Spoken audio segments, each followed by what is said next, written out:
Hello everyone, welcome to What If Issei was banished from Hyoudou clan and became like Dante Movie. Before we start, please go support Alessandro Gonzalez 54 for writing that awesome fanfic. This is the translated version I made. There will be some mistake in character's gender, but of course Issei is a male. Prologue. The birth of a hunter. Inframundo Hospital Citri. In the delivery room, screams of pain could be heard from a woman giving birth to her first child. 35 minutes later, a brunette woman who appeared to be 23 years old could be seen, and a guy who looked 27 to 30. Both adults look at the little brown baby who was sleeping in his mother's arms. Mickey, look, Goru isn't beautiful, said the brunette. Goru, yes, and I hope it's just as strong, he said with pride in his voice. At that moment, 6 girls entered the apartment, carrying babies in their arms. Alice, Substance, The Whole, Beta, Lucy, Livestock, Girls Goru-kun, they said in unison. Goru-ain, Alice, Lucy, Beta, Mocha, Shifuya said, looking at Asu's other wives. The 6 went to see the new member of the family. Mocha, and what will you call him? Mickey-chan, said the albino. Mickey Issei Hyoudou, I'm with a son. 3 years later, you could see 3 children, a black-haired one, a brown-haired one, and finally a brown-haired one, fighting with their father with a wooden sword. Yennefer, let's go, Anai-chan, you can do it, she shouted, supporting her brown-haired brother. Basara, he won't be able to, he's useless, said the brown-haired man mockingly. Yennefer, don't say that to Oni-chan, she said in a bad mood. Basara, but if it's true he's useless, he said. Goro, Basara, stop saying those things to your brother, said the older-haired boy. At that point, the little brown-haired boy runs towards his father to hit him, but his father just dodges him, and then kicks him, causing the brown-haired boy to spit out saliva. Goru, very vast training, he said seriously. Issei, shit, he said in a low voice. Goru, calm down, son, strength is not your thing. You must surely have a sacred gears, he said. 2 years later, things had changed for little Issei, being ignored by his mothers and by his mother, except for Yennefer, who was the only one there for him, unlike his brothers and sisters who hit him and bothered him. Note: in total Issei has 7 siblings. Yennefer Isara will base Zach Xu and Lucas. End of note. Issei runs to where his parents are along with his other brothers. Issei Oto-san, Oka-san said as his parents arrived. Everyone turned around while looking at him with disgust except for Yennefer. Goro, why are you here? I'm tired of trying, you're a lost cause, he said with hatred. Issei Oto-san, I know I have something special but it hasn't come out yet, he said while looking at his mother's. Oka-san, say something please, he said. Then they looked at her for a moment, and turned around to leave the place. Issei couldn't believe it. Not only his brothers and father left him aside but also his mothers. Zach, ha ha ha, I knew you had nothing, said the brown-haired boy mockingly. X, ha ha ha, he's just useless, he said. Yennefer, Oni-chan, forgive me, she said in a whisper. Issei couldn't stand it anymore and ran out of there. After that, the constant mistreatment of Asia Issei had increased. His parents hit him for no reason, as did his brothers. Every blow Issei gave him ended in blood. His only sister who truly loved him was Yennefer. But when Issei turned 9, he met 2 girls, a redhead and a blonde with glasses. They were Rias Gremory and Sona Citri. Rias and Sona always comforted him, but all this was just a facade. We see an Issei kneeling on the ground while his head was bleeding. Issei, why are you doing this to me? He said, crying. Rias, simple, because you are useless, that you expected that we were going to be friends, she said, hugging Zach. Sona, yes, really, Issei, you are pitiful, she said while hugging X. Then his brother hugs Rias and Sona while making fun of him. At that, Issei runs away from there with a broken heart. After months, the Hyoudou clan had decided to banish Issei. In that, Issei could be seen with a backpack while some tears came out of his eyes. At that, the doors of his house opened where he showed his whole family, who looked at him with a smile on their faces. Goru, today Issei, you are banished from the Hyoudou clan, and you are expelled from this house, he said coldly. Issei was still in shock. While clenching his fists in rage and importance, Issei looks at his mother Mickey for the last time. Issei, Oka-san, he said sadly. Mickey, never call me mother again. You're just a piece of garbage that never should have existed. I would have better abort you, she shouted with hatred. Issei just looked down and wiped his tears as he began to walk towards the door. At that, Issei stops right at the door. Goro, why are you still here long, said this one. Issei, sigh, it's not worth crying over people like you, he said with an emotionless voice. With that, Issei left the place, leaving everyone in shock. Yennefer, sorry Oni-chan, she said while crying. 8 years later, in a seedy bar you can see 2 guys playing cards at the bar. There is an albino who is wearing a white jacket along with dark pants and boots. The boy appeared to be around 17 years old. This boy was Issei Hyoudou. At that moment the bartender was cleaning a glass, and then looked at the boy. Bartender, and you're going to order well, said the bartender. Issei, a beer, he said simply. In the years that he was away, Issei learned to survive on his own, but he had acquired a somewhat strange habit, and these were eating a lot of pizza, having sex with prostitutes, and finally hunting. Bartender, okay, but how old are you, kid? Asked the bartender. Issei, that doesn't matter. I just want to have a drink in this place that smells like blood, he said simply. In the meantime, the bartender went to get a beer for Issei. Issei had noticed it instantly but simply ignored it. Issei, I've heard rumors that say this bar is a place where they kill innocent people. Is that true? Issei asked. Then he looked back where he saw the two men playing cards where one growled at him. Issei, poker? Daijo Issei. You know what, boy, he said while showing the poker cards. Why don't you get out of this place, he threatened angrily. Issei turns around to take another drink. At that point the guy walks towards Issei, who is there, immediately took out a .45 caliber pistol and shot the guy. At that point the body of the man falls backwards, dead, and the other two men are in shock. In that the man transformed into his true form, a stray demon, Class E demons, very low levels for Issei. The demon had balanced on Asia. Issei, whoever is there, dodges him, and then takes his head, and they are against the bar. At that Issei takes him out of the bara, and then shoots him twice in the arm and legs. In that Issei turns on his axis, and goes behind the demon where with his weapon he gives a shot to the demon's head. In that Issei realizes that he is surrounded by 3 demons, one behind him and the others at his side. At that Issei summoned another gun where he jumped and then shot with his weapon at the daimyo who was behind him. In 2 Issei dodges a second blow and a third blow from his back where Issei was jumping backwards. Issei, seriously, said Issei, bored. At that point the first demon had launched himself at Issei.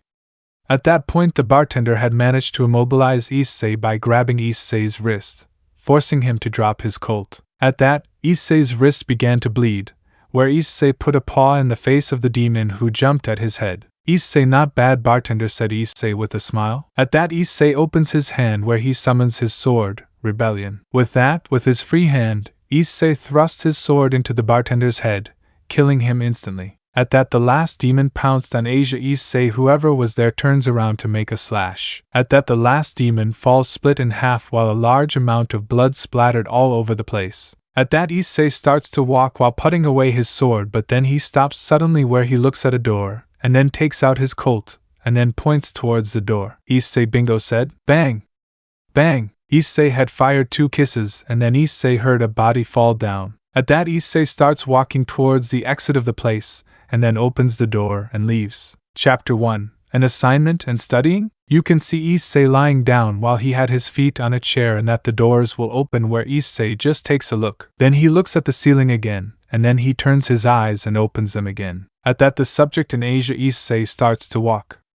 He was a redhead with blonde strands at the ends of his hair. This was Azazel, leader of the fallen angels and the one who raised Issei as his own son. Issei, what do you want, old man? Asked Issei. Azazel, wow, Issei, you're really calm, huh, he said carefree as he sat down on a chair. Issei, mic, and what brings you here? I doubt it's to visit me or not? He said calmly. Azazel, what are you eating? What can you guess? He said. Issei, I know you, Azazel, and what order do you want me to do? He said while raising an eyebrow. Azazel, sigh, do you remember Gabriel? He said seriously. At that Issei looks at Azazel, and then sits up and looks at the fallen man. Issei, and now that it happens, what do you want to do? He said. Azazel, I have a spy who is currently in Kuoh where she is receiving direct orders from Gabriel where they are eliminating users of sacred gears, he said. Issei, mic, and what do you want Azazel to do? He said. Azazel, I want you to infiltrate Kuoh and watch over the angels. And there is someone who wants to see you, he said. Issei just raised an eyebrow and then sighed and spoke again. Issei, let me guess, Reincarnation, he said carefree. Azazel just nods and then begins to walk towards the door. Issei, remember that you have to pay me $500,000, Azazel said this one. At that Azazel stops suddenly. Azazel, hee, so I forgot. Well, when you finish your work I will pay you, and Issei Penemius sends you greetings and asks when you are going to visit her, he said amusedly while he left in a magic circle. Issei just sighs and then gets up and puts on a red jacket to leave the building. Then Issei goes to the garage where he sees a black motorcycle. In that, Issei sees only a baby. Issei, it's time to walk my baby, he said as he got on the motorcycle and left the place. Change of scene. Issei can be seen riding his motorcycle while listening to music. While Issei is listening to the music, some memories come to his mind. Flashes. You can see a 9-year-old boy, all malnourished, his clothes dirty, while he had a small knife. This child was in a dark alley while in front of him there was the corpse of a man who had a cut on his neck. Issei, sigh, shit it hurts, he said while taking his arm. At that he moves his arm that is hanging, making Issei make some moans of pain. Issei, damn it, he said as he lay down on the ground behind the dumpster. At that moment he began to close his eyes little by little, while he burned his legs. End of flashback. At that moment Issei sees a sign that says welcome to Kuoh. Issei, sigh, okay here we go, he said while assuring his motorcycle. Change of scene. Nara Yennefer. I am Yennefer, just Yennefer. After my brother was kicked out of the house, many things happened. My brothers became more arrogant, they had incredible power just like me, but I don't care about anything. I am a cold person with my family or ex-family, Hyoudou. Just like Rias and Sona Citri, I am currently studying at the Kuoh Academy. The bad thing is that my brothers are also there, and Rias and Sona are two of my brothers. End of story. You can see Yennefer sitting under a tree. Two figures are approaching.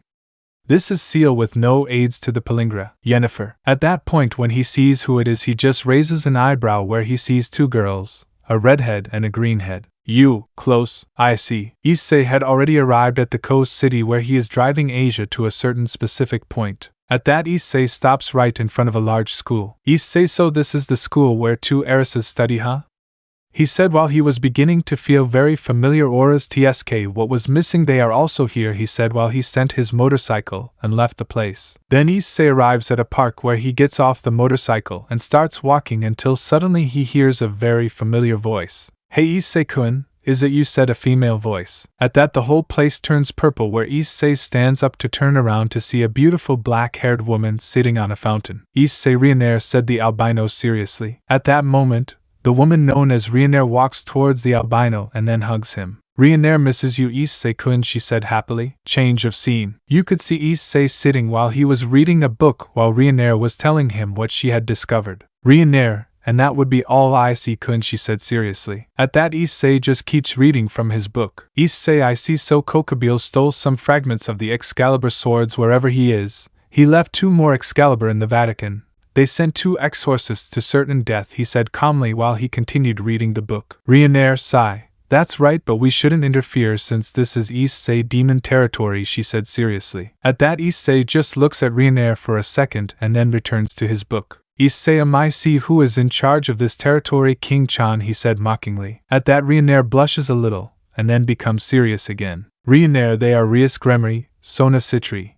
And there are also the Hyoudos, she said seriously. At that Issei just stops reading the book, and then closes his book. Issei, I see, he said while closing his eyes, so what I felt today was true. I'm sure they'll still be the same arrogant ones, he thought for a moment, and then relaxed. Issei, okay Reincarnation, I will help you with the work, he said while sketching a smile. Reincarnation, so Issei-kun, before I forget you have to do this, she said while handing him a folder. At that Issei only takes the folder, and then weighs to read it. Issei, you have to be kidding, he said annoyed. Chapter 2, Let's Get Thinking. Academia Kuoh. An Issei could be seen walking calmly in the academy uniform, going straight to his classroom to be where he is.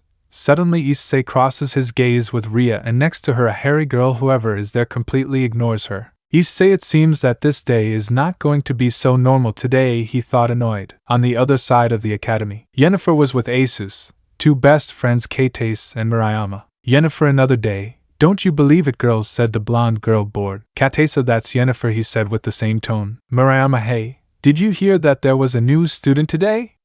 He said. At that, both girls look at the brunette, and then smile and go to their classroom. After school, for Issei it had been a hellish day answering several questions from his classmates, as well as he had to sit in a room where 2 of his sisters were. Right now Issei was in his current attire, as he walked straight towards an alley. At that moment Issei enters an alley where suddenly the place goes all black. Issei just lets out a tired sigh as a rogue demon comes out. Demon, but look, we have a delicious senna here, said the demon. Issei, a classy is not a big deal, said the albino. That annoyed the demon, who quickly launched himself at Asia Issei. At that moment, when the demon was about to hit Issei, He took out 2 Colt 45s from his trench coat. Wherever he is, he gives 4 shots where the bullets manage to pierce the demon, causing him to roar in pain. Demon damn, he growled angrily. Bang! Bang! 2 more shots were heard. At that the body of the demon falls to the ground dead. At that Issei puts away his 2 Colts, and then continues walking while passing by the dead body. In that the whole place returns to normal where Issei continues on his way. Time 22:39. Issei was in an apartment sitting while taking his phone. Issei, hi, yes, I want a pizza without anchovies, he said. The next day, Issei was walking through the dark streets of Kuoh until suddenly his cell phone started to ring. Issei, King-chan said curiously. King Issei is Gabriel, he said seriously. Issei only pays attention to that. He will attack tonight at the Kuoh Academy, he said seriously. Issei, okay, I'll take care of it, he said while putting his cell phone away again. Okay, let's start thinking, he said while running towards his motorcycle. 20:30. Issei was in his apartment, while he grabbed his revolvers and put them in his wallet. Issei, sigh, here we go, he said as he got out and got on his motorcycle. At that Issei leaves his house at full speed towards the Kuoh Academy. Flashes. You could see a chestnut-colored man covered in blood while in front of him there was an albino. Rise of him Levon Lucifer looked at Issei with a smile. In that, behind the small chestnut tree, there were several mutilated corpses. These were renegade demons. Rise of him, very well, Issei congratulated the albino. I think you're ready for the test, he said seriously. Issei just nods as he tries to stand up. Rise of him, calm down, Issei, rest now, you earned it, son, he said proudly while he opened the chestnut tree. In that Issei only corresponds to the hug. End of flashback. Issei, who stops right in front where the albino realized that there was a barrier, and then sighed and got off the motorcycle. Issei, rise of him, he said while closing his eyes for a moment, and then opening them. I don't have time to think about that now, he said while moving the barrier without problems. 20:57. Rias Gremory along with her nobility and her boyfriend will base current security, and also Yennefer, bearer of the spear Saya the infernal spear. Yennefer was wearing a light scarlet armor. In front of them was Gabriel, who had a huge smile on his face. Rias, what do you want, Gabriel, in my territory, she said angrily. Gabriel, go, Rias Gremory, your hair is just like your brother's, just looking at it makes me want to throw up, said the cadre mockingly. Yennefer, what a nice guy, thought the black-haired girl who had a serious look at Gabriel. Basara, answer, he shouted angrily while he was trying to release his power. Gabriel, jjj, okay, I'll tell you, Basara Hyoudo, son of Goru Hyoudo, one of the strongest demons after Lucifer, I'm here to start a war, he said. That's why I stole the Excalibur, he said amused. You don't believe him, Basara Hyoudo, he said with superiority. This one was on the roof of the academy watching and listening to everything. Issei, heh, what a stupid idea. Even Rise of him had better ideas, he said amusedly, but oh well, what is Seal going to do? After all, he is just a simple idiot, he said carefree. I really want to eat a pizza, he said while taking his phone. I should order a Napolitana or a mozzarella, he said to himself. At that the albino hears a small explosion in the place. Issei, wow, it seems they waited. Well, for later the pizza. He put away his cell phone. Okay, let's see how they calm down, he said while watching the fight. Cuddles before. Gabriel, well, so now you know. Hello, I came, he said while creating a spear of light dye, he said while launching the attack. Boom! A huge explosion occurred at the site, while the entire place was completely covered by a huge curtain of dust. Bots. Holy Lance Mode 3 Flame. 2 noises were heard inside the enormous curtain of smoke. In that great flame of fire went straight to Gabriel, who managed to react in time, dodging the attack. Bots. Just at that moment Gabriel had heard a loud voice. When he turned around it was too late. At that Gabriel receives a powerful blow to the face from a red armor. At that Gabriel manages to recover and then dodge a blow from the red armor. Gabriel, tsk, annoyed, he said while snapping his fingers. In that, 3 portals open where some Cerberus come out. There were 7 dogs in total. All of them were surprised, but they still got into fighting stance. Gabriel, ha, not bad for the security and the wielder of the demonic spear, he said. It's been a while since I had a good battle, so now we begin, he said with a smile. Chapter 3. The Appearance. Rain. You can see an albino who was climbing a ladder, and in front of the albino there was another albino. This albino had a blue trench coat, while this one had a katana on his waist while he was turning his back on him. You're here already, said the albino while he turned around to face the other albino. At that the other albino, who had a revolver in his hands while he was spinning his weapon, stops. You really know how to throw a party, bro, he said as he began to walk to one side. No food, no drinks, And the last girl just left, he said sarcastically as he looked at the other albino. My most sincere apologies, brother, but I was so looking forward to our duel that I didn't have time for preparations, he said. Anyway, it's been a year since the last time you didn't give your brother a kiss, he said sarcastically. Even better. Why don't you give this one a kiss, he said while taking out his other gun and pointing it at her. The whole place had become more tense. Wow, this is a family reunion, he said carefree. Don't even mention it, said the other albino as he unsheathed his katana. Present. The Gremory group could be seen along with two of the Hyoudo brothers, Basara Hyoudo and Yennefer Hyoudo. In front of him was Kokobile. On the other side, a battle was taking place between a blonde boy accompanied by a blue-haired woman who had a huge blue sword. In front of him, there was a blonde man who had a sword that had a golden shine. Kokobile, ha ha ha ha, play my dear pets, he said while the Cerberus attacked the Gremory group. At that, the entire Gremory group along with Yennefer launched an attack. While Basara was in front of Kokobile. Basara, damn trash, he said as he launched himself into the attack. At that, Kokobile also attacks. Both individuals clash their own fists where they generate a great wave of power. At that, the red armor shoots backwards as does Kokobile. At that moment, a red-haired girl wearing a priestess costume throws a ray at the cadre. Whoever is there dodges it. Kokobile, so Barakil's daughter, ha, he said. Akino, don't associate me with that man again. The fallen man shouted angrily. Kokobile, ha ha ha ha ha, you have a very important entourage, Rias Gremory, you have the Securudii, the daughter of Barakil, the survivor of the sacred swords, and finally you also have as an ally the strongest daughter of the Hyoudo clan, he said. Yennefer just gets upset just like Basara. In that, a battle was being unleashed where a blonde man and a blue-haired woman with a green streak were fighting. At that, the blonde launches himself against the blue-haired girl, but Kiba gets in the way, blocking Fred's attack. Kiba, Zenobia now said. At that, the now known as Zenobia had jumped. At that, the blonde boy had moved away, leaving Fred blocking the attack. At that moment, both swords had collided, and the sword that the priest had broken in half. Fred, this thing is broken, he said, impressed. In that, he receives a cut on the chest, causing the blood to flow out. In that, the blonde attacks again. Kokobile, wow, that is something impressive, he said, with Issei. He was lying down watching the battle. Issei, yawn. How boring, was the only thing he sighed. Back in the battle, everyone was barely holding back the Cerberus,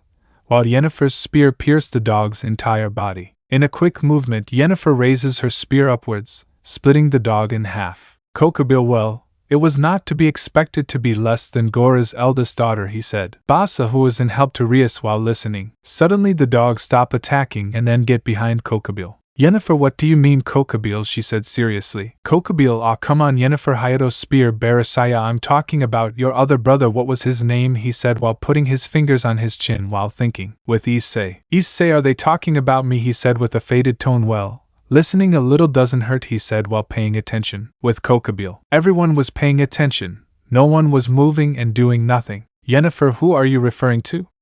She said seriously. Kokobile, now I remember your brother Hyoudo, Issei, he said with a smile. At that, Issei opens his eyes wide, and they are not the only ones. Everyone was in shock. Yennefer, how do you know? He answers, she said, annoyed. Kokobile, ha ha ha ha ha, who would have said that that brat I met 3 years ago was a very strong Hyoudo, he said. In that, Yennefer, just like Basara, will open her eyes like saucers, just like Rias. Kokobile, who would have thought that the boy I met was a monster who lived only to kill, he said. Yennefer, lie, she said in a low voice, where is Issei?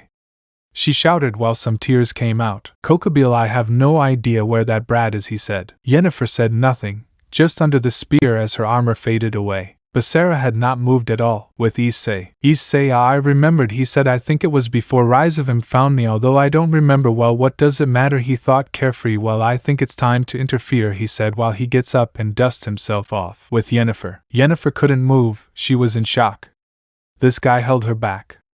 She had seen her brother, whom she had been looking for so long, and now he tells her that he saw him. Kokobile, to a memory, that day I met him I remember that he was in an alley, it was raining, he was malnourished, but what I saw left me in shock, he said, drawing everyone's attention. Kokobile, in front of Issei there was a man who had a cut on his neck. I saw that he had taken his wallet. Then when I was leaving there I saw him with a look that only reflected darkness, he said while sketching a smile. Yennefer, shut up, he said in a cold voice. Kokobile, after that we had a little conversation. He told me I don't care about killing or having friends or family. I'm just a weakling looking for a reason to live, only an idiot who gets in my way. I'll kill him. The truth is that did surprise me, ha ha ha, he said while laughing. After that I never saw him again, he finished saying. Yennefer couldn't believe her brother had said those words because he admired that boy who always made him smile. Basara was the same, he couldn't believe that his brother, the one who had said those words with so much contempt. He was the only one in his family who had repented after a while.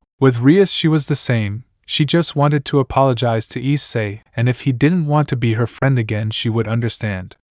She knew well that Issei might hate her, and would stop bothering him. At that Kokobile had created a huge spear of light, surprising everyone. Kokobile ha ha ha die, he said while launching the attack. The attack was directed at Yennefer, who could only close her eyes. Basara/Rias Yennefer, they shouted while running towards the red-haired girl. Gremory entourage Yennefer/Senpai/Issei, they all shouted worriedly. Yennefer, so I'll die like this, she thought while closing her eyes. I only regret not defending you that day, Issei, she said while tears flowed from her eyes. At that moment, when the spear was about to hit, bang! A shot was heard and everyone saw that the light lance was destroyed. Wow, I think you've had a lot of fun now, it's Ami's turn, said a male voice. At that, everyone turns around to see an albino with a red jacket who had a revolver in his left hand while on his back he had a sword. Everyone was surprised, just like the cadre. At that the albino ignores everyone and walks straight towards Kokobile. Very well, Kokobile, it's my turn to play, said the albino, amused. Cap 4. 3 years ago. Rain. In an alley near a restaurant,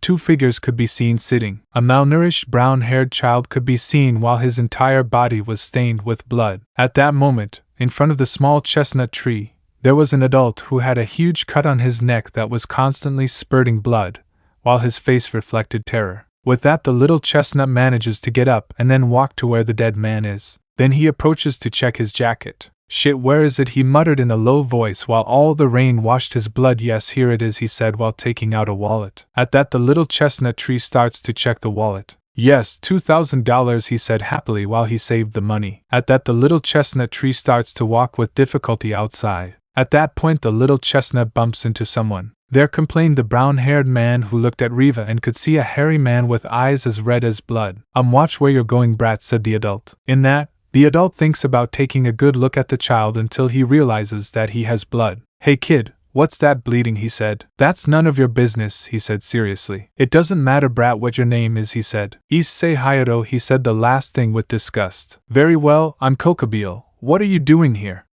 You shouldn't be playing with your friends or being with your parents, he said, bored. Issei, I don't care about having friends or family or even killing. I'm just someone weak looking for a reason to live. Only an idiot who gets in my way, I'll kill him, he said while looking at the cadre present. Everyone was surprised.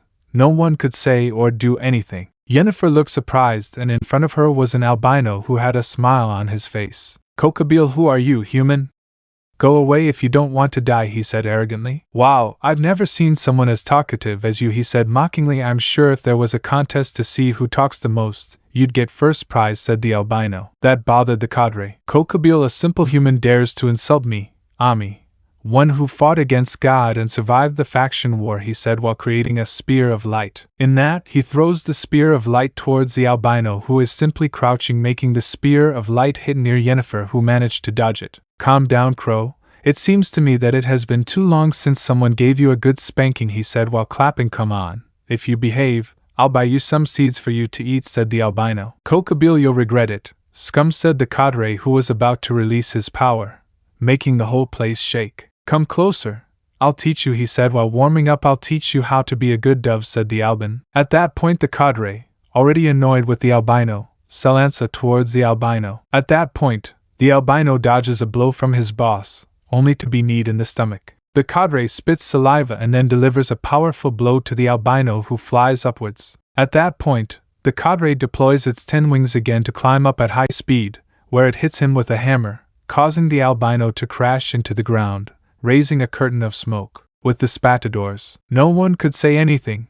That stranger was not only making fun of a cadre who survived the last war, but he also had the nerve to make fun of him. Basara, look at the size of those eggs, was the only thing he said. Rias, he's a complete idiot, she said. Kaneko is dead, she said stoically. Yennefer, he's a complete idiot, she said while Asia was healing her. Back in the fight. Kokobile, damn human. You're just a simple braggart, said the cadre. I admit it was a good hit, Kokobile, but I know 2 people who hit better than you, said a voice. At that moment, the cadre and everyone else see a figure emerge from the smoke screen. When they all saw it, they were surprised.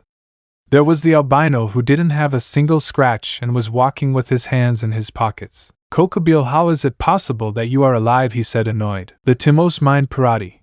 I don't even know what I am, he said carefree. Kokobile, damn human die, he exclaimed while creating 3 spears of light. At that, the albino takes out his 2 revolvers from his trench coat. Kokobile, and you think that with those simple weapons he couldn't finish because the albino had shot him. At that, the shoulder of the cadre was about to splatter blood. Kokobile, damn, he said annoyed while throwing the 3 spears of light at him. At that, the albino started to shoot towards the spears. At that, the bullets hit the spears of light, destroying it. Kokobile, I am impossible, he said in shock. I didn't tell you, Kokobile, said the albino, that I would teach you to be a good pigeon, said the albino while pointing his revolvers at him. At that, Kokobile had launched himself towards the albino who was in his position to shoot, while Kokobile barely managed to dodge. At that moment, 3 bullets had hit him in his legs and in his right arm. At that, Kokobile tries to hit the albino who dodges it, and then kicks him in the face, causing the squad to fly and crash into the school. Yawn, you really are a guy. Don't you look like one, said the albino carefree. At that point, the whole place became heavier and heavier, making the albino just put a smile on his face. At that, Kokobile comes out of the rubble of the school. Kokobile, damn bastard, you'll pay for this, he shouted angrily while creating a gigantic spear of light. I hope you have life insurance, Kokobile, he said while putting away his pistols and taking out his swear. Kokobile, die, you damn bastard, he said furiously while throwing his spear at him. At that, the albino who had a smile on his face. Before the laser hits the albino, he uses his sword to make a cut. At that, the spear of light vanishes, surprising the cadre, while the albino starts to run against the cadre. Kokobile realizes while creating a lightsaber. Clank! It was the sound of both swords clashing. In that, both individuals think about a sword fight. The albino was blocking the attacks easily while Kokobile tried to slash him with his weapon. At that, Kokobile tries to stab the albino who is with his sword, blocks the attack easily while he gives him a Spartan-style kick, causing the father to break several ribs. The albino moved at an incredible speed, surprising the father. With the spectators. Rias, where is it? I don't see it, she said surprised. Kiba, I couldn't see him when he moved, he said surprised. In the fight. Kokobile, who was looking for the albino everywhere. Here you are looking, said a voice. At that, the cadre turns around and sees the albino who had his hands in his pocket, and looks at him calmly. Kokobile, I'll kill you, damn it, he said while he was trying to run towards the albino. At that, Kokobile stops, suddenly surprising those present, and then a large amount of blood comes out of Kokobile's entire body, surprising those present. Kokobile Kuoh was the only thing he said as he fell unconscious to the ground. Sigh. And I thought I could hold out longer, he said as he turned around and started walking. At that, the whole barrier is destroyed where a white armor comes down, appears. Where is Kokobile, said the white armor. You're late. Tin is half dead, said the albino. At that point, the armor only comes down to take the body of the badly wounded cadre. Drake, you're ignoring me, white, said the yawning. Albion is awake, red, said the wings. Drake, I say the same. It's a shame we're not in good condition, said the dragon. Albion, I'm fine with Tygo this time. Red, see you later, said the wings. At that, the arduous white left, but not before telling her rival to get stronger. At that, everyone relaxed and then remembered a certain albino, but when they realized he was no longer there. 21:30. An albino could be seen riding his motorcycle. Issei was that it was very easy, said Issei, but well, now Azazel has to pay me what he owes me, he said while accelerating his motorcycle. The next day, Issei was back in his home while he was sitting in his chair with his feet on the table. At that, the doors will open where Azazel enters. Issei, it was about time you arrived, Azazel, said the albino carefree. At that, Azazel sits in front of Issei and then takes out a suitcase. Azazel, here you have Issei 3 million, he said while putting on a smile. Issei, well, do you want to have something to drink?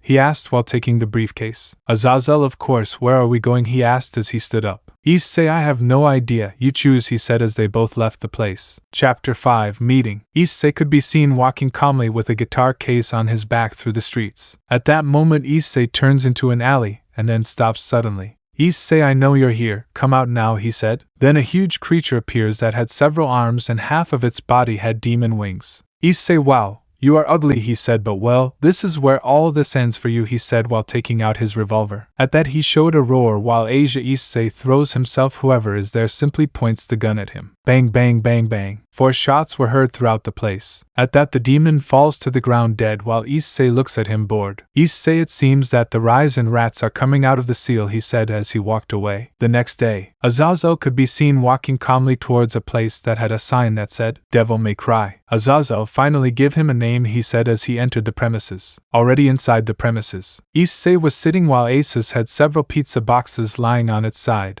"Issei, yes, I want them all without anchovies," he said as he hung up his phone. At that moment Issei realized that Azazel was in front of him. "Issei, hello," Azazel greeted the albino. "Azazel, while you're awake," he said mockingly. The young hunter frowned. "Issei, and now what is the purpose of the Azazel mission?" he said. "Azazel kills some demons and also attend the faction meeting," she said, bored. Issei angrily got up from his seat where he took rebellion, and his red trench coat where he put his sword on his back. "Issei, okay, I'm going out when the meeting is," I asked. "Azazel, in 2 weeks," he replied. At that albino left his shop while closing the door of his shop. 2025. It was already night in the city where several shots could be heard. "Issei, ready and clean," said the hunter while putting away his weapons. At that moment the young man hears a noise and takes out ebony and ivory wherever he is standing and walks slowly towards where he heard the noise. And what he saw was a blonde-haired girl with a kimono and big breasts. While she had several wounds and was all dirty, the albino puts away his weapons where he enters the room to walk towards the woman. "Issei, are you okay?" he asked. He didn't receive an answer from the blonde woman.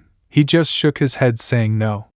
He approached where the woman growled in anger, asking Issei to stop. At that, the woman goes back where Issei realizes that he is breathing heavily, realizing that he was very scared. But Issei looked closely. He had to admit he liked the woman's body. He took off his trench coat and put it on the woman, who looked at Issei for a moment where they both saw each other directly. Their eyes no longer had any distrust. He hugged her where they started to walk towards his hunt. 9:30 p.m. At that Issei enters his hunt. "Issei, Azazel!"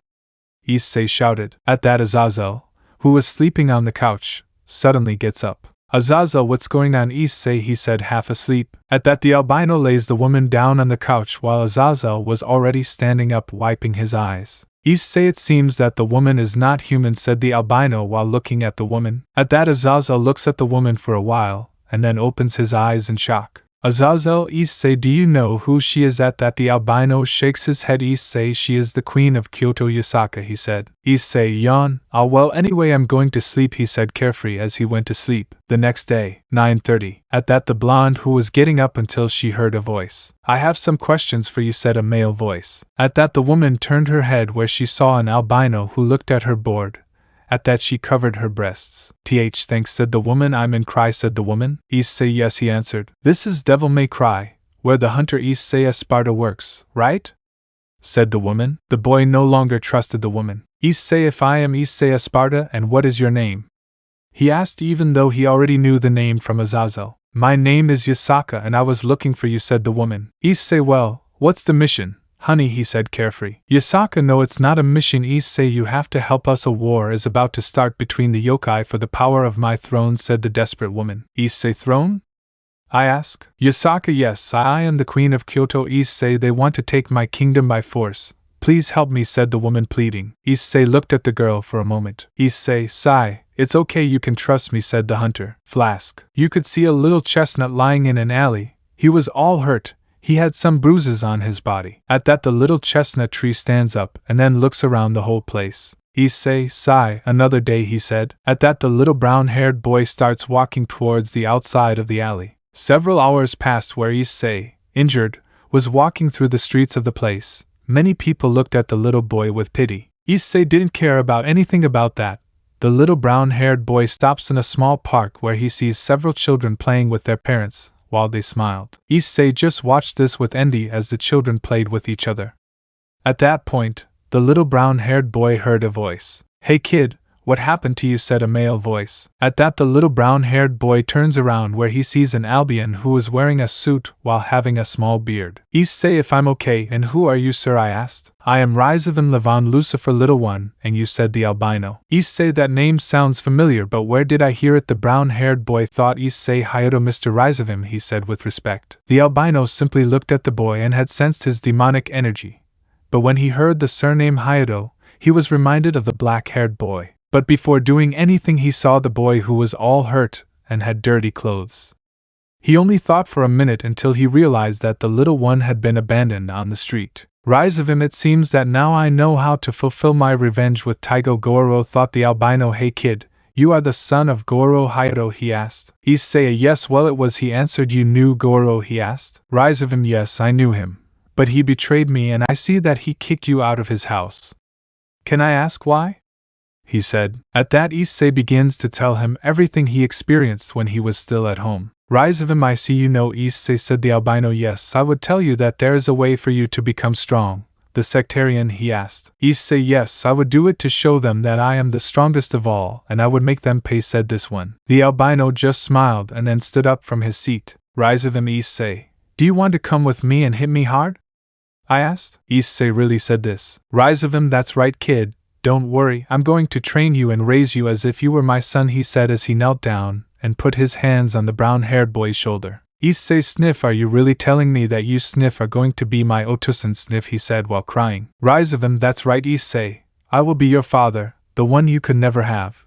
And you will be the son I never had," he said, while putting on a happy smile. Issei just hugs him while crying, while the albino for the first time in Aloe felt warmth in his chest. "Rise of him, this feeling in my chest," he thought. "So this is having a child, hey," he thought while he had a smile and some tears fell from his eyes. After a while they both stopped hugging and then wiped their tears. "Rise of him, ready son," he said as he stood up and extended his hand to him. At that the little brown-haired boy takes Rise of him's hand and both of them start walking. "Rise of him, I promise you, Issei, I will make you into someone very strong, and you will be the son I could never have," he thought while both of them were holding hands. Chapter 6, Kyoto Mission. The blonde was still covered with the albino's trench coat. For her he was cute and handsome. She never thought that Issei Esparta was so cute. At that moment both individuals heard a voice. "Issei, are you here?" said a female voice. Issei, "Hey Chisato, I don't have any money, you know," the albino quickly responded. At that the blonde turns around where she sees a beautiful brown-haired woman with green eyes and a great body who had 2 pistols on her waist. "Chisato, I didn't come for that. I came to play pool with Taigo for a while," the brunette responded calmly. "Issei, fine," he answered while he stood up from his seat and started walking towards the table. "Chisato, hey Issei, why don't you give the girl clothes?" he said. "Issei?" he answered. "Chisato, I'm talking about the girl who is still naked there." "Issei," he said while pointing at the naked woman. "Issei, you're talking about Yasaka," I answered calmly. "Chisato, oh Yasaka, can you introduce me?" he said. "Issei, Yasaka," called the albino. At that the blonde looked where Issei was and then looked at the brunette. "Yasaka, you are Issei's friend, right?" she said. "Chisato, nice to meet you, girl," replied the brunette woman. Yasaka, sigh. "Well, I'll tell you," she said as she sat down and crossed her legs while showing her panties, while Issei simply looked at her panties completely. The blonde and the brunette realized that the albino had looked at the woman, causing the brunette to have a twitch in her head while the blonde smiled. "Yasaka, well, I'm going to be direct. The war is going to begin for my kingdom against the rebels followed by Lu," said the serious woman. Chisato, what was the only thing he could say? Issei just kept quiet. "Yasaka, that's right, and that's why she sold herself here to ask for your help, Esparta," she said with respect. "Issei, call me by my name. I don't like it when you call me by my last name," replied the albino. "Yasaka, I came here so you would help me," said the woman. "Issei, you need me so much," he answered. Yasaka bowed her head. "Yasaka, many of my people have died because of this war that is being unleashed, and I even had to lose my daughter Kuoh," said the blonde. Issei smiled as he took the woman's hand. "Issei, it's okay. I'll help you," replied the albino. Yasaka smiled slightly. "Yasaka, okay. I'll see you in Kyoto City to the north passing through Kuoh," the blonde answered happily. The next day, Issei, who came out of his shower without his shirt on as he headed towards the mirror. "Issei, well, it's time to start," he said while taking his rebellion sword and his 2 pistols. Then he left his shop to take his motorcycle and went straight to Kyoto. And Kuoh, Nara Yennefer. It had been 3 days since that person saved us from Kokabeel, but something seemed familiar to me about that guy, as if I already knew him, but from where? POV normal, and Kyoto. You could see Issei, who was getting off his motorcycle while he was walking towards a temple. Issei, sigh, I finally arrived. I thought it would take longer, he said while walking towards the temple. While Issei was walking calmly through the city, he realized that there was no one there, but suddenly Issei feels something sharp on his neck. Who are you? Said a female voice who had a sword at her throat while she had a hood covering her face. Issei, I'm just a good Samaritan looking for enlightenment, he said. Enlighten me, said the woman. Issei, it's rude not to introduce yourself first, he said mockingly. I am that person who would kill you happily, she said annoyed. Issei, actually don't call me Issei, replied the albino. And what, do I make you a monument? Or what, he said sarcastically. Issei, that wouldn't be bad at all, the woman answered, pressing the sword harder on her neck. I'm sincere. Besides, it's not comfortable for someone to have a weapon pointing right at your neck, she answered. At that, the woman stopped making price with her sword and then moved away from Issei. Whoever was there turned to look at her. Issei, how sweet of you. The girl quickly put her sword in the albino's crotch. Your name, he said nervously. I really don't care what's your name, the woman responded in a monotonous voice. At that, the woman takes off her entire robe, revealing a black-haired woman with pigtails and beautiful light blue eyes. Rin, where the hell are we? Said the serious woman. Issei, I'm Hollywood, he said while raising his shoulders in a sign that he had no idea. The girl was losing her patience with how Issei was. Issei, but well, I came for a mission that Yasaka had asked me for, he said innocently. That was the last straw for the girl who, before she could draw her sword to kill the idiot, the whole place began to shake. At that, both of them began to look around the place when they saw a group of yokai coming. But these were different. They had blood-red eyes and armor with a strange symbol. Issei, Cow's brigade. Ha, Issei thought so. It's such. Lu is with the old man from Rise of Him, and my brother, Issei thought. At that, Issei takes out his 2 revolvers while aiming at the yokai. Issei, they are your suitors who are jealous, he said mockingly, while he was weighing and shooting, killing several yokais. Rin, sigh. No, but they look like them. They are just as toxic, he said while unsheathing his sword. Issei, okay, please make a line in order, and please do not crowd, he said amusedly while he continued shooting. All the yokai were approaching Issei and Rin close enough. Issei quickly puts away one of his guns and then founds his rebellion sword. At that point, Issei blocks an attack from a yokai with his sword, so that Issei can then shoot him in the head. At that point, Issei jumps backwards while he tries to shoot several yokai. At that moment, before Issei hit the ground, a yokai appeared who had enormous claws about to pierce the albino. Issei quickly shoots him with his gun, causing the yokai to fall dead. At that, Issei falls to his feet as he turns around and starts walking with the sword on his shoulder. At that point, the yokai that were behind fell and were split in half. Issei blocks an attack with his sword while with his gun he sets out to kill several demons that were in front of him. In that, Issei grabs some Delos yokai by the neck. At that, Issei throws a small group of yokai that was near Rin at Asia, who raises an eyebrow at him saying, Really? At that, she decapitates another yokai and then takes her spear and throws it at a yokai that was going to attack Issei, killing him completely. Issei, who was shooting while walking towards the black-haired girl who was killing a large number of yokai. Issei me, he said as he put away his sword and brought his other black gun closer to shoot a yokai, bobbing its head off. Touch, he said. Issei with great agility and skill with his shots killing a large number of yokai. In the middle of Issei's shooting dance, both were facing each other, Rin resting with his sword on his shoulder. At that, Issei shot the last 2 who were behind him, while Rin decapitated the last one left. Issei, who actually saw the girl, was very beautiful. They seemed to be the same age, but even so this girl maintained her serious attitude while both looked at each other. Rin, why did Yasaka-sama ask you for help? She said seriously. Issei, the truth is because it's just my job, he answered simply. Rin, sigh, fine, follow me, she said seriously while both of them started to walk. At that moment, more yokais appeared, 15 in total. The duo quickly used Rin's sword to decapitate 2 yokais.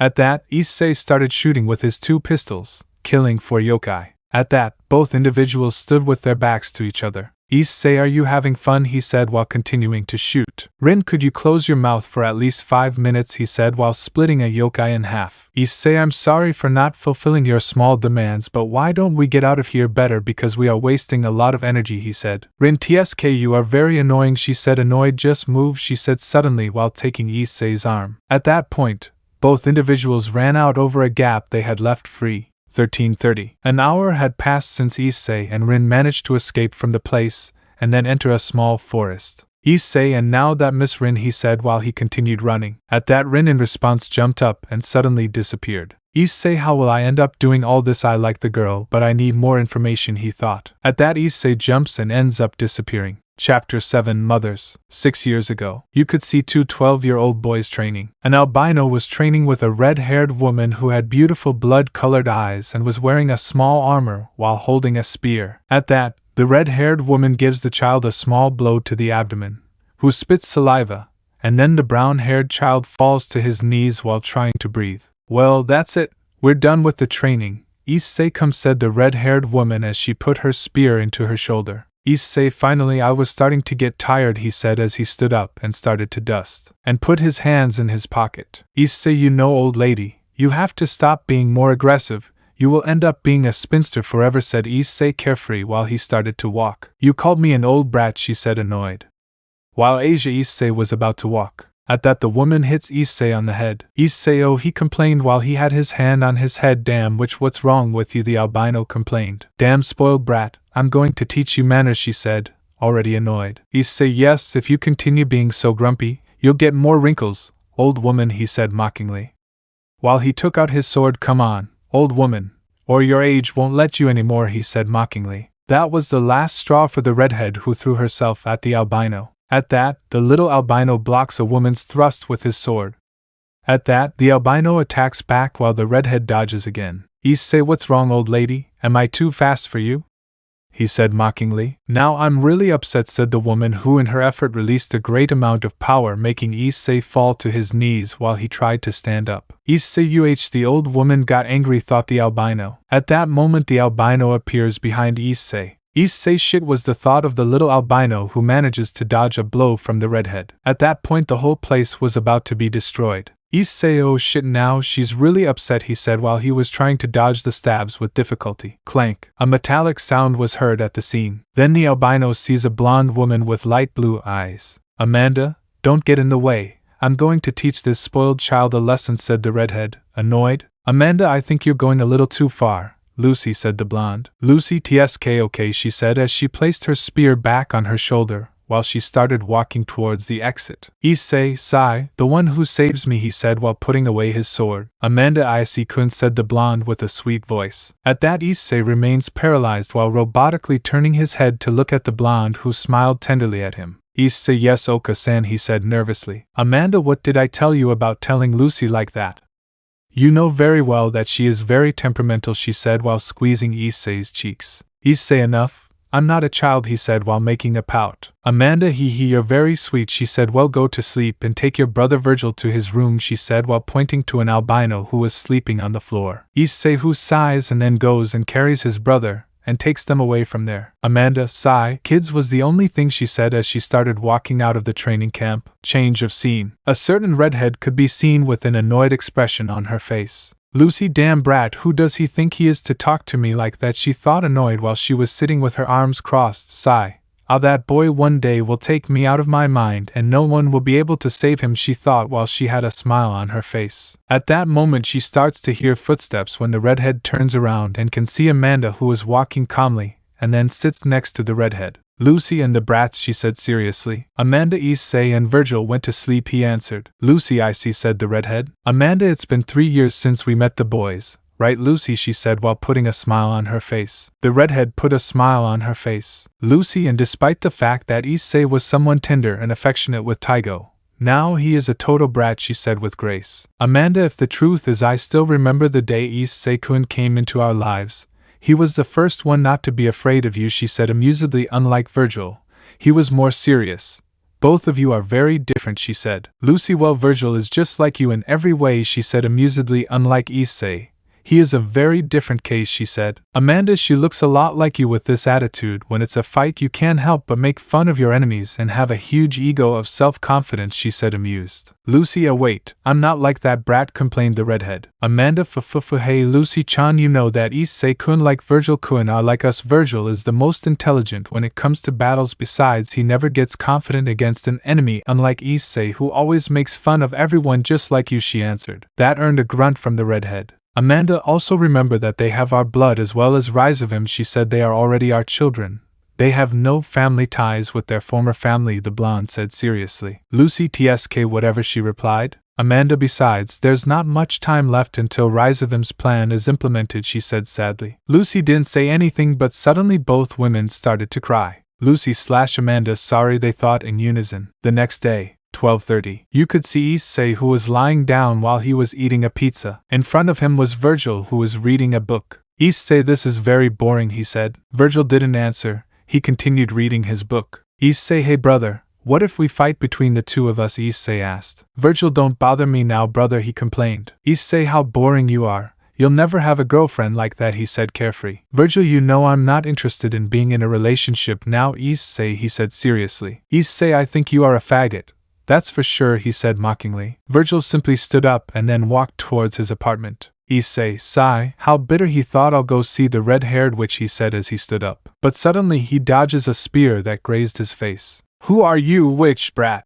Said a female voice. Issei, you were here, he said nervously. At that the red-haired woman took her spear and placed it on her shoulder. Lucy, what do you want? Issei-kun, she said seriously. Issei just sketched a smile. 15:30. You can see several bodies of dead demons, while in the middle were Issei and Lucy, both with a smile on their face. Issei, sigh, that was fun, he said while putting his sword on his back. Lucy, yes, well, I think it's time to go back, she said. Issei, if you're right, let's go, Mom, she said distractedly. Lucy was shocked by what Issei had told her, and suddenly she started to shed tears unconsciously. Issei, hey, why he couldn't finish speaking because Lucy had burned him. Issei was surprised but responded to his mother's hug while she put on a smile. Several minutes passed before Issei stood up and wiped his mother's cheeks before continuing to walk. Issei, in goods or not, Oka-san, said the albino. Lucy, hi, she answered while taking the albino's hand. At that they began to walk towards their home. Lucy, Issei, I asked. Issei, yes, he answered. Lucy, what do you want to eat? I asked. Issei, pizza, said simply. Lucy, okay, when we arrive we'll eat pizza, she said while putting on a beautiful smile. Issei, yes, the pizza that Amanda Oka-san makes is very tasty, he said. Lucy, no, Issei, or I'm going to cook, she said with a smile. Issei, you bucking know how to cook, he said mockingly. Lucy, oh yes, I know how to cook. Who do you think I am? She said annoyed. Issei, well, since you are, it's surprising that you know how to cook, said this one. Lucy, damn brat, I know how to cook, she said. Issei, just like no, he answered, although I thought Amanda Oka-san was the only one who cooked to support you, said the albino amused. That was the last straw for the redhead. Lucy, now you're dead, brat, she said while taking out her spear. Issei, who was running in wait, while being followed by his mother. Issei, and now what's the matter with you? Which was the shout of Issei, who was running from a very furious redhead. Far away from them was an albino and a blonde, both holding hands. Amanda, sigh, those two are the same, aren't they? Virgil-kun, said the blonde amused. Virgil, yes, Oka-san, he said with a smile. Why not let's go home before both of you destroy the whole house, he said. So both of them began to walk faster towards their house, while Issei was running with a smile on his face, being chased by a furious red-haired woman. A blonde and an albino were laughing at them both. Lucy/Amanda, we're sorry, Issei-kun and Virgil-kun, but this is so you can get stronger, the two of them thought together sadly. Present. In a beautiful forest you could see a beautiful red-haired woman who was sitting on a lake. Next to her a beautiful blonde. Both had a necklace in their hands. In that they both opened the necklace, where there is a photo of two albino children next to a redhead and a blonde together hugging while she had a beautiful smile on her face. I miss you so much, said the blonde. I miss you too, Amanda, said the redhead. Amanda, Lucy said, calling the redhead's attention. If we had never faked our death, how do you think our life would be with them, said the blonde. Lucy, I don't know, Amanda, I don't know, she answered. Chapter 8. Harsh Reality. Issei, who was in a small town full of yokai, also found Yasaka, who informed Issei. But however, there is something much more important. Issei and oh, was the scream of Issei, who couldn't believe the news he had heard. Are you kidding me that there is no pizza here? He said, terrified. Rin, how delicate, she said, slightly surprised by the pout Issei was making. Issei, who was in a corner in fetal position while hugging his legs as if he were a baby. Issei, because you had a lot to stay. Mamuro, hurt by his loss. It had been exactly 4 hours since Issei was in Kyoto, when Issei got hungry and asked the Yasaka if she had anything to eat, a pizza. And it was like a bucket of cold water for Issei when he found out there was no pizza. Yasaka, really, he is the best demon hunter there is, he thought while looking at the albino who was crying for his loss. Rain, Yasaka-sama, are you sure this is the guy you asked for help, said the black-haired girl. Yasaka just nods. 1915. After a while Issei calmed down, and they were already getting ready for the night. Issei and Yasaka, accompanied by Rin, had seen the entire city of Kyoto, but there was something that intrigued Issei. Yasaka said, "Why are there no humans here, or what happened?" he asked. "Yasaka, I see you noticed," she said seriously. "The reason why you don't see a human here is that he created a very powerful barrier that only supernatural beings can enter, leaving all humans out without them being in danger," she answered. "Issei, so this is like a pocket dimension," said Yasaka. Just nods. The next day, 9:39, Issei could be seen walking alongside Rin, both individuals carefully going through the destroyed city. Issei, "Hey Rin, are we going on a date?"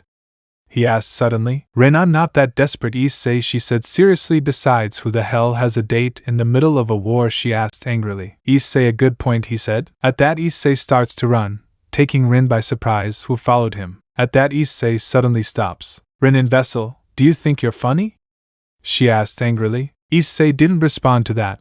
The albino started to walk while his face reflected hatred, which surprised Rin since he had never seen Issei so angry. Issei, who continued walking while 3 yokai tried to kill him by surprise. Issei unleashed a rebellion, and then the 2 yokai fell dead, split in half. Rin looked at this, surprised by Issei's sudden change.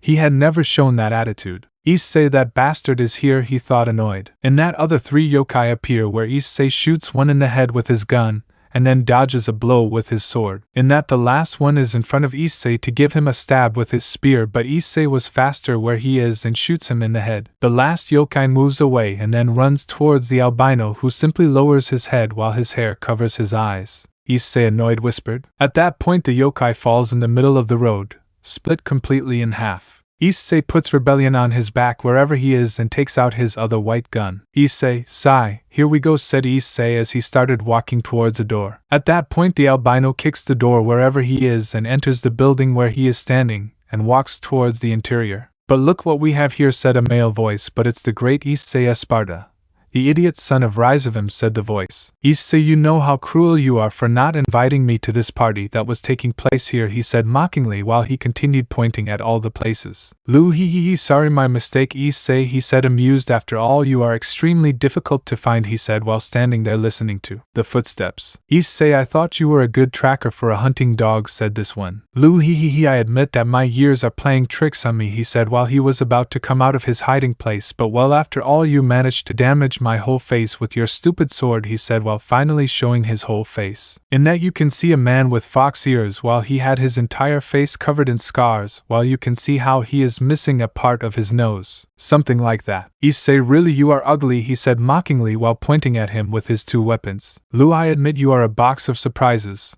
kid," he said while taking out a beautiful spear, "but you will never be able to defeat me again," he said. "Issei, I doubt you'll beat me again later," he said seriously. Flask. A 14-year-old albino could be seen wearing a red trench coat and black clothes, while he had a sword on his back. It was Issei, who was in the middle of a forest. "Issei, I thought it would be a nice walk here, but I can't find anything interesting," the white-haired boy complained while he was walking. "Bored, that damn Rhizavim sends me to do boring jobs while my brother Virgil sends him to do more fun jobs," the albino boy complained. At that, the little albino boy stopped suddenly. "Issei, it smells like I'm home."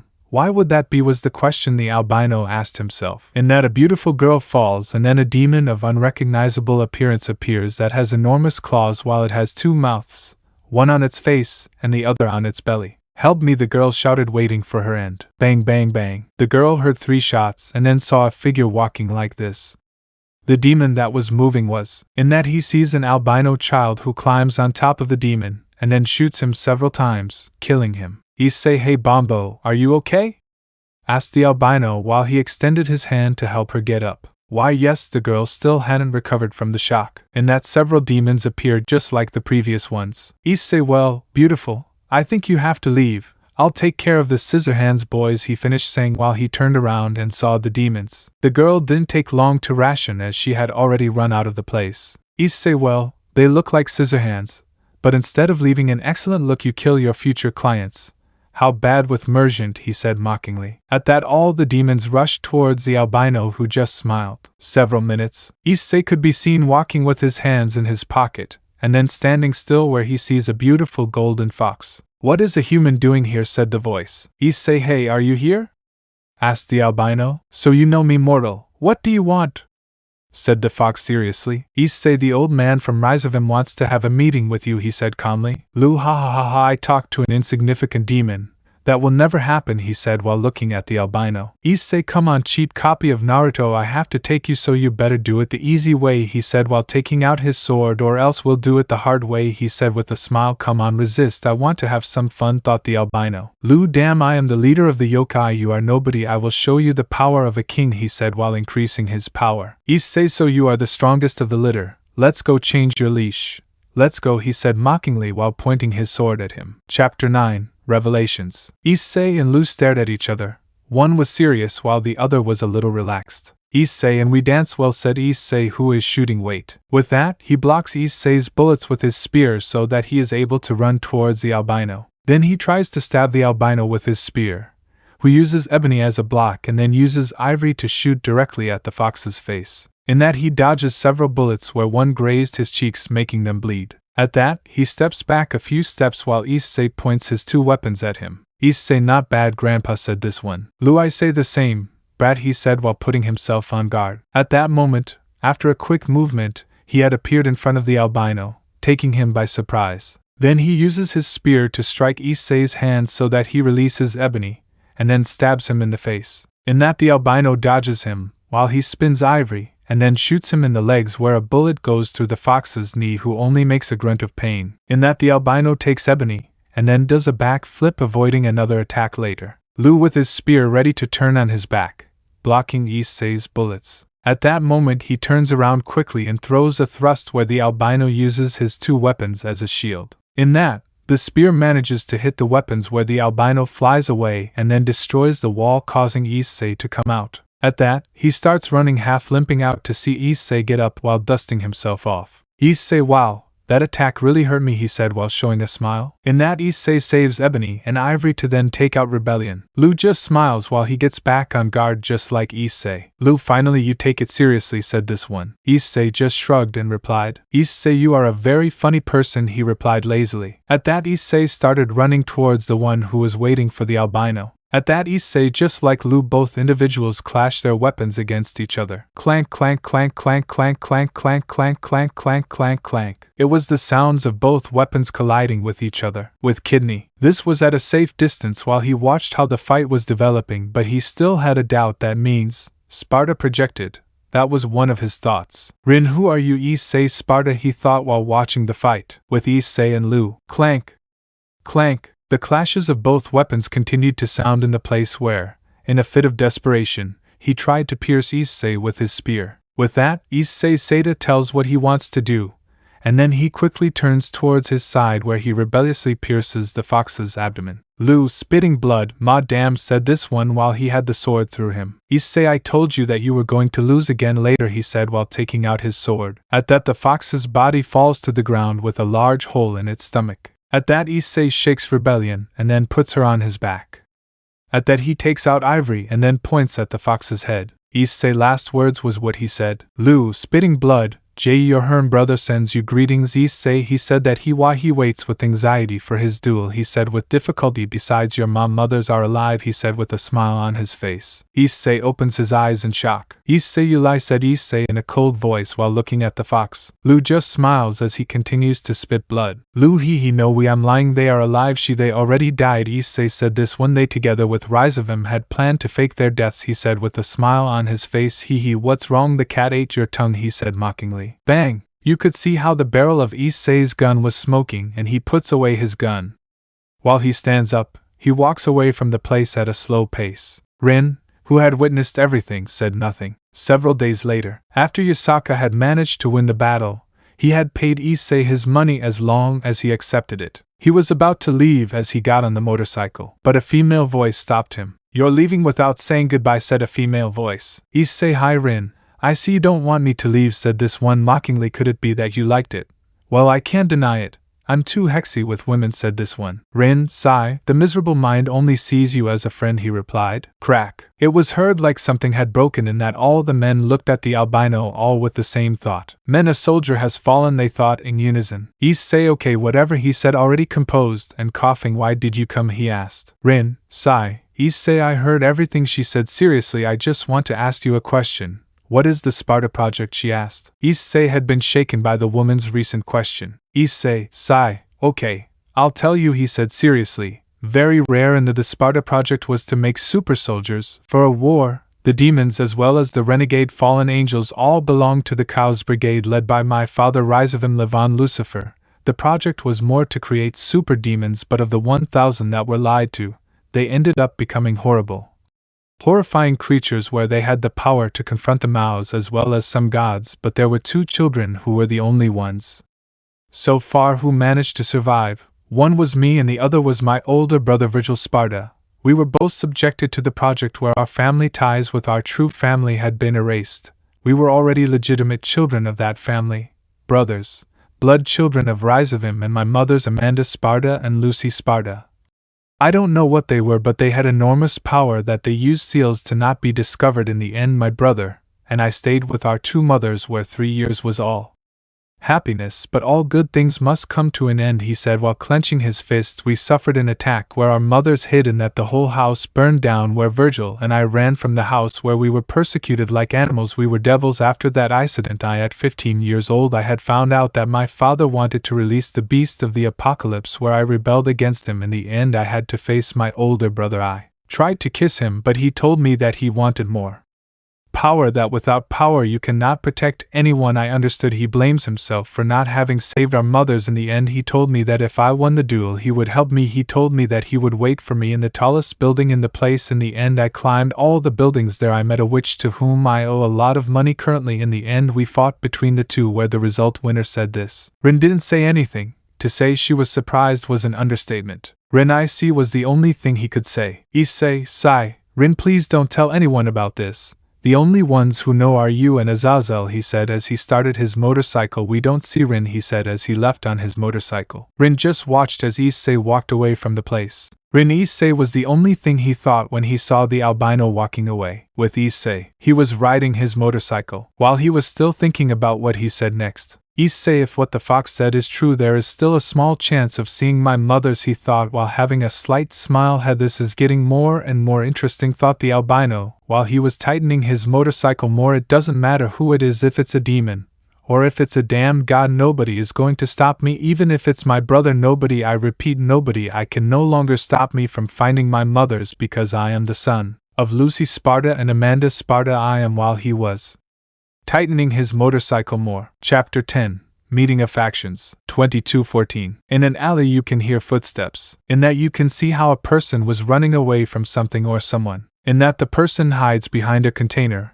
while standing trying to breathe more calmly. That's when you think about hearing footsteps, where the subject remains static while he sees a shadow that starts walking in his direction. The subject, who was totally terrified at that, sees how the subject was left next to him, but he saw it well. He saw that he had a blue trench coat while he had white hair, and in his hand he had a katana. In that he sees how the subject begins to walk. Clink! That was what the guy heard, and his whole body was about to fall to pieces. Sigh, they are devils, he said while jumping up to a building. At that the albino starts to look at the whole place. There's not much left, brother, for our meeting there. I'll show you that without power you can't protect anything, said this one. The next day, Devil May Cry. Issei could be seen sitting while eating a pizza while having his feet up on the desk. At that moment the doors opened, showing Azazel. Azazel, hello Issei, how have you been?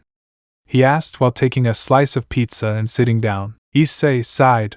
Well, Azazel, have you heard anything about them? He asked. Azazel, I'm not sorry, Issei, he answered. Issei just nods as he continues eating another slice of pizza. Azazel, besides, Issei, today is the day of the meeting. You're going to go, right? He said seriously. Issei, if I do it, do you know who will go? This one asked. Azazel, what Penemu and Rainer told me is that they are going to go as an escort, along with Citri and Gremory, was the only thing the cadre said. Issei, I see. Well, it doesn't matter, he answered. How much money are you going to pay me to be your babysitter?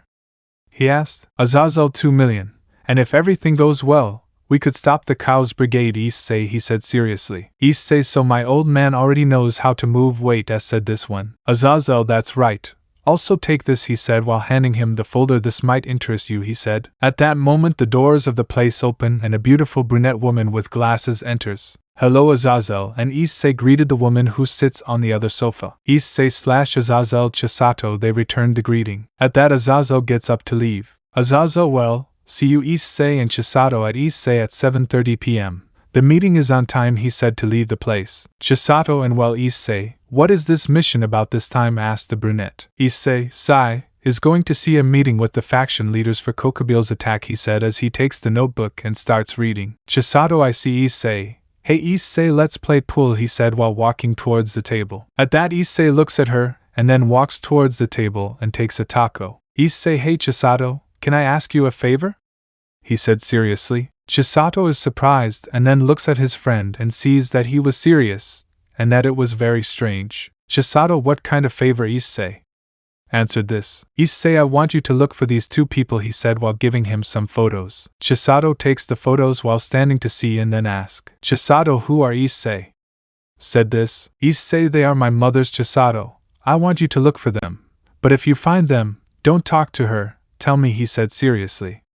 While he finished arranging Villar's balls. Chisato, okay, do this favor but you owe me one, he said. Issei just smiles and then starts playing with her. 1914. In that you can see how Issei left the bathroom while taking his two pistols and putting them away. He then takes his rebellion sword and then grabs his red jacket and leaves the premises. Then Issei puts on his jacket and then puts rebellion on his back to turn on the motorcycle and go to the meeting. Elsewhere, an albino man wearing a blue jacket could be seen reading a book, and then footsteps began to be heard. I see you're here, son, said a male voice. At that the albino turns around to see an albino who had a short beard while on his eyes he had a scar. Hello, father, what do you want now, he said seriously. Nothing, I just came to see you, son, he said while sitting on a chair. I doubt very much that you will come like that out of nowhere. Which is what you want, father, he said seriously while facing his father. Always so perceptive. Said the man, I want you to do me a favor and keep an eye on the heroes faction, he said seriously. Okay. And who will attack the leaders, said this seriously. Your dear wife Katera, he said seriously. At that the albino places his katana on his father's neck. Give me an explanation why you sent her. Rise of him, he said while he was trying to squeeze his katana harder on his father's neck. Rise of him, calm down, besides I assure you that he won't die.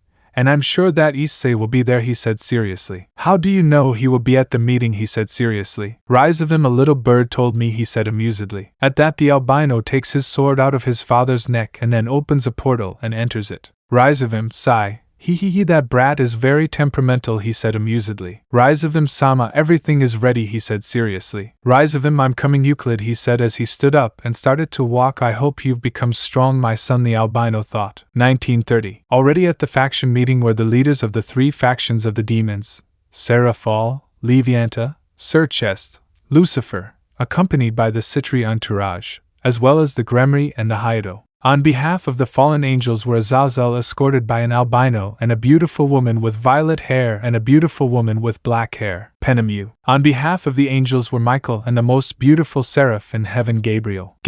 Everyone was serious until the Mao Lucifer spoke. Sirzechs, are we all fine?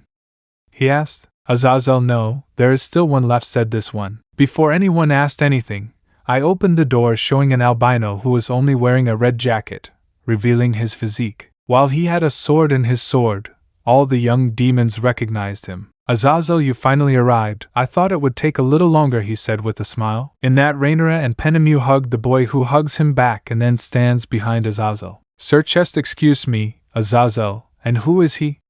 I asked intrigued. Azazel, oh I almost forgot, he said. Why don't you introduce yourself, boy, said the guy calmly while he put 2 earplugs in his ears. That's what the albino in the corner did, as well as the other 2 companions. Of course this one said, well, I haven't seen you for years, Sirzechs Riasona, you've walked a lot.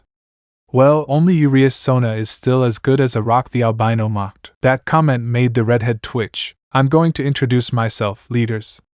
I'm Issei Sparta, or formerly known as Hyoudou Issei, the third of the 7 remaining prodigy brothers of the Hyoudou family, he said while bowing. That comment made everyone present be shocked by the demons as well as the Hyoudou brothers. Issei 3-2 said this one, while putting some corks in his ear. 1-0 finished counting. Chapter 11. It was the shout that was heard from the brothers and old friends. Everyone in the room was deafened by the sudden shout of the people. Issei took out the corks he had in his ear and then looked at the rest. Issei, hey guys, you missed me, he said amusedly. At that moment a black blur knocks down Issei while she was crying. Issei, hey, get out of the way, you're getting me wet with your whining, said this one. At that the red-haired girl hugs the albino tighter. Issei, hey, I'm not breathing, he said while being grabbed by his sister. I don't want to die now.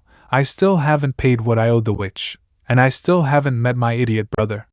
He thought. Zach, hey sister, let it out, he said. At that Yennefer realizes that she was choking her brother, and then she knew how to stand up. Issei, finally air, said this one while standing up and dusting himself off. Issei, what, aren't we in a meeting or what?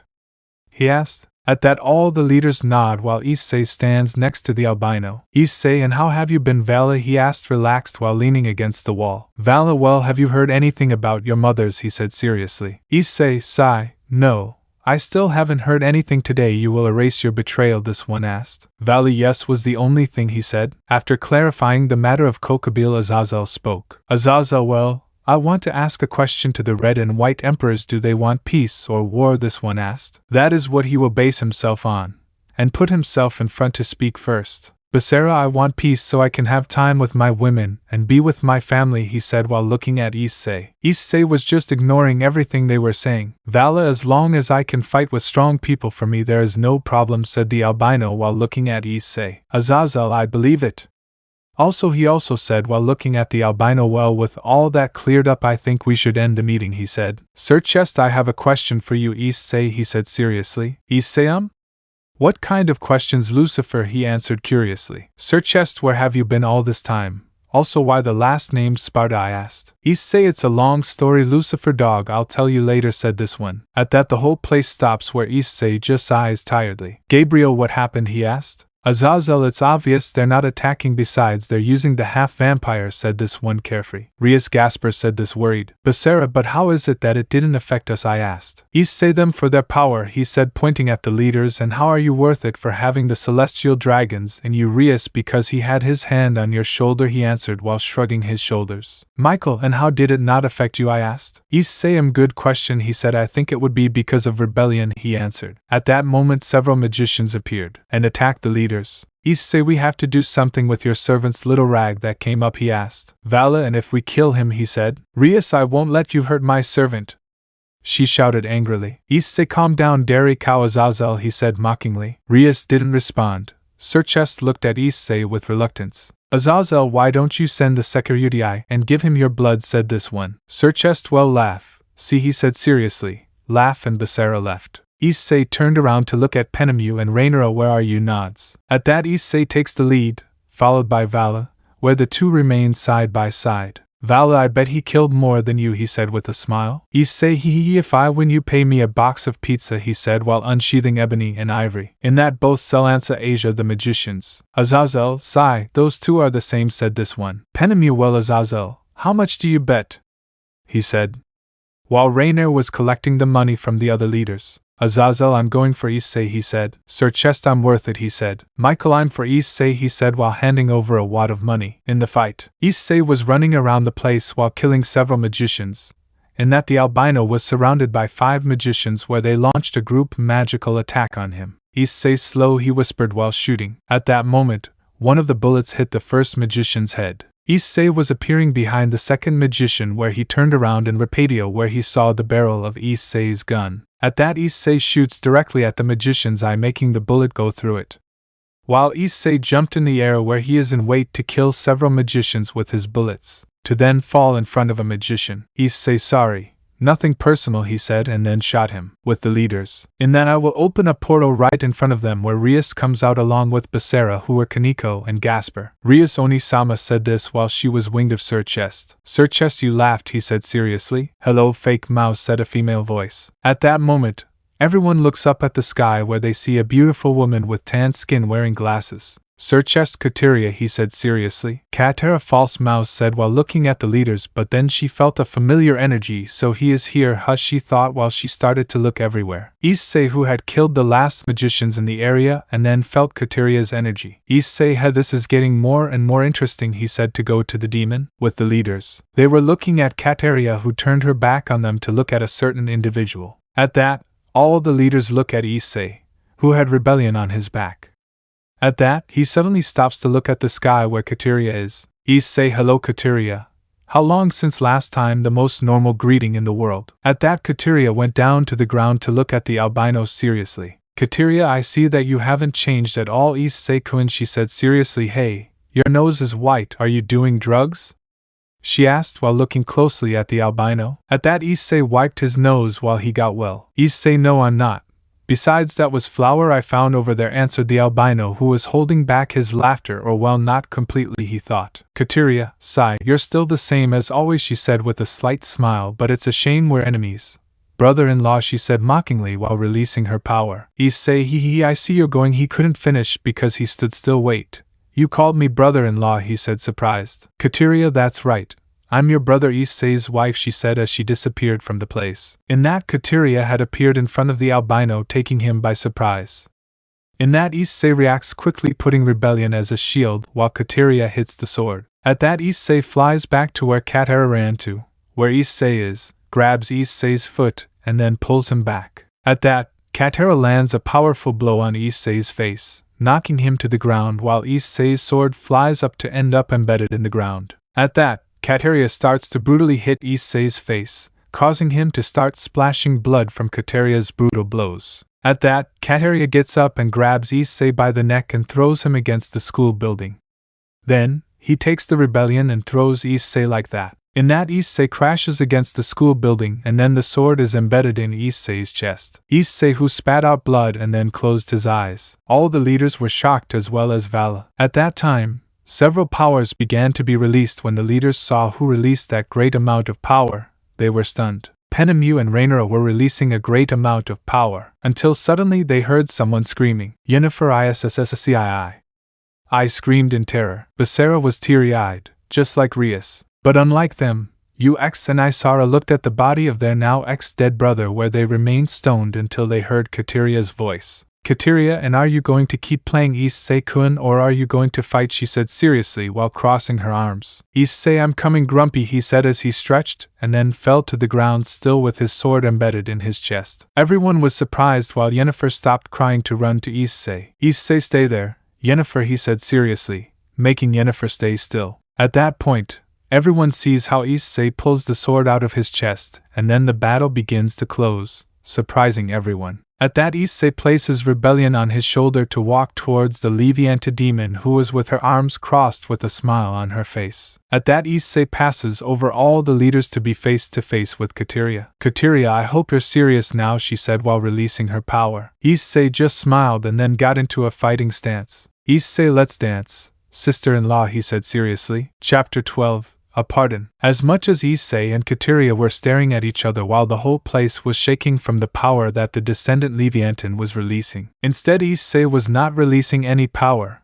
bothering the Descendant Leviathan a little. At that, Issei starts to run to Asia. Kateria, who is on him, starts to attack with fire magic attacks, while Issei with Rebellion starts to cut the attacks. At that, Issei appears in front of Kateria where she is and throws a slash Asia, the Descendant Leviathan, who manages to dodge the attack, making the sword stick in the ground. At that, Kateria takes advantage to land a powerful punch wrapped in fire in Issei's face, making him fly, leaving the sword thrown. At that, Issei got back up, but Kateria had appeared right in front of Issei where he is and tried to hit him with a powerful hammer blow, but Issei blocks it by putting his arms in an X, making the impact right on his arm. That blow generated a huge air current in place while the entire ground had broken up, raising a mountain of stones. Kateria, why don't you use your demonic powers, she said annoyed. Issei, because I don't need it. I never needed to use my demonic powers to finish off strong enemies, he answered while he managed to get rid of Kateria. At that, both individuals take a few steps back where Issei takes out Ebony and Ivory and then points at Kateria. Kateria, I don't understand you. You have the power to fight Ophis, even against the Great Network, she said while taking out a vacuum. Everyone was in shock except Azazel, since he knew Issei's secret, as well as Vala, who was watching the fight sitting on a tree. Issei, I may have incredible power, but he said while closing his eyes, I swore to myself never to use it, and to keep the promise I told my mothers. He shouted while his eyes began to shine a deep red. Kateria smiled to get into battle stance as a purple aura began to surround the demon's body. Kateria, this is the power of Ophis, Issei So I hope it makes you serious, she said with a smile. In that, Kateria starts to run Asia Issei just like this one who starts to run towards the Descendant Leviathan while he started to shoot at him. At that, Kateria started to block the bullets with her vacuum. Several bullets grazed Kateria's cheeks. Where are you? They started to bleed. In that, both clashed their weapons where Issei with ivory tries to shoot Kateria, who is with her free hand takes the wrist where she is runs her arm while she is weighed to set fire to Issei's arm. At that, Issei tries to kick him, but is blocked by Kateria, who puts her knee to then block the vacuum with Issei's weapon. At that, both of them had by making their foreheads think of bleeding, while both had a smile that reflects the savagery of both. With the spectators, everyone was processing what the Descendant Leviathan had said, where there were different opinions among the Hyoudou brothers. For Basara and Yennefer, they were happy that their brother had become strong, and on the part of Isara UNX, they were only in shock. Now they knew that their brother, the one they considered useless, is today one of the strongest resistances. Azazel sighed. It seems like both of them are having fun, he said with a smile on his face as he watched both individuals exchange blows. That comment took everyone out of shock. Sirzechs then asked Azazel. Sirzechs, Azazel, you knew about Issei's power, said this. Azazel, yes, I knew it since I met him 2 years ago, where the brat gave me a real beating without using his demonic power, he answered. Nobody said anything about it. Everyone goes back to watching the fight. With Issei, both individuals were exchanging blows wildly while both of them couldn't remove that smile from their faces. In that, Issei dodges a blow from Kateria where he is and uses the butt of his pistol to hit the Leviant right in the forehead, stunning her in the process. Issei takes advantage of this to give him a powerful knee to the pit of his stomach, and then kick him in the mouth, causing the Leviant to spit blood while he stepped back while trying to stop spitting blood. At that, Issei jumps, staying behind the Descendant Leviathan wherever he is, and places the weapon on his head. Issei bingo was the only thing he said, and then hit him on the back of the head, fainting him in the process, making him fall. In that, Issei puts away his weapons and then takes Rebellion and places it on his shoulder, while he carried Kateria and walked towards the leaders. Vala, who had witnessed the fight, smiles as he stands up. Vala, well, it's time to start the Albion plan, said the albino mentally. Albion, come on buddy, the dragon responded mentally. With Issei, he had thrown Kateria towards Penemu, who takes it, and everyone looks at Issei, who was commanding the man. Issei, I have something on my face, he said while he was trying to touch his face. In that, Issei receives an attack on the back, causing Issei to fly away while the leaders had run, while the leaders looked at albino. Azazel, so you were the traitor. No way, he said with a smile on his face. Vala, I'm sorry Azazel, but this side is better, he said with arrogance. Azazel, he, and I thought you were going to claim the throne that belongs to you, said this one. Sirzechs, Azazel. What do you mean, said this one. Azazel, that Vala is a descendant of the original Lucifer, he answered unconcerned. Everyone was shocked by that information. Vala, that's right. I'm the descendant of the original Lucifer. I'm also the strongest Haruko in history, he said with arrogance. Rias, it can't be him. He's a teacher, she said in surprise. Worth it, don't you believe that destiny is cruel? Basara Hyoudou. I am the strongest Haruko in history, and you are just a simple low-class demon. Very different from Issei, he said with arrogance. Issei, hey, don't involve me in your bullshit rivalry, said this one while he managed to sit down. Shit. That hit almost killed me, he said while breathing heavily. Vala, I know Basara, you are someone devil like your entire stupid family where they are all devils, said this one. That comment managed to make all the Hyoudous angry as well as Rias and Sona. Rias/Sona, don't talk about them like that. Goru Hyoudo is much stronger than you, they said in unison. Issei, I doubt that old man will surpass Vala. He is the only one who said he will fight seriously, said this one. With that comment he surprised everyone present. Gabriel, so you had a serious fight with Kateria, he said. Issei looked at the Seraph of Heaven for a while, and then answered. Issei, nah, I was just having fun with her, in fact I wasn't even fighting in Sirio during our entire battle, he said. Sina. Kateria, I agree with my idiot brother-in-law. He didn't even get his 50% in the battle, she said as she sat down and began to massage her breasts. That last comment had left everyone present surprised. Vala, you already saw it. You are just children of someone devil, said this one. You know Basara Hyoudou, what if I turn you into an Avenger, said this one seriously. Basara, what do you mean, said this one. Vala, what do you think if I kill your entire family, including your brothers here, he said with a smile. That comment surprised those who came before. While I was thinking about walking forward, Basara, I will not forgive you for putting my family in this, he said, annoyed. Vala, Issei.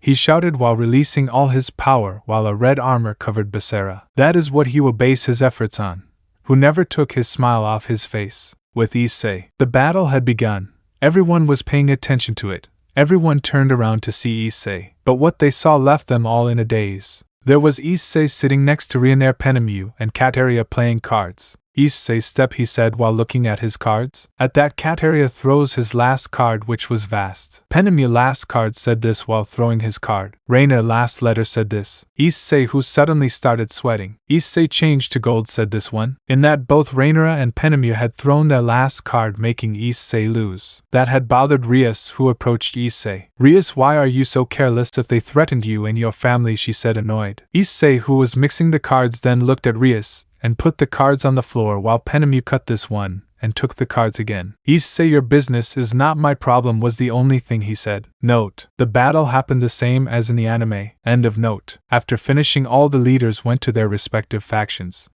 While Issei was talking about the most normal thing with Kateria, Sirzechs and some guards tried to grab the Descendant Leviathan, but Issei shot all the guards, surprising everyone. Sirzechs, what do you think you're doing? Issei said to Mao seriously. Issei, it's not obvious. I'm not going to let my brother's wife end up in jail. And you're not my boss, he said while putting away his two weapons to start walking next to Kateria. At that, everyone else starts to release their power except Yennefer. Becerra, listen brother, but she didn't finish speaking because she had received a bullet in the shoulder, making her wounded and starting to bleed. Issei, listen carefully to what I'm going to say. And no one is forcing me to do anything, he said while sedating Volta, and his eyes began to shine red. At that, the whole place became very heavy, making everyone in the room fall to their knees as they tried to breathe. Issei, I said, understood, he shouted while his voice had changed. At that, everyone nods where Issei gives a signal to Kateria. Issei, and one more thing, Becerra, you Yennefer, I am not your brother, I no longer share your disgusting blood, thank you for forgiving me ase much, but for me you are nothing more than garbage, he said while leaving the place. Chapter 13. Journey to the Underworld. 1 month later. A month had already passed since the faction meeting. Everything was calm for Issei doing his job. Kateria had become his maid while now living with Issei. Present. Issei could be seen sitting at his desk.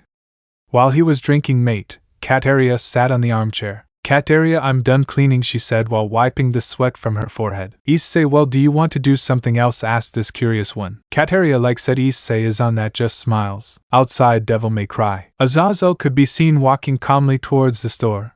Then he sees Chisato, who had gotten off the motorcycle. At that, Azazel approaches to greet Chisato, who returns the greeting. At that, they both walk together while talking. Azazel, and what job did you get?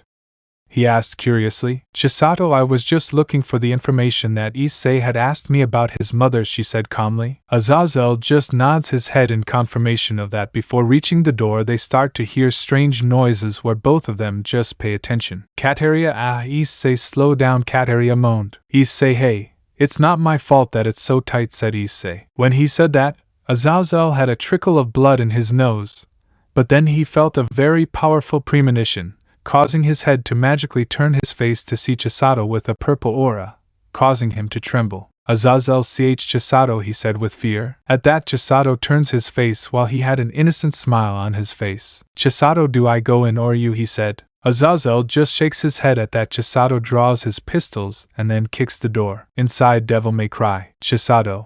I wanted you like that, grab you pig!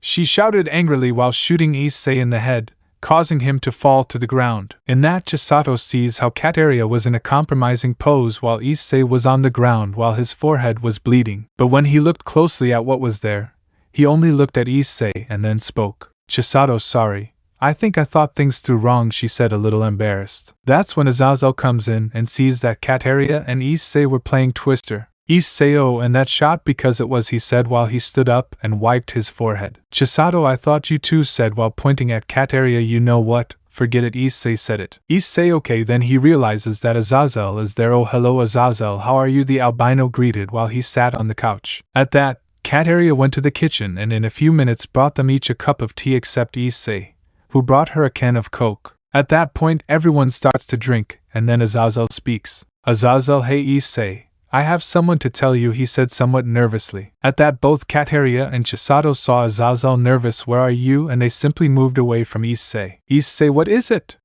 He asked curiously while he was drinking his drink. Azazel, from now on both the Citri and Gremory entourage along with your ex-brothers and you are going to live together, he said. At that, Issei spat out the drink and then looked at Azazel in an annoyed way. Issei, and who the hell said that I have to go live with the Citrus and Hyoudou, he said annoyed while sitting next to Azazel where he is. He took out Ibori and then placed the weapon in his crotch. Azazel, it was Sirzechs who wants you to protect his sister, he said very nervously. Issei, tell this to the fourth-rate Siskan. I'm never going to take care of a spoiled girl with airs of grandeur. Now tell me what the other news is, he said annoyed. Azazel, and that you have to go to the underworld for a faction meeting where your ex-parents want to talk to you was the only thing, he said. Bang! A loud shout had been heard in the area, while a horrible heart-rending scream was heard everywhere. Day of the trip. The Gremory group was all there, along with the Citri group, as well as the Hyoudou brothers.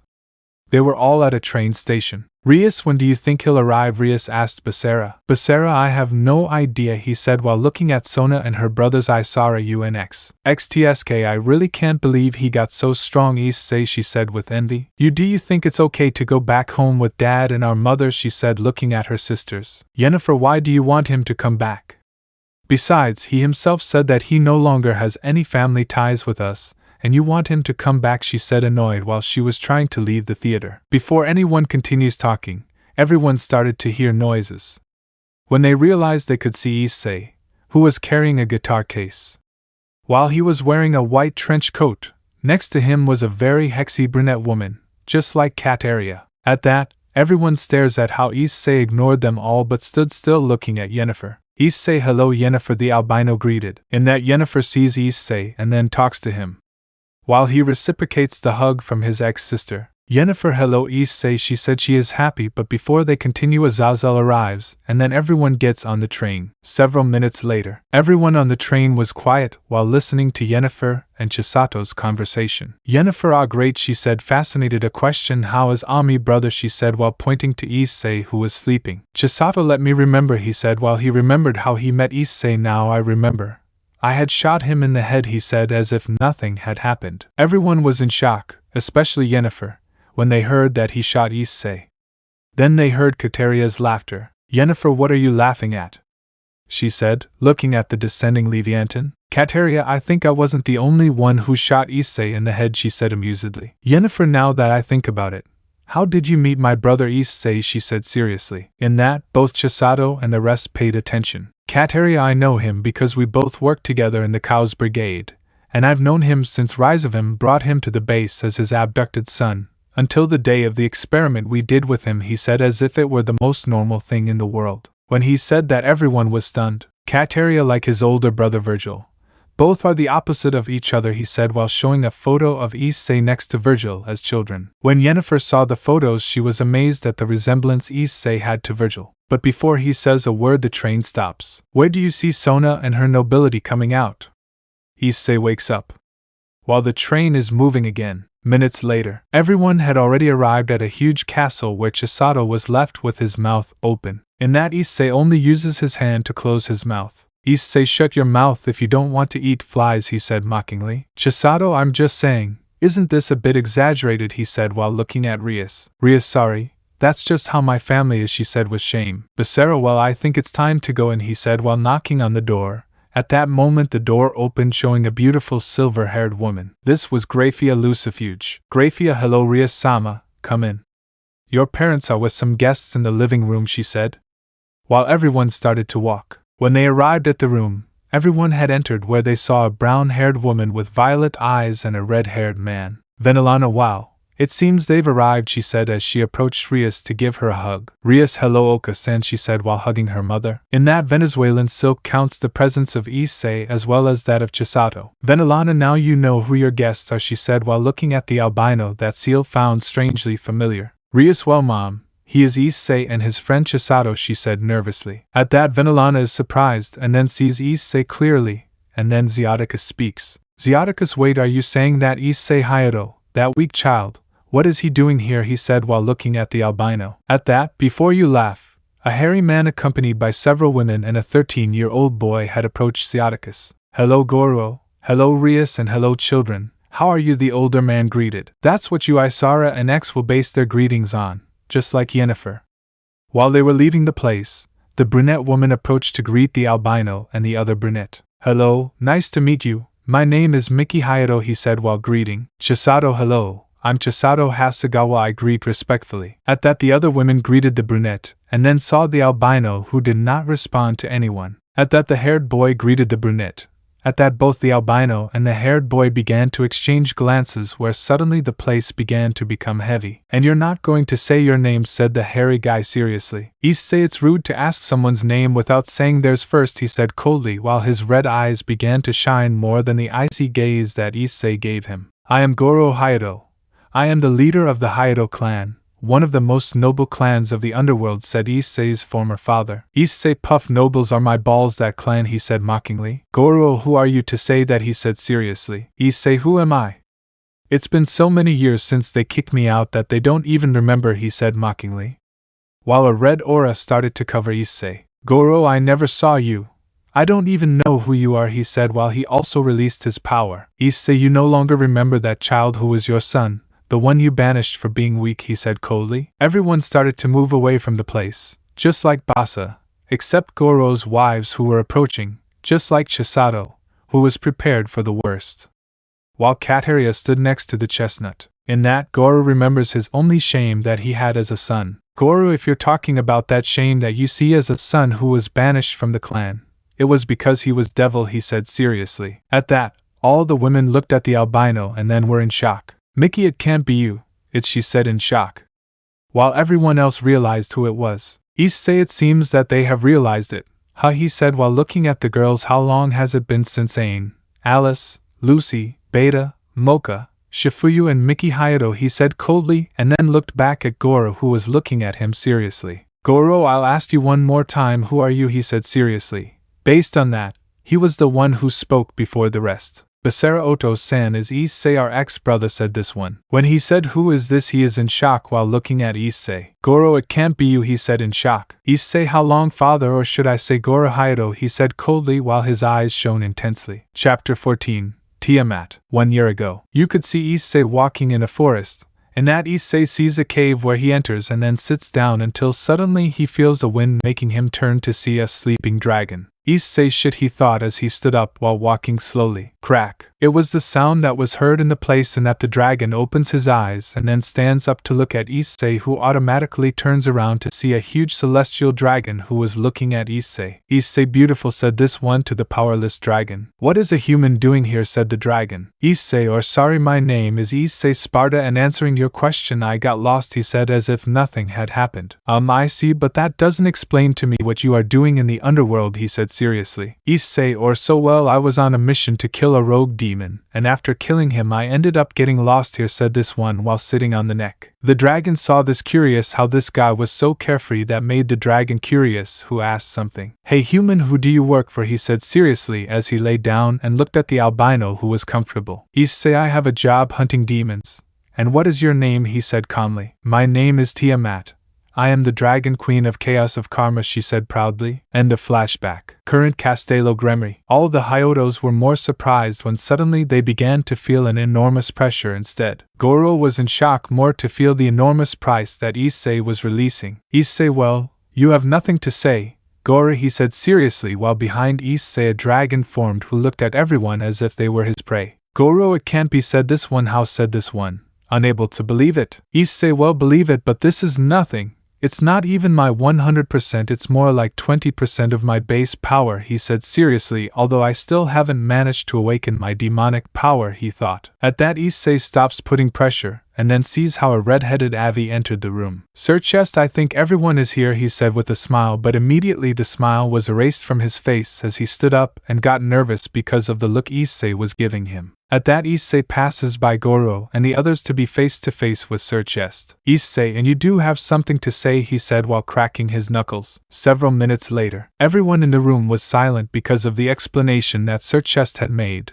and the Hyoudos were completely surprised why their ex-son had made himself too strong to be in the top two along with Ophis behind Big Red and the Triaxa. Sirzechs, and that would be all because I decided to pay Issei to help Sona and Rias along with the nobility in addition to helping the brothers, said this one a little calmer. At that, everyone looked at Issei, who was asleep on the couch between Chisato's legs, who was caressing the albino's hair, then looked at Sirzechs, who just nodded. Then Alana, a question, how did Issei get so strong, asked the brunette to Chisato, who looked at her for a while and then sighed. Chisato, I don't know. Issei never told me. Whenever I ask him, he changes the subject quickly. Besides, if you want to know that, you have to ask him, he said while he continued caressing Issei's hair. At that, everyone sees how Issei opens his eyes and then sits down, yawns, and looks at everyone present. Issei, well, Sirzechs was the first thing he said. If you want me to babysit your sister and the others, things won't be cheap for you, said this Sirzechs. He just nods and then takes out a briefcase and puts it on the table. Sirzechs, here are more than 50 billion for you to do your work, he said while handing the briefcase to the albino, who took it. Issei, it was a pleasure doing business with you, he said as he stood up and started walking towards the exit, being followed by Chisato and Kateria, but before he could leave, a familiar voice caught his attention. Mickey, Issei's son, where are you going? Asked, keeping pace with the albino, who only turned around to look at his mother. Issei, sorry Mrs. Hyoudou. I'm not your son anymore, he said, and then continued on his way. Mickey just put on a sad face. While she was shedding some tears because of how Issei had spoken to her, that made Goru get angry. Wherever he is, she gets up to go to Issei. Wherever he is, she puts her hand on his shoulder. Wherever he is, she applies force. Goru, hey, apologize to your mother now, he ordered while releasing his power. Everyone from Ivan interfered, but then everyone saw how Goru had flown out and then crashed against the wall where he was and spat out a large amount of blood, surprising everyone, and then they saw Issei, who had his fist extended. Issei, you don't have the right to claim anything, he said while he started walking towards the badly wounded Goru, who tried to stand up. Issei, after everything you did to me, you still come to claim me, Ami, he said while he was already in front of Goru, after throwing me into the street like a dog, where you don't know what I lived through, like everything I had to do, steal to survive and even kill people to steal their wallet, he said while clenching his fists. Now that you know that I am strong now, if you want me back you can't be more hypocritical, he said, but I thank you since in the end I met my father, that man who raised me, the one who taught me everything I know now. Everything I am now is thanks to him, he said while looking at the rest. Nobody said anything. Everyone remained silent. Issei, you know something. You want to know how I got this power? Well, I'll tell you, said this one. This power was given to me by my father Rizavim Levon Lucifer, son of the original Lucifer, he said, leaving everyone present in shock. Rizavim did an experiment called the Sparta Project. This project consisted of creating super demons for war, but all those who tried could not live. Where in the end they became beings with a thirst for blood, where they only wanted to kill. Only two survived that project. One was me and the other was my brother Virgil. We are both children of Rizavim, since that project eliminated every trace of DNA from his true family. As you can see, I am the son of Rizavim, but I never used the last name Lucifer but the last name of my two mothers, who are Lucy Sparta and Amanda Sparta. My mother said this, leaving everyone present in shock. At that, Issei alone leaves the room, followed by Kateria and Chisato, leaving everyone in an awkward silence. The next day, everyone was outside the mansion waiting for Issei. That's when everyone saw a huge purple dragon arrive. Everyone was waiting for Issei to arrive. And then everyone saw how a huge blue dragon was arriving where a certain Drago was. And they were afraid. Drag comrade, I'm going to be your choir for your life, he said with fear. That comment had confused everyone except for the purple dragon, who was just trembling in fear. At that point everyone sees how the dragon had landed. While he stands there he looks at everyone and then notices a certain chestnut tree. Drag, he said with ear, making everyone present nervous, but before he did anything a familiar voice spoke. Hello Tiamat, have you arrived? A male voice greeted. At that, everyone turned around to see Issei, who was walking calmly towards the dragon. In that, everyone saw how Issei was in front of the dragon, but what they saw surprised everyone. The dragon had hit Issei, embedding him in the ground. Tiamat, and now you come to visit me, you lazy bastard, she said, annoyed, grabbing Issei with her claws. Issei, sorry, I had work, love, he said nervously. When he said that, everyone was surprised and then saw how a glow had covered the dragon, and then saw a beautiful woman with long blue hair, beautiful white skin, beautiful dark blue eyes, and large breasts. Everyone had been stunned by the beautiful woman in front of them, but then everything reacted when they heard a scream. And that everyone sees how someone had crashed to the ground, and then they see Issei, who had stood up showing his clothes all torn. In that, everyone sees how Tiamat approaches Issei and then sees how she grabs him by the neck and then leaves everyone like stone. Tiamat had kissed Issei, leaving more than one surprised, except for Azazel, who was sweating cold because of the aura of death that Chisato and Yennefer were releasing. At that, both of them separate, leaving a thread of saliva while Tiamat looked directly into the albino's eyes. Issei, I see that I'm still irresistible to you, he said amusedly, and then received a powerful blow to the stomach, making him spit out saliva. No, I regretted nothing, he said as he fell unconscious. Several minutes later, after a long explanation from Tiamat and Issei, both decided to train Basara and Yennefer along with Tannen. Issei, well, we're leaving, said this one while Tiamat returned to her dragon form. I hope you are prepared, since Tiamat and I are not going to be soft, he said with an evil smile. That comment sent a chill down everyone's spine. Advances. In a huge room there were several people. One was a bearded man who had an eye patch. Behind him there was a beautiful woman with silver hair. At that moment an explosion occurs and then a man is seen floating. Loki, what are you doing here, said the old man. Loki, isn't it obvious? I'm not going to let you make an alliance with these pathetic beings, he said while snapping his fingers where a huge dog appears. But before he makes an attack, a magic circle appears right below where it ends up disappearing. Elsewhere you can see an albino next to a beautiful blue-haired woman. Did you feel it, Issei, said the blue-haired girl. Issei, yes, I felt it, Tiamat, he said seriously. I see it's time to get together. Brother, he thought with a smile on his face. You can see a red armor fighting with Loki.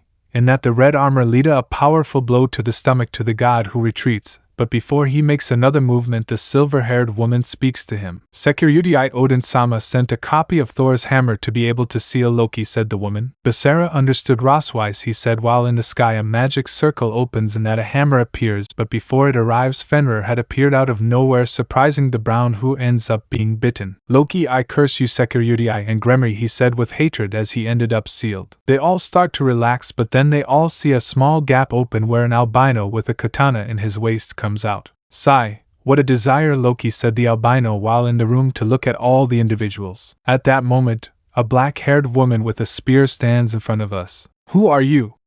Answer, she ordered seriously. At that, the albino disappeared from everyone's sight and then appeared right in front of the blonde, who received a powerful kick, sending her flying. They were all lying on the ground, very wounded. No one could stand up while the albino had Basara held by the neck. You are weak, he said, and then threw it while Basara fell to the floor with several wounds all over his body. At that you laugh and the rest throw a powerful magic attack at the albino, who with his katana made an originatal cut, surprising everyone present. But before the albino makes a move, everyone hears a voice. I see you had a lot of fun, Virgil, said a male voice. At that everyone turned around to see Issei, who was walking calmly while on his shoulder he carried his jacket. At that Issei is a few meters away from Virgil. Virgil, hello brother, greeted the albino while looking at the albino. Issei, how long little brother? 1 or 3 years since we saw each other. Since that time, he said while throwing his jacket and taking out rebellion. Virgil, I see you're ready, he said as he got into a fighting stance. Issei, I always am, said this one while getting into pose. Let's see who is the strongest now, Virgil, said this one. Virgil, I want to see how much you've improved,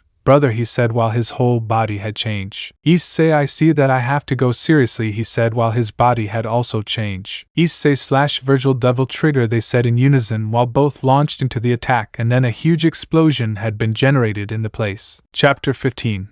Battle against the Norse God, Part 1. After everyone left, each one of them started training with their different masters. Akino trained with her father Barakiel, Kiba, and Zenobia trained with her holy demonic sword Asia, for her part, trained more on the healing range with Azazel, and finally Basara and Yennefer finished training with Tannen, Tiamat and Issei to make both of them control their resistance more, like Basara with his sacred gears. Present, in a huge snowy mountainous area, a chestnut tree could be seen running at full speed while in the sky there was a huge blue dragon. Come on, that all-you-can-drag bearer, said the dragon, who launched several attacks at the brown-haired boy who barely dodged it again. Damn, this bitch is crazy, she wants to kill me, he thought terrified while he dodged the attack again. Then a voice manages to hear in his head. Look at the bright side, if she doesn't kill you now your females will kill you later, said a thick voice in his mind. Shut up, super developed lizard.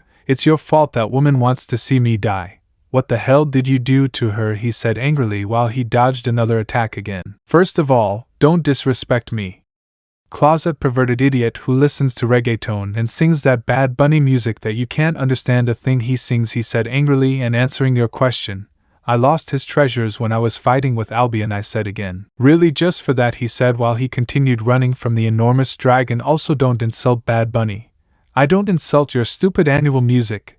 That's BRRR for an idiot, he said, but in the middle of his distraction the dragon was in front of him. Don't get distracted, he said while launching a huge fire attack from his mouth. At that point, the chestnut tree receives the full attack, causing it to fly away and then crash into a mountain. Elsewhere, Azazel could be seen sitting on a rock while next to him there was an albino who was all sealed on the lower part of his torso. The haired boy looked curiously at the albino, but before he could ask a question the albino got in front of him. I almost died from SNU, said the albino who was on crutches. Azazel Aki Issei said this nervously. How the hell did it happen? He asked curiously while Issei just looked at him. Issei, sigh, she chained me up in her cave where she grazed me for more than 3 days without rest, leaving me completely dry and in the process leaving the anaconda sore as well as my bones, she said while a huge shiver ran down Issei's back. I don't know about you, but Ami also gave a shiver. That also gave Azazel a huge chill. Azazel, oh how nice it is to be single.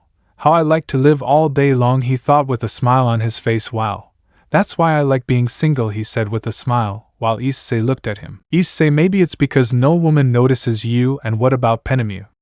Asked the albino. Azazel, she's a lesbian, she answered while shrugging her shoulders. Boom! A huge one appeared a few meters away where Issei and Azazel just looked at each other and then, in spite of going towards the sound of the explosion, when they arrived there they saw a huge crater where a black-haired woman with a wounded laser came out, while in the sky a purple dragon was flying over her. At that moment the purple dragon descends from the sky to stand right in front of the black-haired man. I finished training today, said the dragon seriously. Thanks, Tannen, the woman added to the dragon, who only shook his head and then she lay down on the floor while breathing heavily. Boom! A huge explosion had occurred several meters away from them where everyone saw how a red armor flew into the sky and then saw how it was plummeting. Issei, sigh, it's a good thing I'm not the one there, he said with a smile on his face. Azazel just nods. In a huge battlefield you could see several corpses scattered everywhere. In the middle of the battlefield was an albino who had no trace of blood. He didn't even have a wound on his body.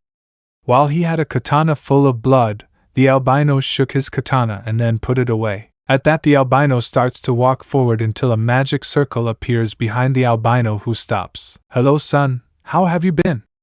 A white-haired man greeted. What do you want now, father? Asked the albino. Virgil, I want you to go to the underworld and capture this person, said the white-haired man who was handing a photo to Virgil. Virgil, who is she? Asked the albino. She is the woman I need to be able to free the Triaxa, said the albino. Virgil, do you plan to release that beast, and how will you control it? He asked. Your calm, nervous self. Leave everything to me, my son, he said while turning around and then leaving. Virgil, sigh, whatever you're up to, old man, I won't let you get in my way, said the albino who had taken out his katana. Where it is, he makes a cut where a gap will open so that the albino can enter. In the underworld, a great celebration had been set up in the underworld where the young demons attended. We can see Citri entourage with the Gremory along with Aldo Hyoudou. The Hyoudo's patriarchs and the Gremory were also present. At that moment the door opens and a bearded man enters accompanied by a silver-haired man. Azazel, I see you've arrived, old man greeted the fallen one. Odin, I see you haven't changed anything, Brad, he said with a slight smile. Michael, how long? Odin Dano greeted the seraph. Odin, gosh Michael, how long has it been since I saw you? Since the war, because of the followers, he said amusedly. While Michael only showed a nervous smile, a redhead approached Odin. Sirzechs, how long? Odin Dano, he greeted with his usual smile. Odin, wow, you've really grown up, Brad, he said amusedly. Odin Sama, behave, said the albino. Odin Roswise, stop being bitter, and you'll never have a boyfriend, he mocked, making the albino start to cry. Boom! Before anyone could continue speaking, a huge explosion occurred and then a man was seen flying in the sky. Odin, Loki, what are you doing here? The Norse god asked seriously. Loki, isn't it obvious? I'm not here to let you make an alliance with weak beings, he said arrogantly while snapping his fingers, and then a huge dog appears. But before anyone could do anything, a magic circle had appeared beneath the Norse god and then disappeared. I sealed it, but it will only last 24 hours, said a green-haired man. At that, both Sirzechs and the other leaders nod and then end the meeting. Chapter 17. Battle Against the Norse God Part 2. In the Gremory mansion were Sona Citri with her Reina Tsubaki Shinra.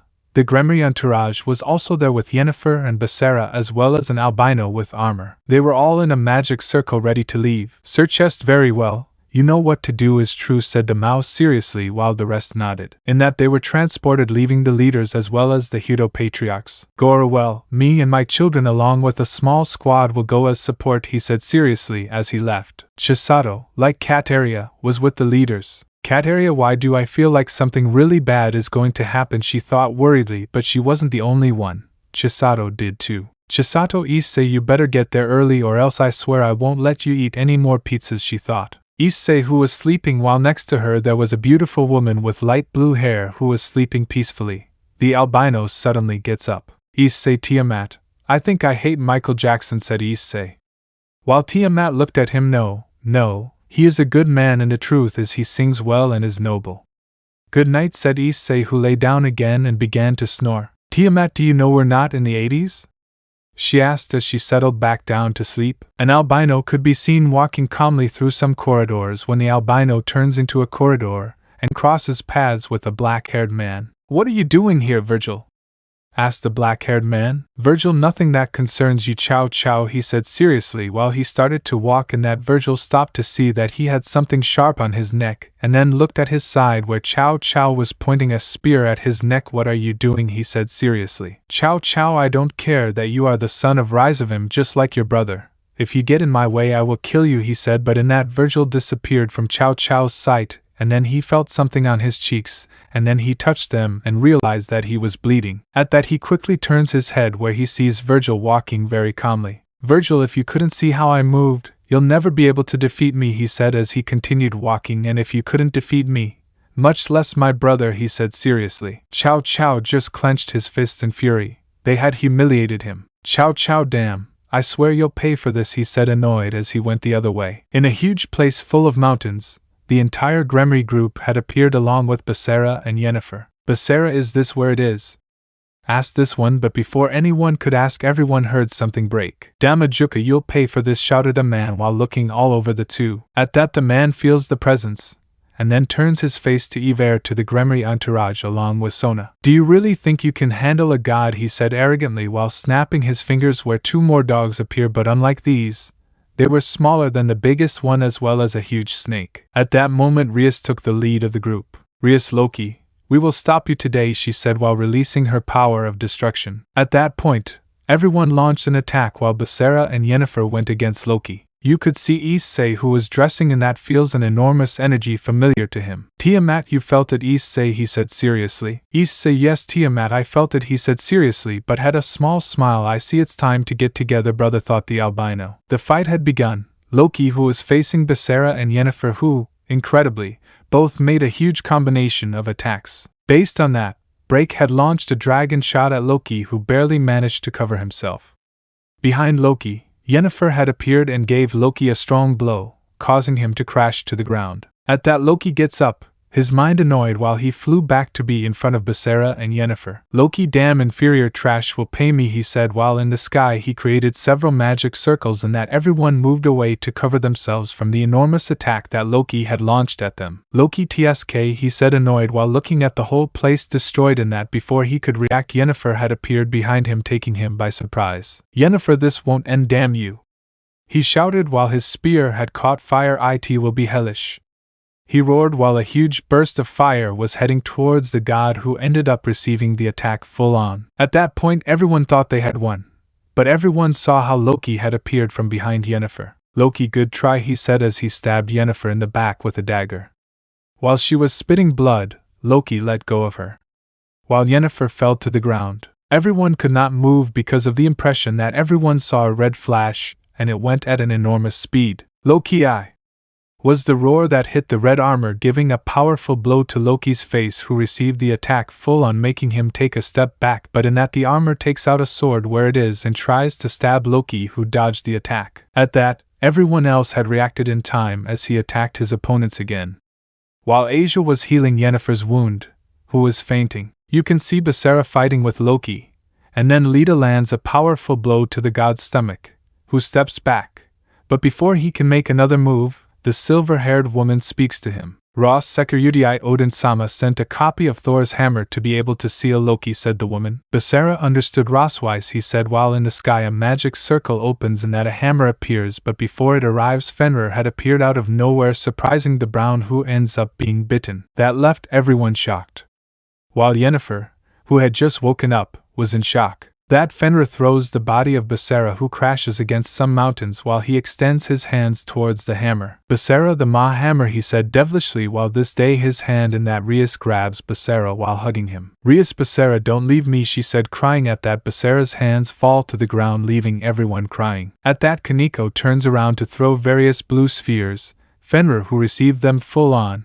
Kiba makes several swords appear from the ground, making Fenrir take a few steps back. At that Zenobia with Exduranda launches a magic attack, followed by Irina, who launched a magic attack, making Fenrir take a few steps back. In that Fenrir, when he is about to attack, he receives a powerful ray from an Akino that had detached her demon wings and fell. While he was there he did not stop crying. While you laughed, you continued crying while the lifeless body was lying on your back. Based on that, you laughed and stood up while your hair covered your eyes. At that, Rias is covered by a gigantic red aura. While looking at Loki, who is not impersonated, but before Rias makes a movement, he sees how a bottle falls on him, making it stop. Virgil could be seen in some mountains watching Loki's fight from afar. Virgil, this is boring, he thought while looking from a distance. At that, Virgil turns his head to the side. Is near, I think it's time to interfere, he said mentally while taking out Yamato to make a cut and open a gap where he enters. Chapter 17, Issei vs. Virgil. Everyone was nervous. While the Norse god looked at them with arrogance, no one could move. Loki, and well, where is that confidence? Don't tell me that without the Sekurudii you can't do your job alone? He asked with a smile on his face. Everyone was tense, no one knew what to answer. Akino looked seriously at the god. While tears continued to fall from her eyes, as did the Gremory group, Sona was the same.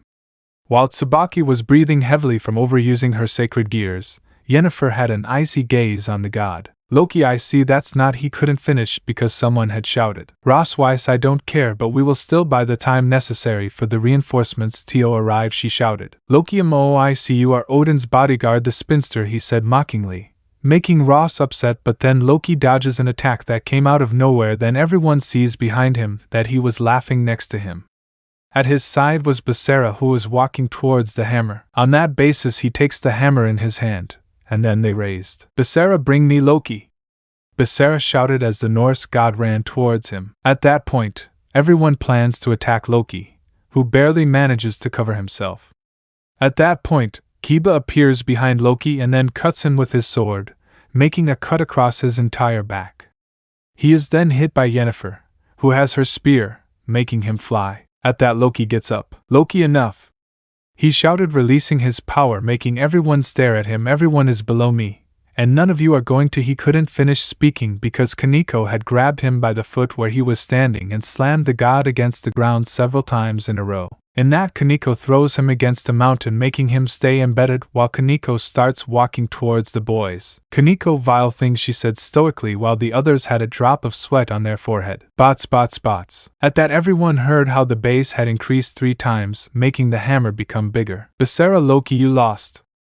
He shouted while hitting him with the hammer while Loki began to be locked in a kind of cage. Loki, I curse you, Sekurudii and Gremory, he said with hatred as he ended up sealed. They all start to relax, but then they all see a small gap open where an albino with a katana on his waist comes out. Sigh, what a desire, Loki, said the albino while in the room to look at all the individuals. At that, Yennefer places herself at the front of the entire group. Yennefer, who are you?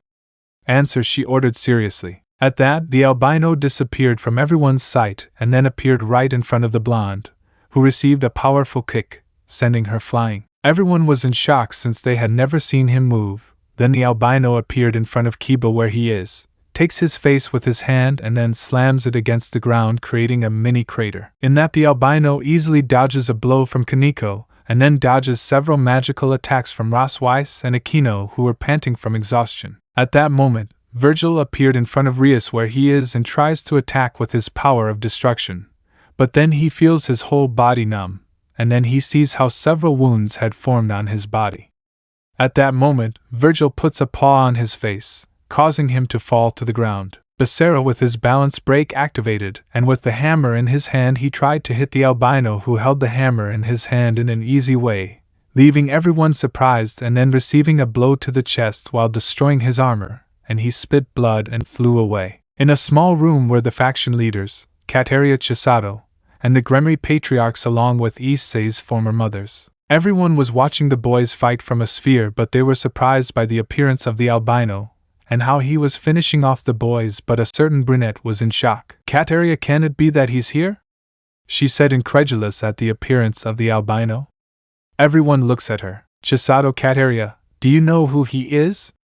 Asked the brunette, looking at the brunette who only nodded in confirmation. Shifuya, tell us who he is, she said authoritatively and seriously while looking at the brunette. Kateria, he is Virgil, Issei's older brother, she said, leaving those present in shock since some of them knew what Issei was capable of doing. Chisato, you're saying that he's Issei's brother, so what's he doing here? She asked incredulously. Kateria, I don't know. I highly doubt it's because of the duel he has against Issei, she said seriously while everyone in the room looked at her. Odin brat, tell us, what duel are they having? Asked the god. Kateria, sigh. I don't have to tell you this. Ask Issei that, she said seriously. I only know one thing, if Issei and Virgil fight now everything will be a huge chaos, so leaders, order your men to withdraw from there if you don't want them to die, she said seriously, while they nodded. Mickey, how can we know that you are not fooling us? Asked the brunette suspiciously, looking at the brunette who didn't even show any signs of it. HHHH. It was the scream that everyone heard where they looked back at the screen to see what happened. They were all lying on the ground, very wounded, none of them could stand up, while Virgil had Becerra held by the neck. Virgil, you are weak, he said, and then threw it while Becerra fell to the floor with several wounds all over his body. And that you laugh, and the rest throws a powerful magic attack at the albino, who with his katana made a horizontal cut, surprising everyone present. But before the albino makes a move, everyone hears a voice. I see you had a lot of fun, Virgil, said a male voice. At that everyone turned around to see Issei, who was walking calmly while on his shoulder he carried his jacket. At that Issei is a few meters away from Virgil. Virgil, hello brother, greeted the albino while looking at the albino. Issei, how long little brother? 1 or 3 years since we saw each other. Since that time, he said while throwing his jacket and taking out rebellion. Virgil, I see you're ready, he said as he got into a fighting stance. Issei, I always am, said this one while getting into pose. Let's see who is the strongest now, Virgil, said this one. Virgil, I want to see how much you've improved, brother, he said while his whole body had changed. Issei, I see that I have to go seriously, he said while his body had also changed. Issei / Virgil, devil trigger, they said in unison as they both launched into the attack. Boom! A gigantic explosion was generated in the place, causing the entire underworld to experience an earthquake. Throughout the supernatural world they had felt the immense power that both brothers were releasing. In the room the faction leaders were terrified by the power that Issei and Virgil were giving off. Sirzechs, this power is, said this one who could barely stand. Michael, immense, he said, terrified by the power of Issei and Virgil. Kateria, damn, at this rate both of them are going to destroy the underworld, she said seriously. And the worst of all this is only 50% of their power, she thought. She is terrified. Chisato, damn Issei, she said furiously. But the ones who were most surprised were Issei's ex-mother, who couldn't believe the power that Issei was releasing. In a beautiful forest you could see a red-haired woman next to a blonde. Both were sitting with a fishing rod, and that she saw how the rocks were shaking. TSK, damn, said the redhead, dropping the fishing rod as she stood up and summoned the spear. Lucy, where do you think you're going? Asked the blonde as she stood up. Lucy, don't you see, Amanda? I'm going to stop this stupid fight. I don't want them to die because of us, she said while she tightly gripped the spear. Amanda, Lucy, you know that we can't interfere, he said seriously. Lucy, and what do you think? It doesn't hurt me that my 2 only children are trying to kill each other, she said crying. Amanda, do you think that I like this too? She shouted while crying. You don't know how much I regret having thrown them out, she said crying. Everything, the days I miss Issei's antics, or reading him a story to Virgil, or feeling his hugs, she said crying, while Lucy was the same. And that Lucy started to walk. Amanda, where are you going, Lucy? She said seriously while wiping her tears. Lucy, I'm going to train. I need to relax, she said as she walked away. All the boys who were near the sauna were now on top of a beautiful blue dragon. Tiamat, I see that the larvae have already woken up, she said seriously, while everyone didn't know what to answer. Issei and Virgil were both forging their swords while the whole place was starting to scream. In that, Issei hits Virgil with a kick, making him take a few steps back, while Issei launches himself again, but Virgil blocks it in time with Yamato, to then give him an uppercut to the jaw, causing Issei to take a few steps back.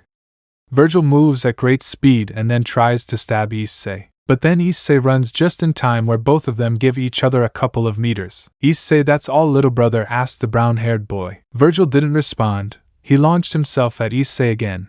Whoever was there didn't stay behind, where both clashed their swords again. Clank! Clank! It was the sound of both swords clashing against each other. Neither gave any room for error in their movements. Each clash of their swords will make the entire underworld tremble. Issei is fully on the attack while Virgil was dodging every blow that Issei tried to give him. At that, both clash their swords again and then shoot out a few steps back, where both detransform.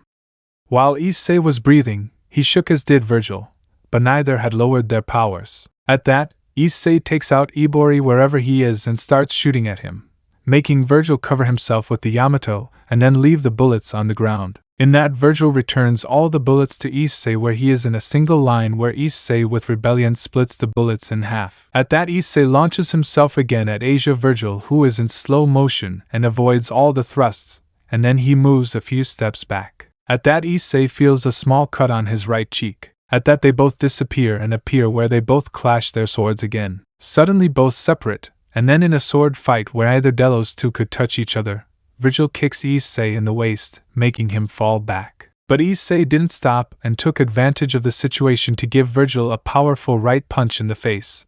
But Virgil didn't back down either. Issei launched himself again to try to hit Virgil back, but he never expected that Virgil would use Yamato to stop the rebellion. Wherever he is, he takes out his gun and shoots him, but Issei, with his free hand, moves the gun a little, where Issei ends up receiving a direct shot to the shoulder. "Issei, no face, idiot, I'm too hexy to have a hole there," said the albino who was forcing Virgil. "Virgil, hey, your hexy is the best joke I've ever heard," he said mockingly. At that point they both stop forcing themselves, where they both stare at each other. At that, Virgil increased his speed again. Where he was, he launched several stabs at Issei, who covered himself with Rebellion. Where he was, he received several cuts on his legs, arms and stomach. At that, Virgil raised his hand, where he created several swords of light. Where he was, he threw it at Issei, who barely made a magic circle to cover himself from the impacts, where little by little the swords were cracking the magic shield. At that point, Virgil starts to shoot, varies bullets, and then destroys his shield, where Issei uses Rebellion to cover himself from the bullets. At that, Issei starts to dodge the attacks while Virgil approaches more corpses, who does not stop shooting. While on Issei's fists, gloves and boots had formed. Just like Virgil, he had the same formation. In that, Virgil saves his sword as well as Issei, where both turn to throw, where these in a hand-to-hand fight where either Delos retreats. Issei threw an uppercut to Virgil's chin followed by a kick. In that, Issei does a mini jump where he throws a powerful right to Virgil, causing him to fall to the ground. Issei could barely stand. "Issei again," said he, panting while Virgil was standing up. "Damn," he complained while he was on guard just like Virgil. But before anyone could make a move, a portal had opened, where an albino in a butler's outfit came out. "Virgil, rise of him-sama," said. "That's enough," said the albino seriously, looking at Virgil. Issei, "Hey faggot, don't you see that we're here trying to kill each other, and you come to interfere?" he said, annoyed. "Hey, does your face look familiar to me?" he asked with doubt. At that, Virgil just unclenches his fists and starts walking towards the albino, who created a magic circle. "Virgil, you were strong, brother. Next time I will defeat you," he said as he disappeared from the place. While Issei unties his gloves. "Issei, sigh, great," was the only thing he said as I fell to the ground. "It's been 3 days since Loki and Virgil's attack," where we can currently see Issei lying on his couch while in front of him were Tiamat and Chisato, both talking. But they were not the only ones. There was also the Gremory group along with the Citri group. Each and every one was doing a certain activity. But then the door will open where Sirzechs enters, followed by Azazel, who was accompanied by Rainier Penemu and Rossweiss, who both carried some suitcases. "Issei, God, please give me patience," the brown-haired man prayed mentally. "Sirzechs, Issei-kun, there is something to talk about seriously," he said seriously while everyone else pays attention. "Issei, shoot," was the only thing he said while he was still lying down. "Sirzechs, the council elders want to talk to you," he said seriously. That surprised everyone except Issei, since he knew the reason. "Issei, and there go my quiet days," he thought irritably. Chapter 18. problems with the council elders. Issei could be seen walking in a forest, and then he was in front of a somewhat destroyed house. At that moment, the albino started to remove some debris and then looked at a painting where there were two women, a redhead and a blonde, along with two albino children. Issei, sigh, this is where it all started. Virgil, said the brown-haired boy, while a gap opens behind the albino where Virgil comes out, who was looking at the whole place. Then he started walking and then stood next to the albino to also look at the photo. Silence reigned in that place. Neither of them said a word. They didn't even speak to each other. They just stood there looking at the painting. Issei, you remember that day, right? He said without looking at the albino, who didn't answer the question and kept looking at the painting. That day everything was normal. We were entering with Lucy Okasan. While Amanda Okasan was preparing the cena, he said. While the albino didn't respond, he was just listening after eating. And while I was fighting with Lucy Okasan and you were there reading some books with Amanda Okasan as always, he said. While he gave a small smile, Virgil didn't respond. He was just listening to every word. Issei, what happened to us, brother? We were a truly unstoppable team, but when our mothers died you took a different path, he said to look at albino, who simply continued looking at the painting. Virgil, we grew up, Issei, he said seriously without looking at Issei, who couldn't take his eyes off him after all. We were weak that day, he said while clenching his fists. Issei, sigh, he don't even mention it, he said, and then turned around and started walking. Virgil, Issei, what do you think would have happened if our mothers were still alive? He asked while looking at the albino, who stopped and turned his face. Issei, I have no idea. Nobody controls destiny, brother, he said as he left the place. Virgil, Issei, take care of the Valkyrie. Our father loves her, was the only thing he said. While the albino just nodded and left the place. Sigh, I hope you forgive me for what I'm going to do, Oka-san, he said.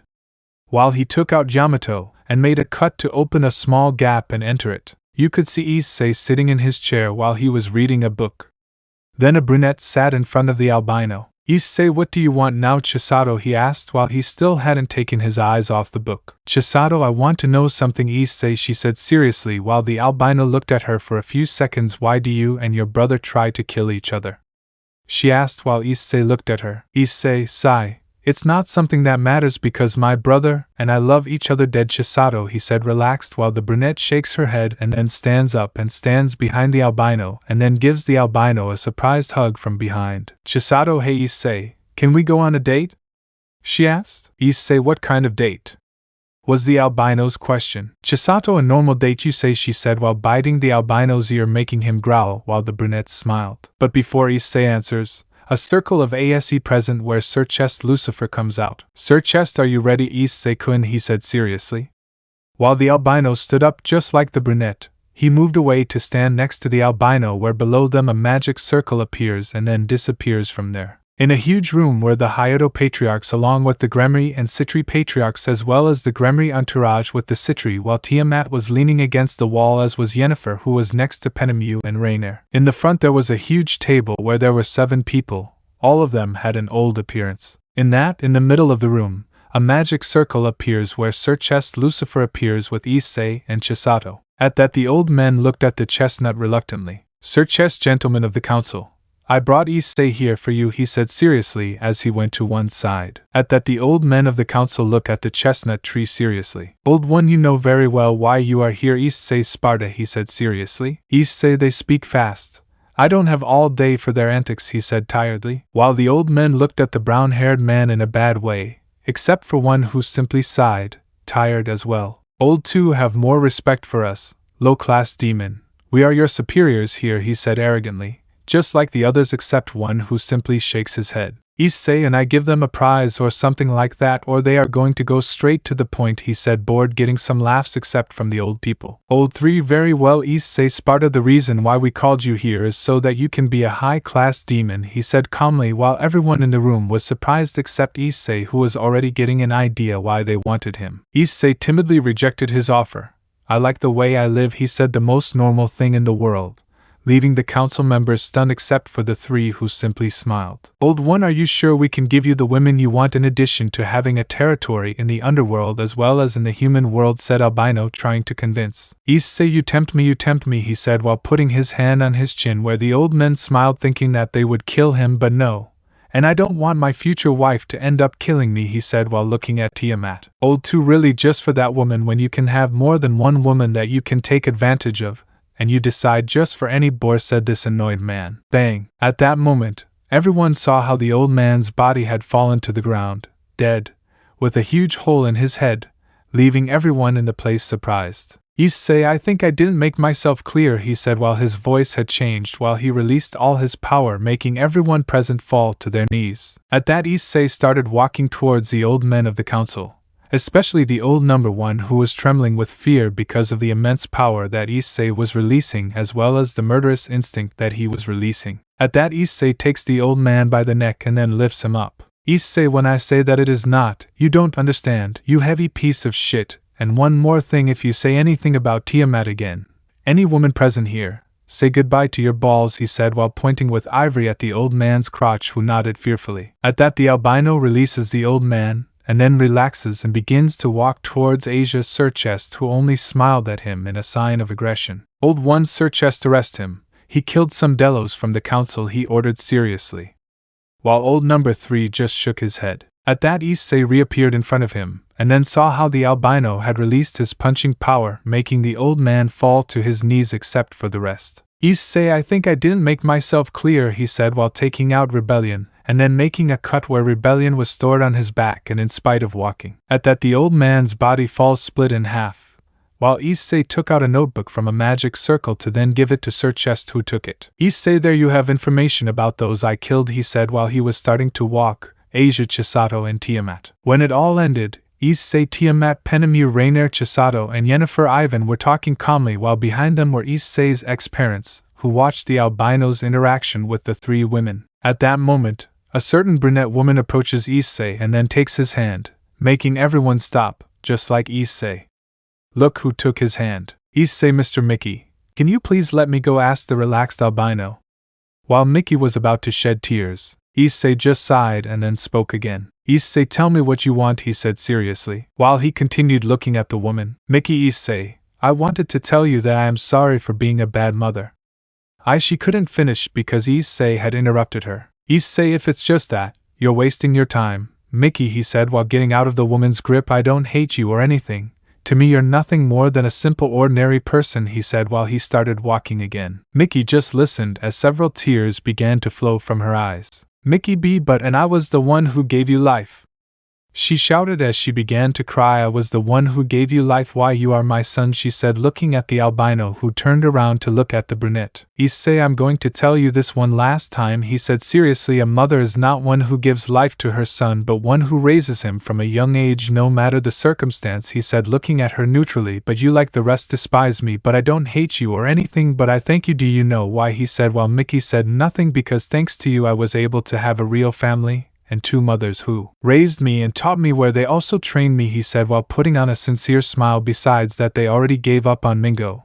Besides that, they loved me for what I am and not for power. That is the difference between them and you. You do not know the value of family, he said while he started walking again, being followed by Chisato, Penemu, Rainier, and Yennefer. While the rest remained thoughtful, Mickey fell to her knees while standing and cried at Issei's words. Chapter 19, Trip to Kyoto. It's been a week since the meeting with the old demonic council members, where Issei has been taking on one role or another, as well as his relationship with Tiamat, where it is improving considerably, as well as that of Chisato. Devil May Cry. In a small room you could see an albino next to a beautiful silver-haired woman who was alone, covered with a towel in front of Issei while he had her cornered against the wall. Issei, and well, Roswise, said Issei while taking the chin of the albino, who was totally red with embarrassment, while avoiding looking the brown-haired in the eyes. Roswise, I tried to say, but I was totally nervous. Issei, you're not going to say that you came into the bathroom just to see me naked? You're such a pervert, Ross, he said with a hoarse voice while biting the albino's ear, who got a cute moan. Come on, Ross, tell me something, said Issei, who hugged the albino by the waist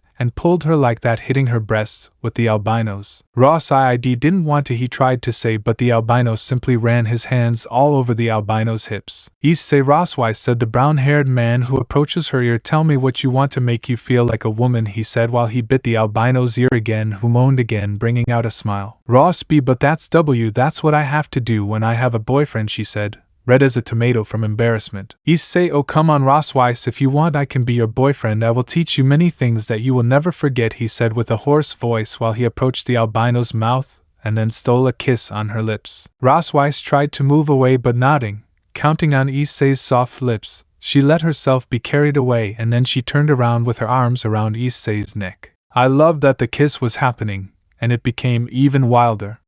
While Issei suddenly stuck his tongue in Rossweiss's mouth, leaving the albino completely surprised. To then begin a tongue fight where after a while both separated in a thread of saliva while both breathed heavily. Issei, go Ross, I didn't know you kissed well, he said amusedly while Ross was embarrassed. But before he could continue, someone had entered the bathroom, freezing the brown-haired boy and the albino, and then Issei turned around to see a certain woman. Issei, why Tiamat, he said nervously as he moved away from Ross. It's not what it seems, let me explain, he said, but Tiamat had her hair covering her eyes. Tiamat, I think I'm going to have to put you down, Issei-kun, she said while showing a terrifying smile, making Issei start to take a few steps back out of fear. Tiamat, tell me, Issei-kun, she said as she approached the albino, you know I know 100 forms of torture, do you want me to teach you, she said with a sick smile. Issei, shit, she's really upset, he thought as he walked away, there's no other choice.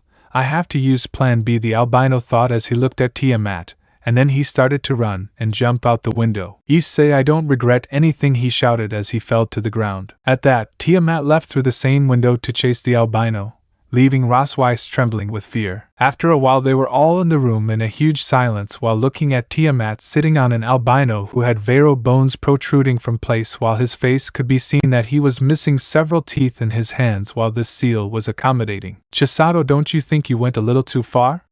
She asked. While Tiamat looked at her reluctantly, and then stood up. Tiamat, she deserves it for being unfaithful, she said as she sat on a sofa. Penemu, I think you exaggerated a little, she said somewhat annoyed looking at the dragon who looked back at her. Issei, seriously, I don't know why it bothers you, he said as he stood up again just as he was placing his teeth in each part of his mouth. Besides, you know that I'm part dragon for having had hex with you, he said as he sat down at his desk and grabbed a heavy pizza. As he was about to eat the slice, a dagger of pinkish eyes struck his cheek. Tiamat, you are only mine, you understand, she said while she was trying to release her power, making everyone think of being afraid. Issei, keep dreaming, woman. I'm too irresistible to be with just one woman, he said while eating a piece of pizza, leaving Becerra with her mouth open just like X. Becerra/X the male, they both thought in unison and looked at Issei with respect. And that the power of Tiamat in wait bother. Tiamat, repeat what you said, she said annoyed. Issei, are you deaf or what, he answered, I'm not just you. Besides, I'm half dragon. I'm going to have more partners. Besides, what are you complaining about, he answered unconcerned. But before anyone could speak, a magic circle appeared where Rias came out. Whereas he saw that the whole hab was totally uncomfortable. Rias, am I interrupting something? She asked while everyone shook their heads. Well guys, in a few days you're going on an excursion to Kyoto where Issei will also go, she said with a slight smile, while the albino nods weakly. After explaining the situation to Issei, he agreed to go to Kyoto without any problems. While he was sitting on his couch with Rainier, Penemu and Chisato. Penemu, well Issei-kun, is it true that you are now half-dragon, he asked the question. Issei, yes, that happened when I had hex with Tiamat, was the short answer of the albino who did not take it important. Why the question? Asked Issei, now looking at the girls. Rainier, I just wanted to know out of curiosity, Issei replied. He just sat down, but before anyone else could speak the door was opened abruptly where everyone in the room turned their gaze where they saw Azazel, who was totally Azazel. Issei, we have to talk, he said seriously. While the brown-haired man stood up and started to go up the stairs with the black-haired man. Issei, well Azazel, what do you want to talk about? He asked bluntly. Azazel sighs. Issei said this one while giving a notebook to the albino who looked at him curiously. I found your mother's, he said seriously while Issei opened his eyes wide. Chapter 20, Virgil's Search. You could see an albino with a blue trench coat and a katana on his waist. While he was reading some books, there was one that caught his attention more. At that the albino takes the book, and then shakes off the dust to then read the title. What is a diary doing here? He said to himself as he opened the book. Before creation there were many creatures with great majestic power. These creatures were called demons. The first demons in all of history were cruel and ruthless. But there was one demon that was different, since he had fallen in love with a human named Eve, said the albino while reading the book. Eve, where have I heard that name before? The albino asked himself as he read the book again. This demon was a general and the king's right-hand man, but unlike him he had other plans where he betrayed his own demonic race, but it was a serious cost since all the demons including him were sealed. But before he was sealed he was going to have a son or daughter, said the albino while turning the page. But what this demon never knew is that instead of having a son or daughter he had twin girls, but these were different since both did possess their demonic powers. But what stood out the most was their hair color. One was red and the other blonde. Both were inseparable, said the albino, and then he started to think not to be. No, it can't be, or yes, said the albino. The name of these two daughters were Amada Sparta and Lucy Sparta, descendant of the demon Sparta. He finished reading while the albino was in shock. But before I read again, I will open the door where the albino keeps his book. I see you're here, Virgil greeted a white-haired man older than him. Virgil, what do you want now, father? He said seriously while looking at the albino. Hey, where's all the coldness coming from? Aren't you going to give your old man a hug? He said with grace. While the albino sighed heavily, I just came to congratulate you on your work, he said while he sat down. Virgil, that's weird of you. After all, I failed to kill Issei, he said seriously as he sat down on a chair. Sigh. It's not because of that, but because I managed to awaken his devil trigger, Virgil, said the albino calmly. Virgil, tell me something, father. How did my mothers die? He asked while the albino looked at him curiously. Were murdered, with a stab in their heart, he answered. Why? He asked while raising an eyebrow. Virgil, not for nothing, I was just thinking my mothers without very powerful would die in that easy way. Besides, I have seen her finish off a huge army alone, he said seriously while looking at the albino, who was not impressed by his look. You know something about that, father, or should I say rise in, he said coldly. Rise of him? No. I don't know anything about that, son, he said seriously while looking into the albino's eyes. Virgil, whatever is it that you want, father? Asked the albino as he grabbed a book. Rise of him, sigh. I want you to steal this from Shiva, he said while handing him a photo, where Virgil takes it to see a strange sword. Virgil looked at the sword strangely, then sighed and put the photo away. Virgil, tell me something, father. What is the sword for? Asked the albino looking at Rise of him. Rise of him, that sword that you see in one of the keys to free the Triaxa. Then there would be the chalice that the vampire girl carries, and finally the blood of the purest woman of all, said Rise of him. Virgil, are you still with that? He asked while the albino nodded. Sigh. Well, I'll go to Shiva's territory, he said while he put the book back and turned around. Rise of him, Virgil. Don't be too confident, you're strong. But he surpasses you by far, he said seriously. While Virgil looked at the albino, you still don't control the devil trigger perfectly. So be careful, he said seriously. While the albino made a slash with the katana to enter the gap. Virgil, you don't have to tell me, he said as he entered the gap. Rise of him, it seems that you are already suspecting, he said while clenching his fists. First Issei and now Virgil. If both of them become teams, I will never be able to take over hell and rule everything, he said annoyed while he left there. Damn, if I manage to free the Triaxa, nobody will be able to stop me, he said while leaving there. In a beautiful landscape there will be a gap where Virgil comes out. Virgil, so this is Shiva's territory, he said seriously while looking around, and then he started walking. But then he stopped suddenly and sees several beings appear surrounding him with weapons while the albino watches all this bored. Virgil, and there goes Plan A, he said while taking out the Yamato. Let's go with Plan B, he said while putting the Yamato on his waist. At that, Virgil at an enormous speed. Virgil was already behind Delos demon, where he was slowly putting away the Yamato in his sheath. Clink. It was the sound that was heard, and then we saw all the beasts fall to the ground, all split in half. Virgil, sigh. I thought it would be more difficult, but in the end they are nothing, he said while he was trying to run everywhere, dodging one guard or another. At that, Virgil enters a kind of room, and then he begins to walk directly to a kind of giant door. Virgil, here it is, he said. While opening the door where he is, he enters and sees a black sword. But as he approached, Virgil didn't realize that Yamato was shining. You want power? I can give you power. Power to be strong and unstoppable. These were the voices that the albino was hearing. But before he could grab the sword, he managed to react in time to dodge an attack. You know it's polite to touch other people's things, said a serious voice, but at the same time it showed importance. But it doesn't matter, he said as he came out of the shadows, showing a man with dark skin as well as having black hair and an eye on his forehead. as well as having 4 pairs of arms. Why will I destroy you? He said while pointing at him. Virgil Shiva, he said seriously while unsheathing Yamato. I thought you would look more impressive, but with that form you look like a faggot, he said mockingly. Shiva, you are a very loose-mouthed demon, he said annoyed while in his hands 2 blood-red spheres were generated. I will show you the power of a god, he said arrogantly. Virgil, let's see what you're made of. Indian god, he said while getting into a fighting pose. Chapter 21. Demon vs. God. In a huge room there was a muscular man with 4 arms and brown skin, and the other was an albino man with a blue jacket and a katana on his waist. Both subjects looked at each other seriously. Neither of them did anything. They had a battle of glances. In that, both disappear in a blur of speed and then appear head-on where the brown-haired man tries to strike with his unsheathed katana, where Shiva covers it with his hand and then uses his other 2 lower arms to strike, but Virgil dodges it. At that, Virgil makes a horizontal cut with his katana, but suddenly Virgil flies away and then crashes against the walls.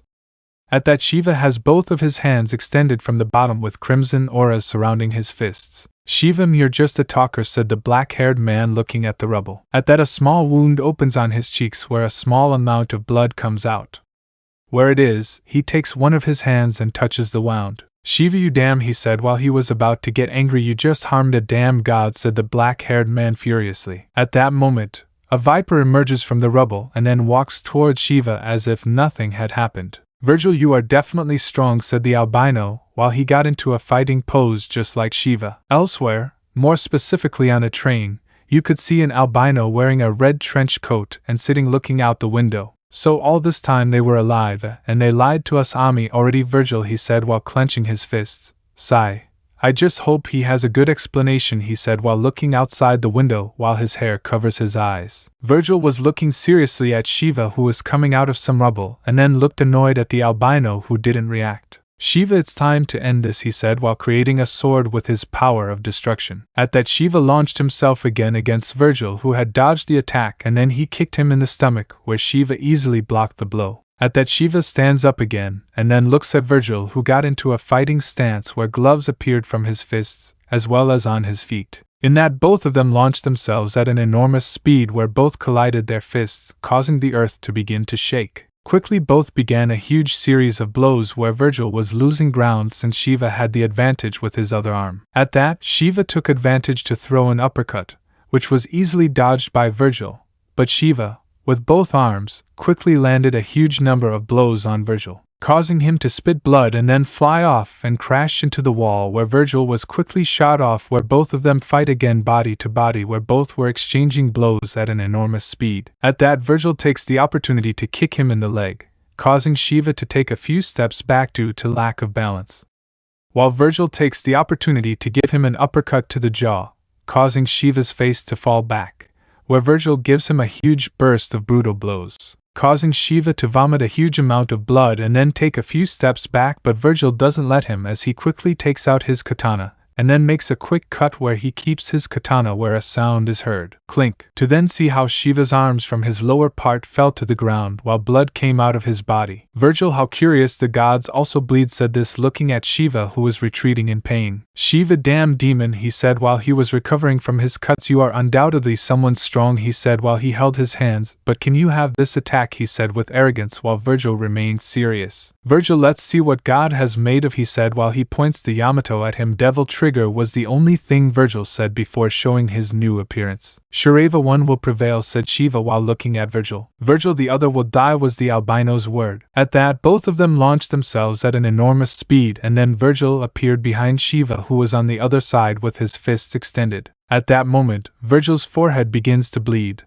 where Virgil stands up, still turning his back on Shiva. At that, Shiva's body falls to the ground where a small river of blood begins to cover the Hindu god. Virgil keeps the Yamato on his waist, and then begins to walk towards the sword, but then he falls to his knees while he stands breathing heavily. Virgil, vomiting blood.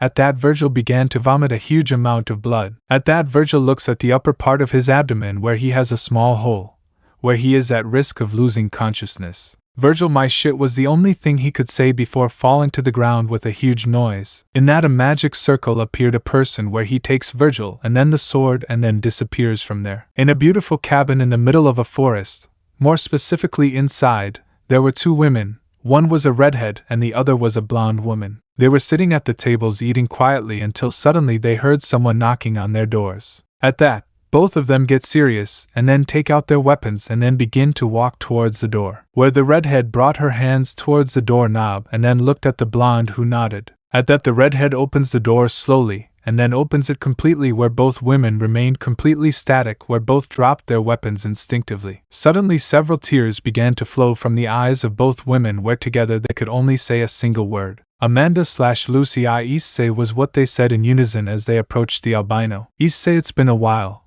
mother, said Issei, with a serious voice but alive of happiness. Chapter 22, Small Problems. Silence. That was what reigned in the place. At a table there were 3 people. One was a 17-year-old albino boy. At the other there were 2 women, one blonde and the other a redhead. Nobody said anything. The 2 women were totally nervous while the albino was sitting with his fists resting on his cheek looking at both women. Issei, I think this is a little uncomfortable. Right, said the albino, trying to take the tension out of the place. Why are you so nervous? Asked the albino. But the 2 women didn't know what to answer. They were just quiet and nervous. They didn't know how he found them, or even what words they could say to him, or what excuses they could give the albino who was there looking at her. Issei, and they have an explanation for why they did it. The serious voice of the albino made both women look at each other, and then look at the albino, who was waiting for the answer from both women. Amanda sighed. Well, we'll tell you, she said, looking at Issei. Issei, fine, said Issei while crossing his arms. Flashback 3,000 years ago. 2 women could be seen walking through a beautiful meadow while behind them there was a pile of corpses. Amanda yawned. Ah, how boring, these demons are no good for warming up, said the redhead while the blonde just walked. Lucy, and you say it, sister. In the end they are just idiots who think they are better than us, the blonde responded while she was walking. Then both women arrive at a cabin and then she goes inside, where they both begin to clean their clothes, and then Amanda goes outside and sits in the middle of a lake and appreciates the landscape. Amanda sighs. What a day, she said while looking at the place, and then she turned her head to the side. She said while looking at how the bushes were moving. At that she summons a black gun and the other silver gun. She points her gun at the bush and then sees how a rabbit had come out of there, where she sighs and puts away her weapons. Amanda, tisk damn rabbit, she said while she turned around, but without realizing that in a tree there was a kind of shadow. At that the red-haired woman enters the house, where she sees the blonde sitting reading a book. Where is she? She goes straight to the refrigerator, where she takes out a piece of pizza, where she sits, while she puts her feet on the table and crosses her legs. Lucy, really, how many times have we discussed this? Asked the blonde while looking at the redhead, who was eating without caring that she was being scolded. Amanda, don't be a party pooper. Burp. Besides, there's no one here, and much less your mother, to tell me something, Lucy, she said while the blonde only gets a twitch in her eyebrow. When she was about to claim something, Amanda quickly takes out her spear and the whole door, and the main door is destroyed, where Amanda could not finish covering herself in time, nor could Lucy, since both received a powerful blow causing her to fly out and end up crashed into several trees, where suddenly several grotesque creatures began to surround the 2 women who were coming out of the smoke screen with some damage. Amanda, okay, said the redhead while cracking her neck and knuckles. Now I'm really upset, she said while her eyes were shining an intense blood red color. That several data creatures were launched, where she took out her pistols and began to shoot, killing 2 Delos first with an accurate shot in their head, while she makes a turn and shoots the 2 behind, and that she makes a deadly back to shoot the 2 demons that were going to hit her. Then she was on top of one of the Delos demons, where she began to squeeze his neck with her legs. While she was still shooting at him, she then turned around and began to shoot quickly, killing the demons that surrounded her. Then she breaks the domain's neck and gives him a precise shot in the head, killing him instantly. Amanda, tsk, she complained while a demon came out behind her, where she just put the gun pointing backwards, where she shot him directly in the head. At that she turns her view to see all the dead demons, while she sees Lucy come out with a katana in hand, and then sees how she sheathes the katana, and you can hear how a clip had sounded, where she sees how the demons that were surrounding her fall split in half. Lucy, I didn't expect this attack, she said seriously while the redhead also nodded. Then she bent down and started looking at the bodies. Loving, these are not just any demons, she said seriously. At that the whole place begins to shake, and then she sees how the ground was cracking. From under the earth a colossal demon had emerged. It had an enormous mouth with teeth that could be seen, 2 pairs of wings and a huge sword. Both it can't be, they said in unison while Amanda pointed her 2 pistols at him, and Lucy prepared herself with her katana. Demon Sparta, the demon had spoken while looking at both women. You damn traitor, now you will pay, Sparta, said the demon while moving at an enormous speed, surprising both women, where Amanda puts her pistols as a shield while receiving the attack fully and flying away. Lucy, Amanda! She shouted worriedly while the demon appeared right in front of her, where she quickly reacted and managed to block the impact with her katana. Clank! When both swords rang out, the whole ground where Lucy was had cracked, creating a mini crater while the blonde was forcing herself with the demon. At that, she quickly turns around and gives the demon a powerful kick, causing the demon to take several steps back. Demonia, Sparta, Sparta, she repeated over and over again as she begins to walk towards Lucy, who is on guard. At that, the demon began to run towards her as the blonde also charged at the demon. Clank, clank, clank, clank, clank, clank, clank, clank. The sound of both swords colliding generated a huge air current, while the blonde covered herself with each thrust of the demon. She was getting closer little by little, where she quickly makes a slash in a horrible way, but the demon takes the blonde woman's hand and then she starts to stand against the ground again and again, to then send it towards several trees where it ends up crashing against a rock. Crack! At that, she feels like her bones had finished breaking from the hard impact, to then see how the demon was about to kill the blonde. Bang! A shot had been heard where the blonde saw how the demon was bleeding from the right cheek. Amanda, hey, you dirty, disgusting piece of shit. I'm also your rival, she said while showing him her middle finger, as the demon turns around and charges towards her. At that, the redhead begins to shoot, while the demon begins to block each shot with his sword, and then she dodges a blow from the sword that destroyed the ground, but she couldn't react in time since the demon had grabbed her by the face and slammed her against the neck. Then he lifted the red-haired woman and grabbed her neck, while she was bleeding from her lips and blood was coming out of her head. At that, the demon was about to stab her. The redhead quickly pointed her black gun at his head while another gun was next to her head. Amanda/Lucy jackpot, both said while they shot him, where the demon ends up falling to the ground while releasing the redhead, who fell to the ground, and Lucy tried to breathe. Amanda W, what the F shit, she complained as she stood up while her wounds were healing, and then she began to walk, being followed by Lucy, but in that the demon began to move, where both sisters turned around to see how the demon had stood up. Lucy and Issei, that thing doesn't know when to stop, she complained. I think there's no other sister left, she said while the redhead nodded. Yamato, she whispered while a new katana with a white handle appeared. Amanda Rebellion, she also whispered, and then a sword had appeared where it was. It had a handle with a kind of skull. Demon, damn Spardos, I will kill each and every one of your descendants, roared the annoyed demon, while both women looked at each other and then nodded. Amanda, I'm sorry Demon-kun, but you have to wait in line, she mocked. Lucy, weak trigger, she said while her body began to shine and then show her new transformation. She had 2 pairs of wings with a great light blue shine as well as a pair of horns. Amanda, devil trigger, she said while her whole body also had a huge change. She had huge horns as well as large black wings with red touches. Amanda/Lucy, well, I hope you have health insurance for what we're going to do to you now. It won't be anything nice, they both said. In that, both of them launched themselves at an enormous speed, where the demon quickly dodged a small stab from Amanda, and then, Amanda, hey, do you need a hand, she said while she had her arm. At that moment, the demon sees his left arm and realizes that he is missing the arm. Wherever it is, he begins to forcibly flirt with Lucy. Where it is, he pushes her away and launches himself at Amanda. Amanda smiled and then began to clash swords, and that both of them got involved in a huge battle of speed where either of them backed down.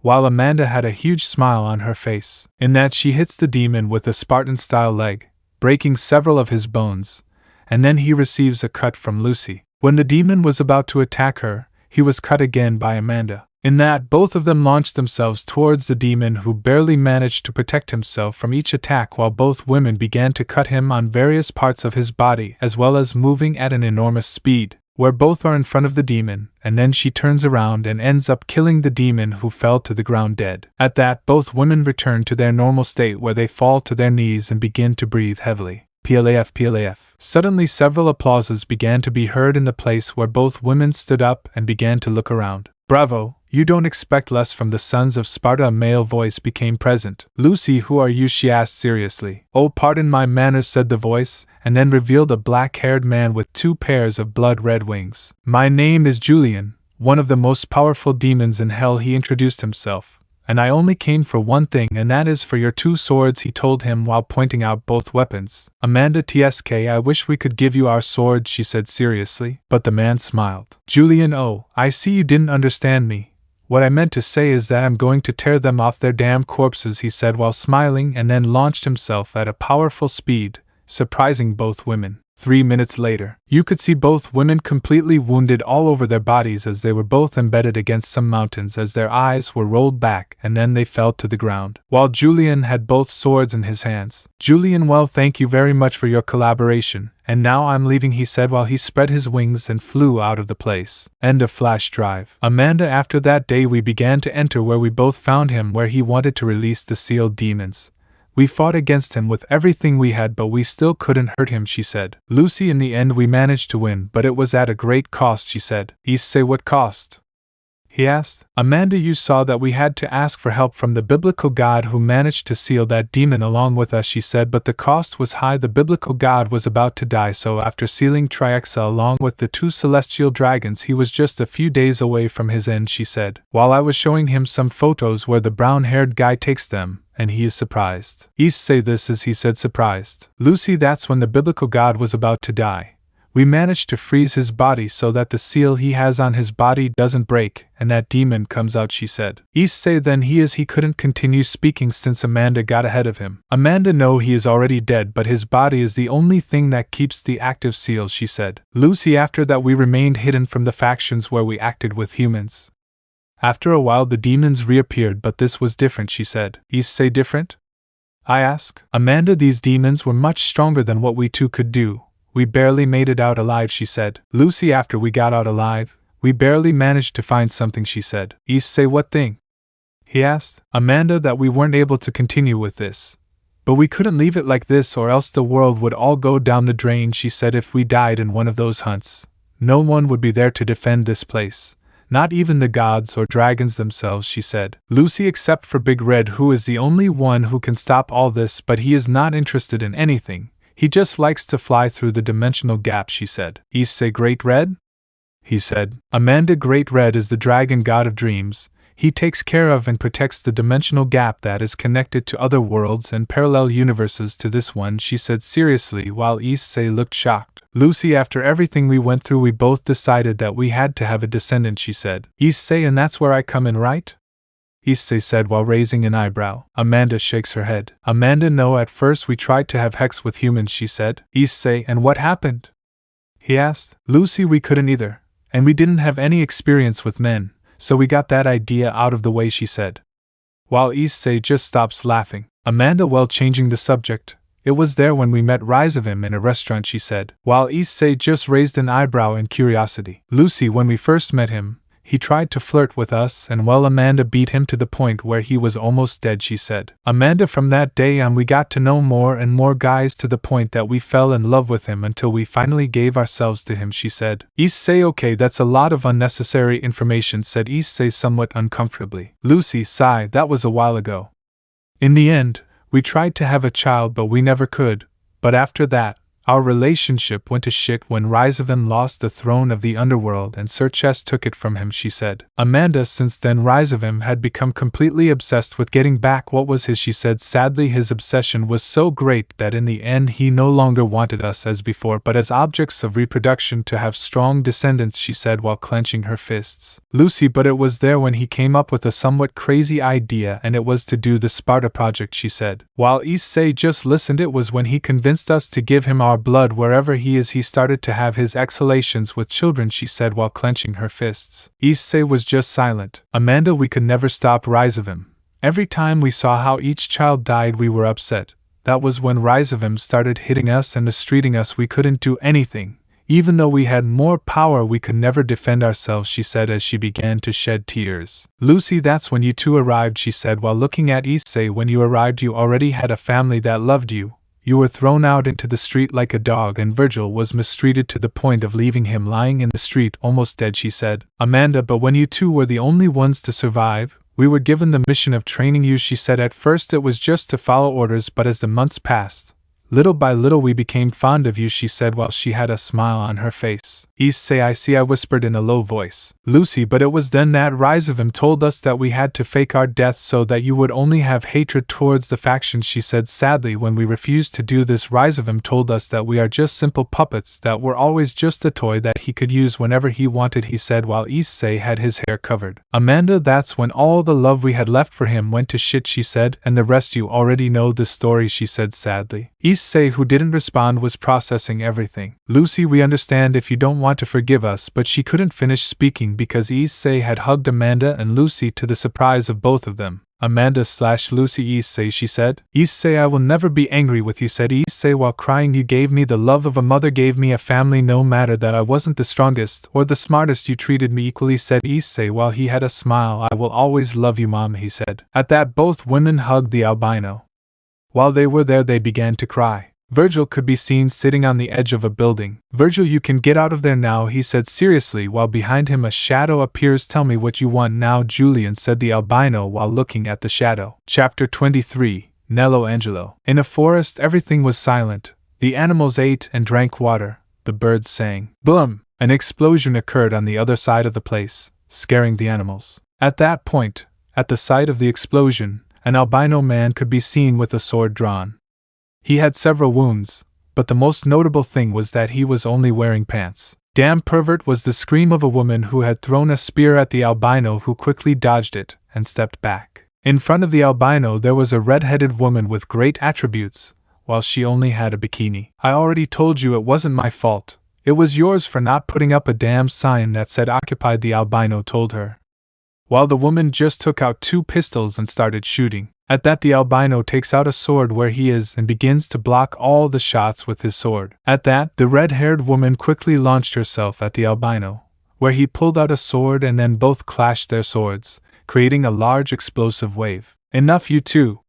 Was the shout of another woman who had blonde hair and was releasing a great amount of power. That made the albino and the redhead stop and look at the blonde who was walking towards them calmly where a magic circle was and then take out a slipper. The albino became very nervous as the blonde woman began to get closer to the 2 individuals. Now can you explain to me why you were fighting just now, he said with a beautiful smile, making the albino and the redhead nervous. Shit, they thought in unison. Virgil could be seen walking through the dark streets of Kyoto while behind him was a group of people. At that, the albino stops suddenly where he is and looks to both sides. What happened, Virgil, was the question of a black-haired man who had a spear. The albino only looks at the place where he is and takes out Yamato. Virgil, they are following us, he told them while they quickly put themselves on guard. Out of nowhere several yokai appeared, but these were different from the normal ones. They had red eyes, demon wings, several horns, and on their chests there were several symbols. Virgil, those symbols, thought Virgil, while several of those demons had launched themselves towards them. In that, the group dispersed to be able to fight separately, where Virgil was left alone against a larger demon that had a mouth on his chest as well as enormous teeth. Virgil, wow, it's strange that a demon like you came out of that seal, said Virgil, while the demon just kept looking. At that, the demon quickly launched himself at Virgil. Issei could be seen with his 2 mothers talking to each other while he was on the couch with his eyes closed after having explained to her what had really happened. Amanda, I see, she said as she began to massage her head. While Issei was on the couch with his eyes closed waiting, Amanda sits next to him wherever she is and opens one eye. Amanda, hey Issei, tell me something that happened between you and Virgil, she asked him, while the redhead sat down on a chair for one person. Issei, sigh, well, it will be a very long story. After you 2 died, Virgil became a colder and more calculating person where he was only interested in power. It was from there that we began to separate, where we began to slowly become rivals. Issei told him it was up to the point where I found out about Virgil's plans where we would both meet in a building. He told him when I saw him in that building I tried to tell him what Rizavim was doing, but in the end I couldn't beat him where we fought. But Virgil gave me a real beating, said the albino. Both women looked at each other. Lucy, I see. And tell me, how did you activate the weak trigger? She asked him seriously. Issei, it was a few years ago where I fought against my brother, and that's when I awakened my devil trigger. Flask. Rain. You can see Issei, who was climbing a ladder, and in front of the albino there was another albino. This was Virgil. He had a blue trench coat while he had a katana on his waist while he was turning his back on him. Virgil, you're here, said the albino while he turned around to face the other albino. At that, Issei, who had a revolver in his hands while he was spinning his weapon, he stops. Issei, you really know how to throw a party. Little brother, he said while he started walking to the side. No food, no drinks. And the last girl just left, he said sarcastically while he looked at the other albino. Virgil, my most sincere apologies, brother, but I was so looking forward to our duel that I didn't have time for preparations, he said. Issei, well, it's been a year since the last time you didn't give your brother a kiss, he said sarcastically. Even better, why don't you give this one a kiss, he said while taking out his other weapon and pointing it at her. The whole place had become more tense. Issei, wow. This is a real family reunion, he said carefree. Virgil, don't even mention it, said the other albino while unsheathing his katana. At that, Virgil had launched himself at an enormous speed. Issei quickly unsheathes Rebellion where he is and a sword battle begins. Clank, clank, clank, clank. Both blocked and attacked at enormous speed while Virgil tries to slash Issei's chest. He covers it where he is, takes out Lavori where he tries to shoot Virgil. He goes back. But in that, Issei takes out Lavori and Ivry where he begins to shoot Virgil. Virgil begins to spin his katana in circles.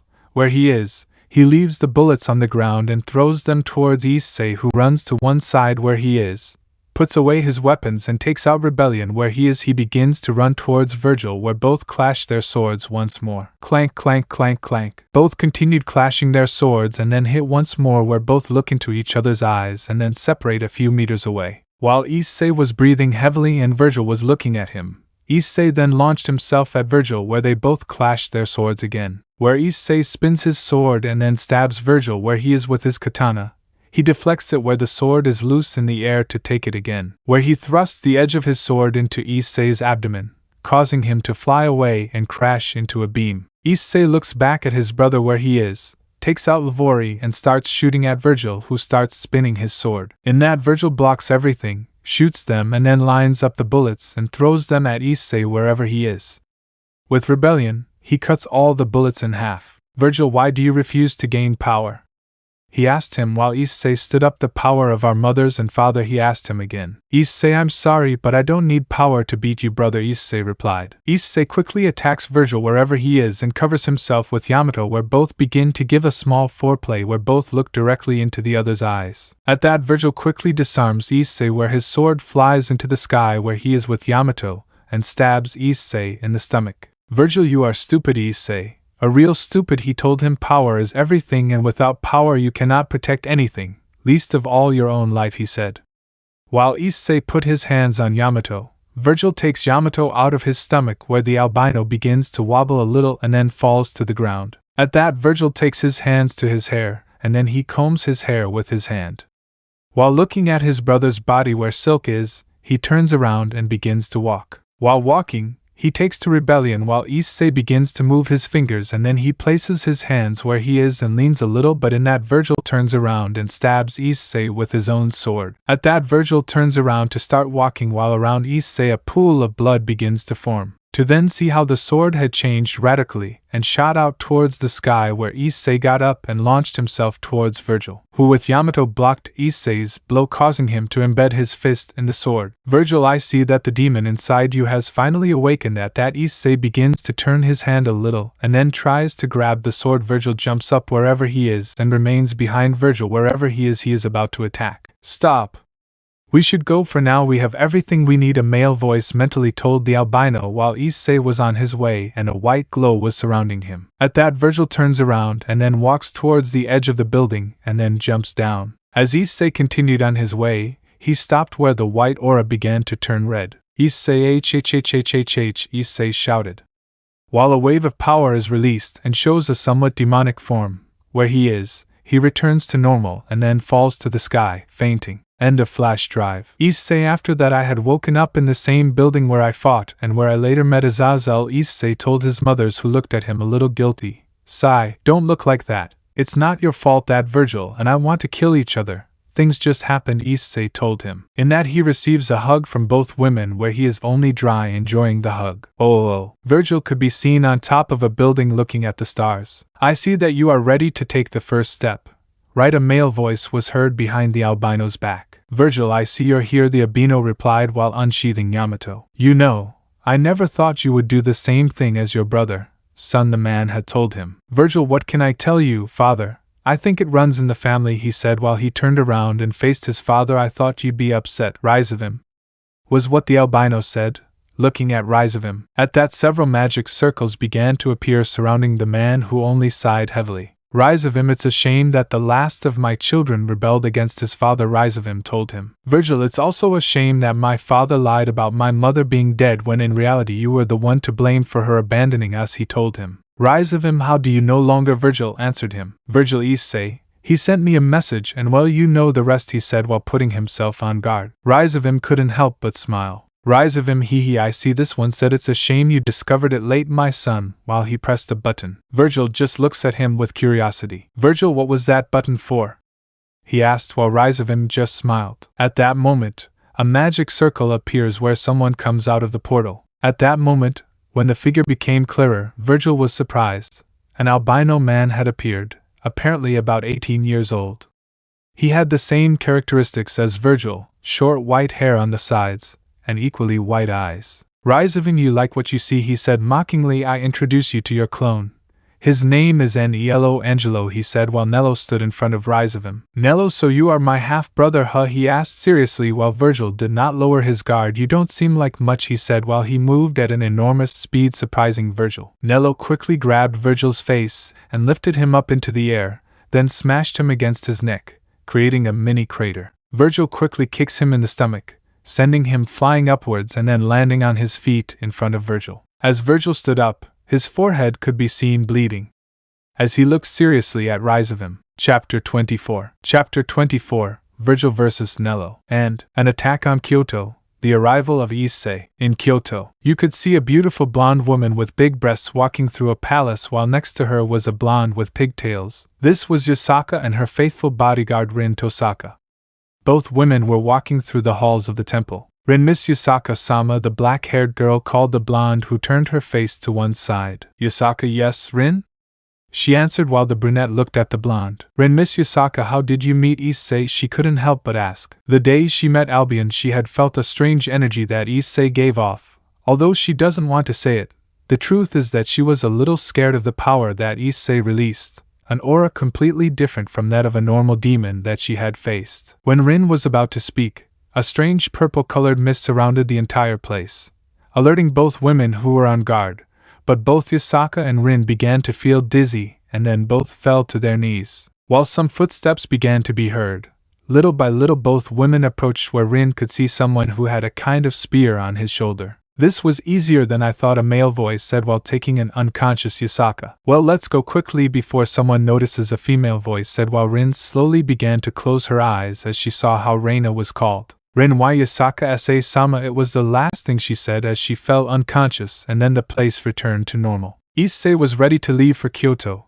but he had a slight feeling of danger. Amanda, well, Issei-kun, I hope you come back to visit us often, said the blonde while hugging the albino tightly, something that Issei noticed but didn't ask. Then she stands up from Issei and looks at a certain redhead who was standing with her arms crossed. Issei, aren't you coming to give your son a goodbye hug?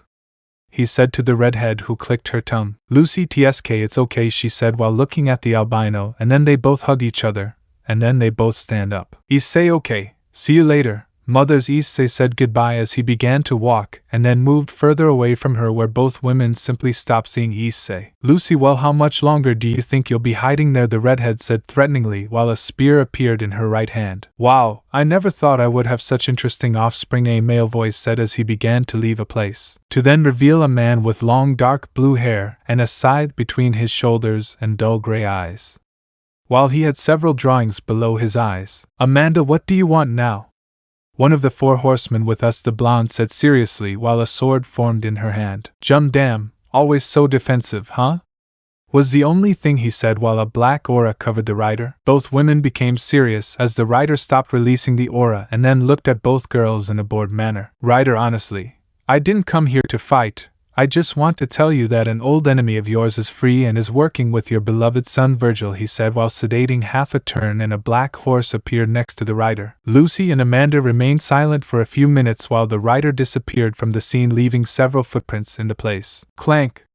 Clank! It was the sound of both swords clashing where Virgil could be seen fighting with Nello Angelo. Neither of them gave any respite, and then Virgil took a few steps back where Nello took advantage and made a slash with his sword, but Virgil reacted quickly and blocked the attack, and then a draft was generated throughout the place. Nello, I thought you would be a little more entertaining, he said while applying more force, and several cracks appeared under Virgil. Virgil, despite being a simple cheap copy, you have strength, he said, and then Virgil's muscles had tensed, but you still need more, he said, and then he put a paw in his ribs, making Nello fly and crash against the wall of the place. Virgil quickly made several cuts in the air at enormous speed, and then several blue lines went directly towards Nello, who quickly came out of the wall and launched himself at Virgil, dodging several cuts that Virgil launched. Nello, cutting flames, said Nello while his sword was wrapped in fire, and he launched a powerful attack towards Virgil, surprising the albino in a good way. He uses his sword as a shield, creating an explosion in the place and generating a large smoke screen. Nello, for his part,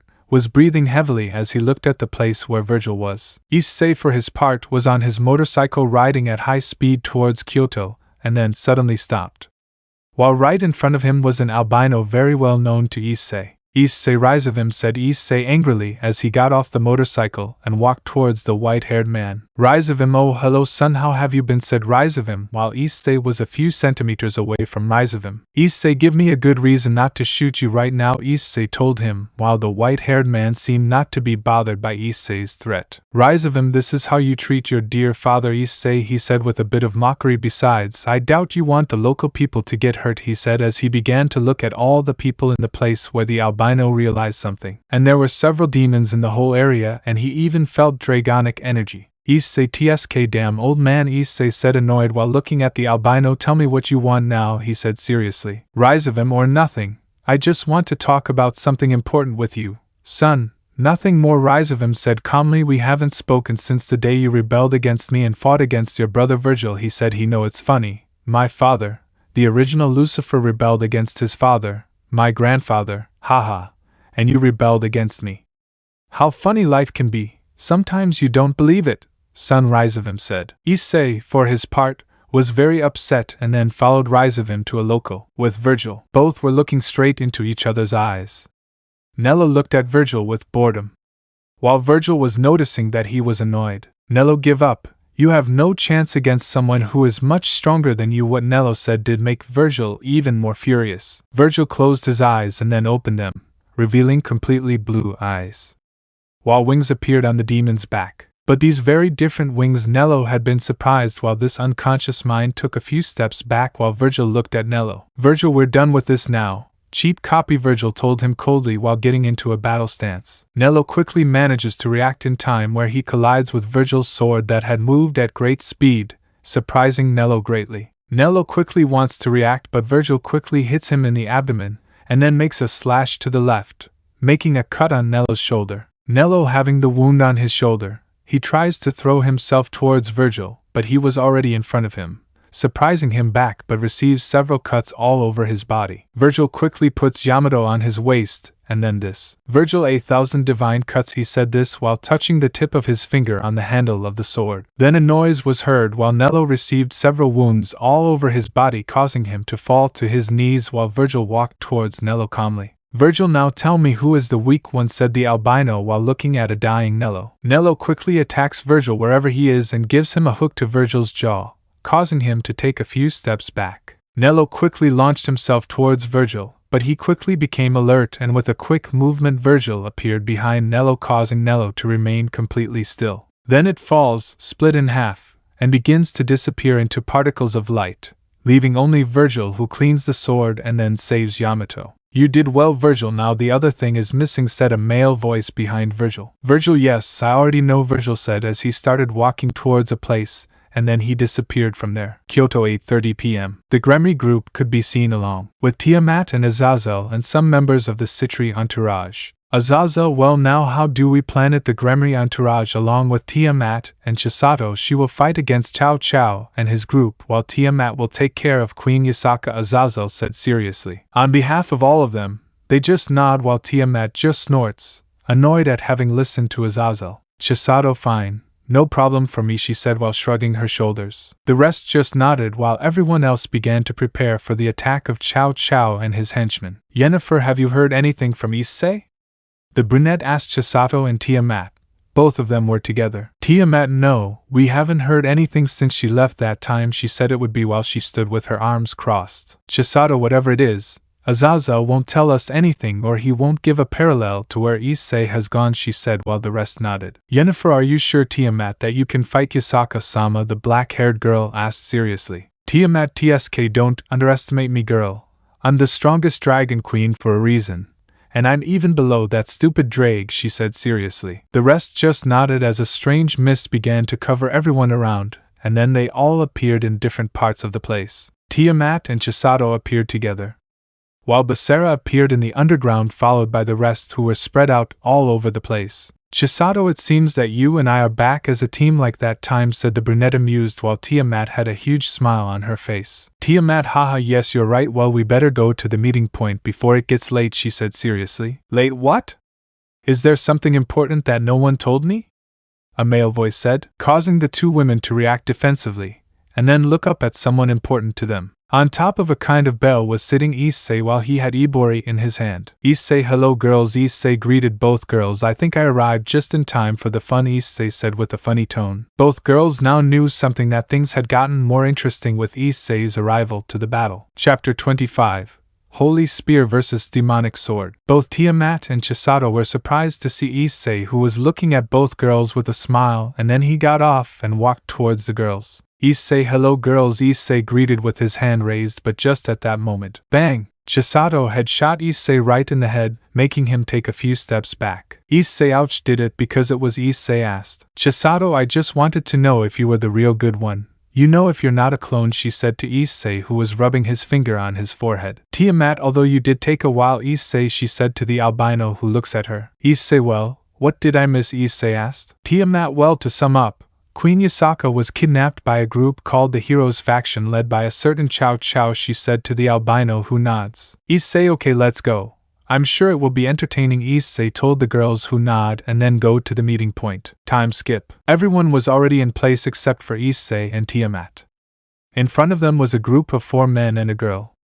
In front of them was Basara Saji, Kiba Raswais, and Irina. Cao Cao, it seems that everyone is here, said the black-haired man while looking at the whole place. I think the Dragon Queen and that human are missing, said Cao Cao. Gee, and I honestly think it doesn't matter, said the blonde. I want the angel, she said while Irina went against her. Heracles, I think I'll go against the Valkyrie, said Heracles while Roswise, and he walked away, and then Kiba left with the Sarsadit, while Basara was in front of Cao Cao. Cao Cao, well, let's see how strong the security of this era is, said the black-haired man. But just at that moment a sound of a motorcycle was approaching them, and then they saw how Issei had arrived, where they saw a certain albino next to a chestnut, and then saw a dragon in the sky going against a huge 9-tailed fox. Issei, well, we're here, said Issei as he left the motorcycle next to Chisato, who went towards Irina's direction, while Issei stood next to Basara. Basara, Issei, said the surprised Cao Cao, so you are Virgil's brother, right, said the black-haired man, while the albino began to walk calmly towards Cao Cao. Issei, Basara, take care of Queen Yasaka. I'll take care of him, said Issei, while Basara nodded and left the place. So you are Cao Cao? You don't seem like much, said Issei while taking out rebellion. For his part, Cao Cao stared at him for a few seconds. Cao Cao, so that's the famous demonic sword, right? Cao Cao asked while getting into a fighting stance just like Issei. Both of them stare at each other for a few minutes while Cao Cao's muscles had tensed up just like Issei's. Then both of them launched themselves at an enormous speed and then begin to clash their weapons. Clank! At the moment their weapons collided, they had created a great current of air, and then Cao Cao launched a thrust being easily dodged by Issei, who landed a right hook in the black-haired man's face, causing him to step back. Issei, for his part, did not stay where he had launched himself towards Cao Cao. Issei, Tsubame Geishi, Issei whispered in your voice, lowering it, making an upward cut, and then Cao Cao quickly moving his face back. At that moment, a little blood begins to flow from Cao Cao's cheek, suggesting that Issei barely touched him. Cao Cao, not bad, he said as he put himself on guard. My turn, Cao Cao said as he launched himself towards Issei at an enormous speed, something that surprised Issei, who looked at him and used his sword, covering several thrusts. while he began to retreat due to the powerful blows of Cao Cao. After that, Cao Cao disappears again at an incredible speed, surprising Issei, who quickly dodges a thrust from behind him. Issei quickly does a few backflips and then takes out Ivory and starts shooting at Cao Cao, who dodges them and runs towards Issei. Whoever quickly uses Rebellion, where both clash their weapons again, and then Issei quickly points Lavori towards Cao Cao's face, who quickly dodges it where he is and kicks Issei away. Cao Cao bad Ratana, whispered Cao Cao while launching a magic attack towards Issei, who was on guard, but in that he received the attack from behind, surprising the albino. At that, Cao Cao begins to launch several attacks towards the albino, who can barely block the attacks. Cao Cao, this is honestly funny, said Cao Cao looking at Issei. Issei for his part smiles while he was adjusting his shoulder. Issei, this was definitely fun, but don't you think you're underestimating me a little? Cao Issei spoke in a rentier way while Cao Cao simply shrugs his shoulders. Cao, well, if you do what you want, why don't we go seriously? Cao Cao said while the spear was shining. Issei, oh, this is getting interesting, Issei spoke calmly. Cao / Issei balance break / devil trigger. Both shouted. Issei, let's finish this, Cao Cao, Issei said as he launched himself towards Cao Cao. Cao Cao, that's the only thing we can agree on, he replied. At that, Issei was already close to Cao Cao and launched a powerful thrust, but was quickly covered by Cao Cao, who quickly launched a powerful light attack towards Issei, who quickly dodged the attack. Cao Cao, Polar Knight, Longinus Chakravartin, Cao Cao said while 7 orbs had appeared where he is looking at the albino Hatsudai Ratana. Cao Cao said while he touched an orb and suddenly it began to have an increase in power. While Issei is not far behind, he releases his power. After that, both Issei and Cao Cao stare at each other for a few minutes. Hi Avanza. Cao Cao starts walking towards Issei, and Issei responds in the same way. Issei also starts walking towards Cao Cao. For the first time, both Issei and Cao threw a punch at each other. Their fight will be hand-to-hand combat. In both their own weapons collide, and then Issei launches a thrust, but Cao Cao dodges it where he is and launches a cut towards Issei where it grazes Issei's abdomen, who quickly launches a powerful hook. And in the middle of a high-speed fist fight, Issei drops Rebellion wherever he is and begins to use his fists, and throws several punches at high speed while Cao Cao begins to cover himself with his spear, and then he responds in the same way. And yet, Issei had given a tremendous blow to Cao Cao's abdomen, causing him to fly and crash into the ground while he still had his spear in his hand as he began to stand up. The end is getting closer and closer. At that, Issei launched himself towards Cao Cao at an enormous speed, but Cao Cao reacts in time and manages to dodge Issei's blow, but just at that moment at the perfect angle for Cao Cao to be attacked with his spear, surprising Issei, who quickly moves his face, causing the spear to graze him. Patao, then Issei gave a powerful blow to Cao Cao's face, causing him to fly again, causing him to fall back to the ground. But still Cao Cao stands up again while Issei just gives a smile. Issei, you are strong, said Issei as he prepared to launch himself again. At that point, Cao Cao was already in front of Issei. Wherever he was, he launched an attack again, but Issei dodged it.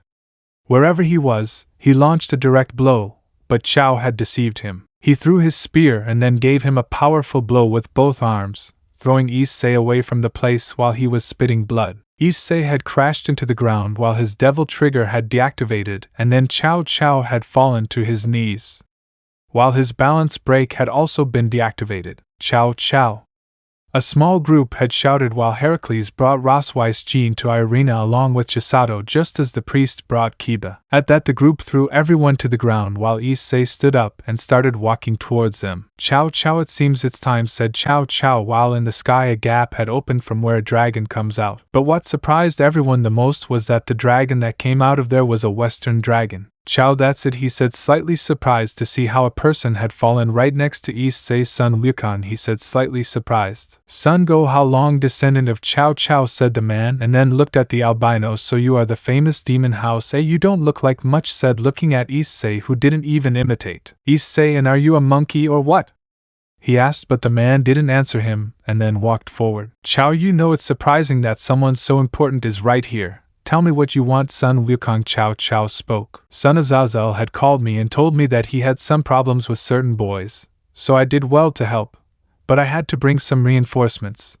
But I'm surprised that the strongest dragon queen is also here, he spoke while looking at 3 dragons fighting fiercely against a fox. Chow, I think things are starting to get complicated. It would be better if we left, said Chow Chow. While a man appeared next to him, Issei Sparta.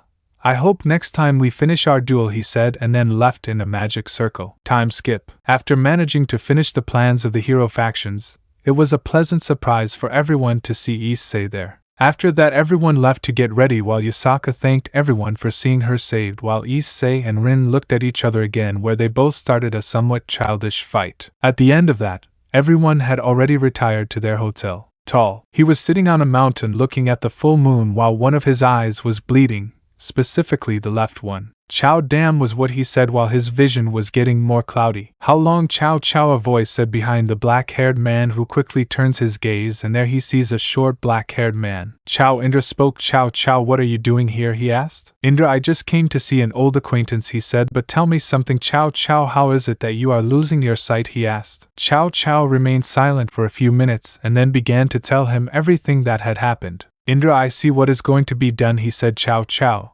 I want you to do me a favor, he said seriously. Chow, what kind of favor, he asked. Indra, I want you to. In one part of the world, a white-haired man could be seen in a library reading a book, and then he heard some footsteps. I see that you are ready to activate the tower, right, said the voice while looking at the albino. At that, the albino closes his book, and then begins to walk away from there. It would be better to start with the preparations, he said seriously as he left there. There's not much left, and I'll finally be able to free the Deloniac race, said the man as he left the place. Chapter 27, Cerberus. The city of Kuoh was totally a true chaos. Several demons had come out of that tower where the entire Gremory group, Citri Hyoudou, along with Tiamat, Rosweiss, and Chisato, began to fight to prevent the advance of the demons. Tiamat was killing several demons without any mercy, while behind him was Chisato firing several shots, killing 3 demons. While next to him was Rosweiss wearing a warrior's outfit, launching several magical attacks. And far away, as much as Azazel and Kateria were fully protecting several civilians in the area and protecting them. While the Gremory group was in the eastern area covering several civilians, where Rias and Aquino were launching several magical attacks. And Kaneko was in her Nico mode, hitting several demons without any problem,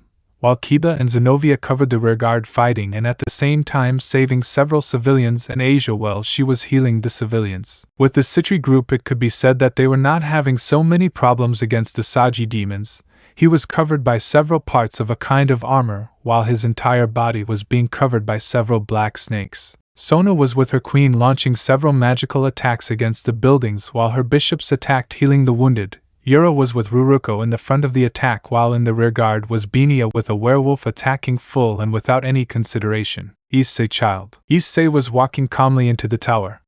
While on his way, he had taken care of several demons, as well as he had obtained a new weapon, a sawed-off shotgun. While Issei had already entered the tower, he saw a huge wall of ice covering the other side. Issei begins to surround himself, and then the whole place starts to shake, where the small ice wall ends up broken, and from there comes out a huge ice Cerberus. Grua. The Cerberus had given a huge roar while several pieces of ice had flown by the place, where Issei reacted quickly, and with his sword cut a piece of ice in half. The Cerberus begins to approach Issei, and then he looks at the chestnut tree. Go now, mortal, those like you are forbidden in these lands, the Cerberus said while approaching the white-haired man. You are a lack of power. You have no right to set foot here. Issei, wow, I've never seen a puppy talking before. You know at a dog show you would take first place, said Issei mockingly, looking at the Cerberus. You, a mere human, are making fun of me, said the Cerberus, annoyed, launching an ice attack, freezing the main entrance, where the brown-haired man dodged it by ducking. Issei calmed down, Firalize. How about I take you for a walk? Issei started clapping. Come on, puppy, let's go, Issei said. You'll regret this, worm, said the Cerberus. Issei, it's show time, Issei said while warming up. Let's go, Issei told him. Issei quickly takes out ebony and ivory, where he begins to shoot the Cerberus quickly. While the Cerberus only receives the shots directly, Cerberus attacks with one of its claws towards the albino, who jumps up. While he continued shooting with ebony and ivory, Issei falls to the ground elegantly while doing a spin to the side, dodging another claw from the Cerberus, where Issei quickly puts away his guns and takes out Rebellion, where the albino spins his sword and then makes a vertical cut where the Cerberus receives it full on, where several pieces of ice had begun to fall, which Issei noticed, where he quickly begins to run towards some of the Cerberus heads and slash. It was the sound that had been heard in the place, and then see how Issei's sword had blood flowing from it where some of the Cerberus heads ended up falling to the ground. The Cerberus annoyed launched an attack towards the sky where Issei saw how several ice stakes began to fall towards him where Issei quickly began to dodge them moving at a good speed and agility where the Cerberus took advantage of this and threw a tail at the albino who ended up falling to the ground sitting where he is. He opens his legs quickly where a stake had fallen near his intimate areas. Issei sighed that was close, said Issei to himself as he dodged another tail slap from the Cerberus to become serious again and look in front of him, where he saw the Cerberus, who was looking at Issei in an annoyed way while his eyes were shining intensely. With others, while in the human world, Tiamat was attacking every demon that crossed her path while she had her arms, legs made of scales and claws in addition to launching several large-scale magical attacks causing much destruction in her path. A demon had appeared right behind Tiamat who had a scythe in her hands launched an attack. But Tiamat with her hands grabbed just the tip of the spear where it is. She applies force in her grip and then breaks the scythe where she turns around quickly, and with her fists charged with dragon aura she gave a powerful blow to the demon passing through his hands. Tiamat, this is getting annoying, said Tiamat annoyed as she looked at all the destruction the demons were causing. At that, a small group had begun to surround the dragon who only smiled with ferocity, while her eyes shone intensely with a light blue color. But before she launched herself towards the demons, bang! Bang! Bang! Several sounds of gunshots had caught the dragon's attention, who then began to hear some heels. Then she turned around and saw a beautiful woman with intense red hair, her red eyes and wearing a beautiful combat suit revealing her beautiful pale skin. I think you need help, right girl? Said the beautiful woman mockingly looking at the dragon who only makes a face of annoyance, and then sees how the girl stands next to her where she sees two weapons almost identical to Issei's wings. Do you like my babies, girl? These babies are called Luz and Ambra, said the redhead, in that several demons had jumped towards her who only points at her with Luz and Ambra and gives several shots killing most of the demons, while Tiamat just turns around and gives a powerful blow to a demon causing the demon to fly. Then she launches a fire attack from her mouth incinerating several demons and then sets her sights on the redhead who was looking at her in a funny way. Then she turns around and begins to kill several demons being followed by Tiamat. On the other side of town, Chisato along with Rosweiss were helping several wounded along with Asia who was healing all who could, while a demon had advanced from nowhere taking Chisato by surprise as well as Rosweiss who turned around to see how the demon was already about to kill her, where they had resigned themselves to closing their eyes and waiting for their death. Clan! A metallic sound had sounded throughout the place, where Rosweiss, little by little began to open her eyes and there she sees a beautiful golden hair, and then she sets her sights in front of her where she saw a somewhat daring sword while some electric sparks were thrown into it. At that, the strange woman applies force in her grip, then she disarms the demon, then makes a vertical cut, and splits the demon in half where then the woman only gives a heavy sigh. You almost didn't count it, she said turning around and seeing both girls. She had beautiful golden hair, light blue eyes, she was wearing some kind of golden armor on her arms as well as on her legs. Are you okay? She asked worriedly. Rosweiss and Chisato just nod and then the beautiful blonde just gives a sigh of relief and then laughs a little. I see, I'm glad you're okay, she said, then turned around and saw a small group of demons who were surrounding the three women. Well, who's next? Said the blonde looking at the demons who had launched themselves towards them where the blonde just smiled and advanced towards those demons. Issei-san. The fight between Issei and Cerberus had intensified greatly. The albino used rebellion to block a powerful attack from Cerberus, causing Issei to retreat a few meters and then look at Cerberus. Issei just quickly puts on guard, while all his muscles had tensed greatly, and a small crater had formed just below Issei. Then the albino throws at a good speed where he is with rebellion makes a cut where the Cerberus blocks it easily but Issei takes Ebony out of the trench coat and shoots him right in the Cerberus's eye who makes a grunt of pain where Issei applies force with his right hand where he had rebellion and launched himself towards the neck of Cerberus where he makes a large cut, causing the other head of the Cerberus to fall to the ground and disappear. Issei quickly begins to do several backflips to look at the Cerberus who makes a grunt of annoyance where he is and launches a magical attack towards Issei, who only does a spin in the air and then aims with ebony. Issei jackpot, said Issei, and then shot. At that the bullet had hit Cerberus's eye, who only stepped back, and then Issei just saved Rebellion and Ebony, and started walking towards Cerberus. You are not human, asked the Cerberus. Issei, who knows? Not even I'm sure of myself, replied Issei. Even so, you have proven your strength. I recognize your ability. Take my soul and move forward. You have my blessing, said the Cerberus, and then it began to shine, and then it disappeared in an enormous brightness, and then some kind of weapon fell where Issei took them and looked at them for a few seconds. At that Issei begins to make several movements with the weapons and then stops. Issei, too easy, said Issei with emotion, and then stored his new weapons in a magic circle and began to walk away from the place. In the human world, the whole place had calmed down, and the demons had stopped their attacks. While in Issei's tent there was Azazel along with the other faction leaders who managed to arrive and have their forces help the wounded, as well as other demonic houses for help. Everything was in silence while the two strangers who had arrived were looking at the photos that Issei had on his desk, and then the redhead just sat in her chair and did a spin and then put her feet against the desk and began to relax. Although this seemed to her to be exactly the same as how Issei did, while the blonde seemed to be reading a book in addition to being calm. Tiamat had realized something, that the redhead's attitude was the same as Issei's, confident. She likes to make fun of others, in addition to two weapons like Issei's. While the blonde was a different case, she was serious in combat, and also seemed to have no interest in the other. Sirzechs, excuse me, who are you? Asked the Mao. Both women just look at each other, and then the redhead stands up and stands next to the blonde. Sorry for our manners, faction leaders. I am Lucy Sparta, and I am the mother of Issei and Virgil Sparta, said the blonde in a polite manner. I'm Amanda Aparta, and I'm Virgil's mother and Issei's brats, the redhead said with boredom, leaving the faction leaders totally surprised, who looked at both women. Tower of Baal. Everyone was totally shocked by what they just heard. None other than Issei and Virgil's mothers appeared. Tiamat was surprised in seeing both women, her beautiful breast in front of her, but her hair was a very different color to what she thought it would be, like Issei or her brother. But he did not give more problem to the matter, and the leaders were impressed. Chisato saw both women, as well as Issei's former family. Azazel, oh, this is unexpected, Azazel commented, looking at both women. Amanda, believe it or not, we were all in a big mess, but there was no time for that, you know, said the redhead, looking at everyone in the room. Sirzechs, what do you mean?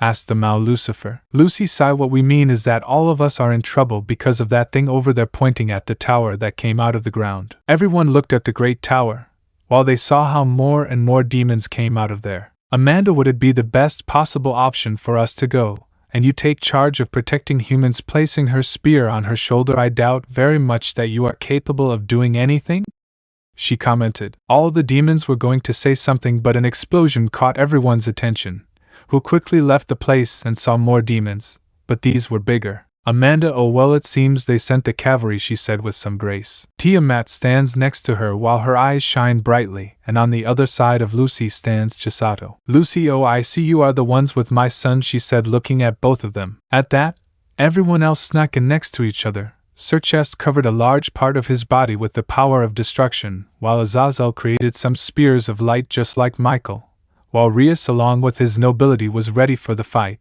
basing his balance break on the active one just like his brothers. Azazel, well, I would have liked to have a drink before, but what is Seal going to do? Acer is working there, I commented with amusement. Crane! All the demons screamed as they rushed at them. With Issei, the white-haired man was walking through some enormous, completely empty corridors.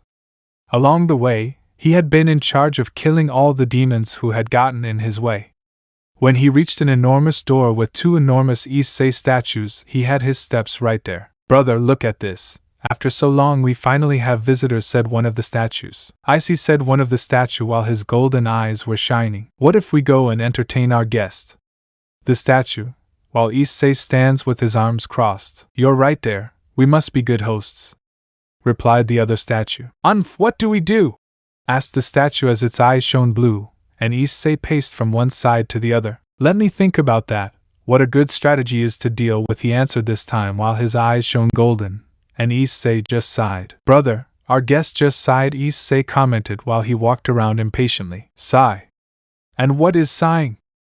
asked the other statue. It is when humans. Issei, I'm already tired, Issei shouted while looking at both statues. Don't you guys ever shut up?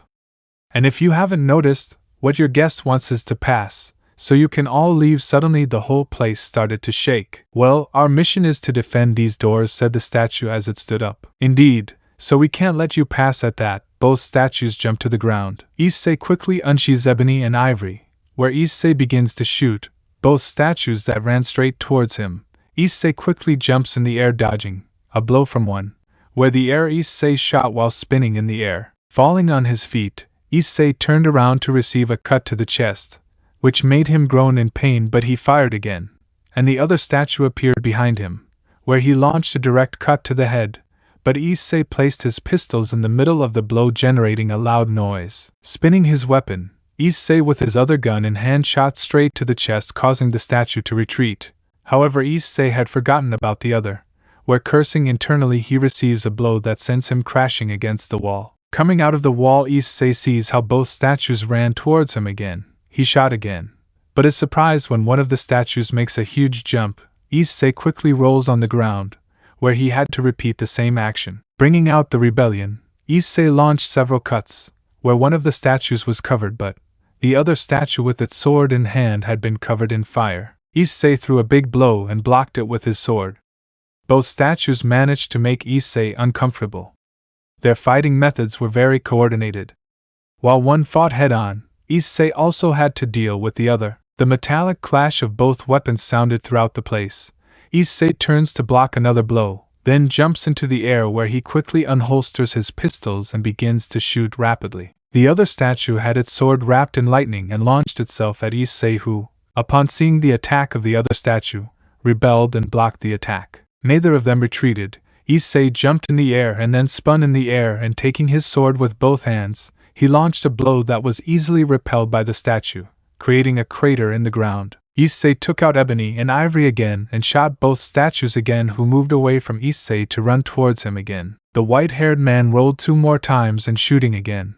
Both statues began to stagger while Issei puts away his guns and takes out his sword and lunged at both statues, where the first statue ran towards him to launch an upward blow. But Issei was faster and cut half of his body. But without stopping his steps, he repeated the same action with the other statue, where both statues generate an explosion and then their swords fall embedded in the ground. Putting his sword on his back, Issei sighed and started walking towards the door. Wait, don't go. Listen to us. Both swords spoke, making Issei stop his steps. We've been waiting for an eternity, said the sword. Yes, an eternity, said the other sword. We hope that someone powerful, that we can wield. Issei got a little curious and approached both swords. My name is Enji, said the red sword. And I, Rudra, said the blue sword. Take us, and we will be of great help to you, both said. Issei just sealed his hand towards his chin and began to think for a few seconds, then spoke. Issei, okay, but with one condition, said Issei. Enji/outside. Which one? They both said. Issei, none of you talked, okay? Issei asked. Both accept Issei's terms, who takes both swords and begins to juggle the swords, then stops and looks at both swords. Issei, okay, let's continue, said Issei as he walked. In the human world. While in the human world things were slowly improving for Ivan, Amanda was killing several demons while running towards the tower, while Lucy was helping the girls. Amanda was arriving at the main entrance, and then she was jumping in the air, dodging an attack. Raising his gaze, he sees a huge gigantic demon. Amanda, hey, you're ugly. How animal, she said mockingly, while the demon threw a powerful blow, but she jumped in the air and shot the demon several times.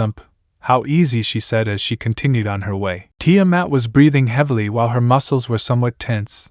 Giving a sigh, she looked up while Chisato stood next to her. Chisato, this is really fun, isn't it, said while reloading his gun. Tiamat, heh, this is definitely fun, but it's not over yet, she said, amused. At that point, several demons surround them, where both of them launch themselves against them. With Issei, the white-haired man was walking up the stairs of the place, going up. Issei, hell, maybe. The demons didn't get tired of going up the stairs, he complained as he started to run. I swear if one day I find the demon who did this, I'm going to beat him up for not putting in an elevator, he commented. As he climbed the stairs, Issei managed to reach a door where he entered. He entered the place and saw that it was very bright. Without giving importance to this, he went deeper into the place. Oh, but look what we have here. a descendant of Sparta, a female voice said. Issei stops his steps and then sees how a woman appeared in the place. Issei opens his eyes slightly when he sees the beautiful woman who was in front of him.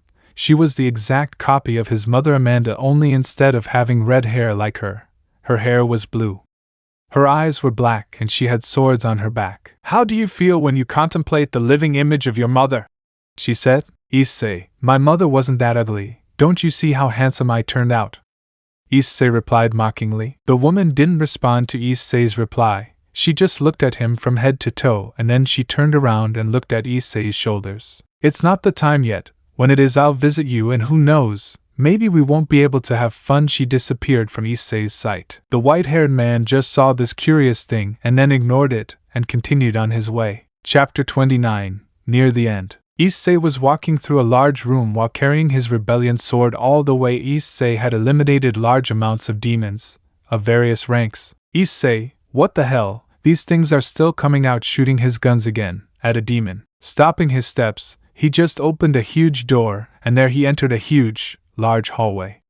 Surprised, he continued walking calmly through the huge open hallway. "You finally arrived, Issei." Stopping his steps, Issei in the middle of the hallway. Clamp, clamp. Some steps began, heard, and then saw someone coming down the stairs. From that same place, Issei looked and saw a white hair, very similar to his, while he was wearing a blue trench coat, dark boots, and on his waist he was wearing a katana with a white magician. "Issei, it's good to see you back, brother." Greeting with crossed arms. "Virgil, same here, bro, but I think it's time to end this between you and me, don't you think?"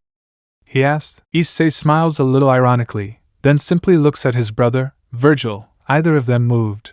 The atmosphere began to become very heavy. While they waited for one to make a move, first to counter and then counterattack, it was until Virgil slid his katana, and at that same instant, Issei and Virgil moved at great speed, where both collided their swords, generating an enormous air current, which destroyed a large part of the place. Launched another cut. Virgil.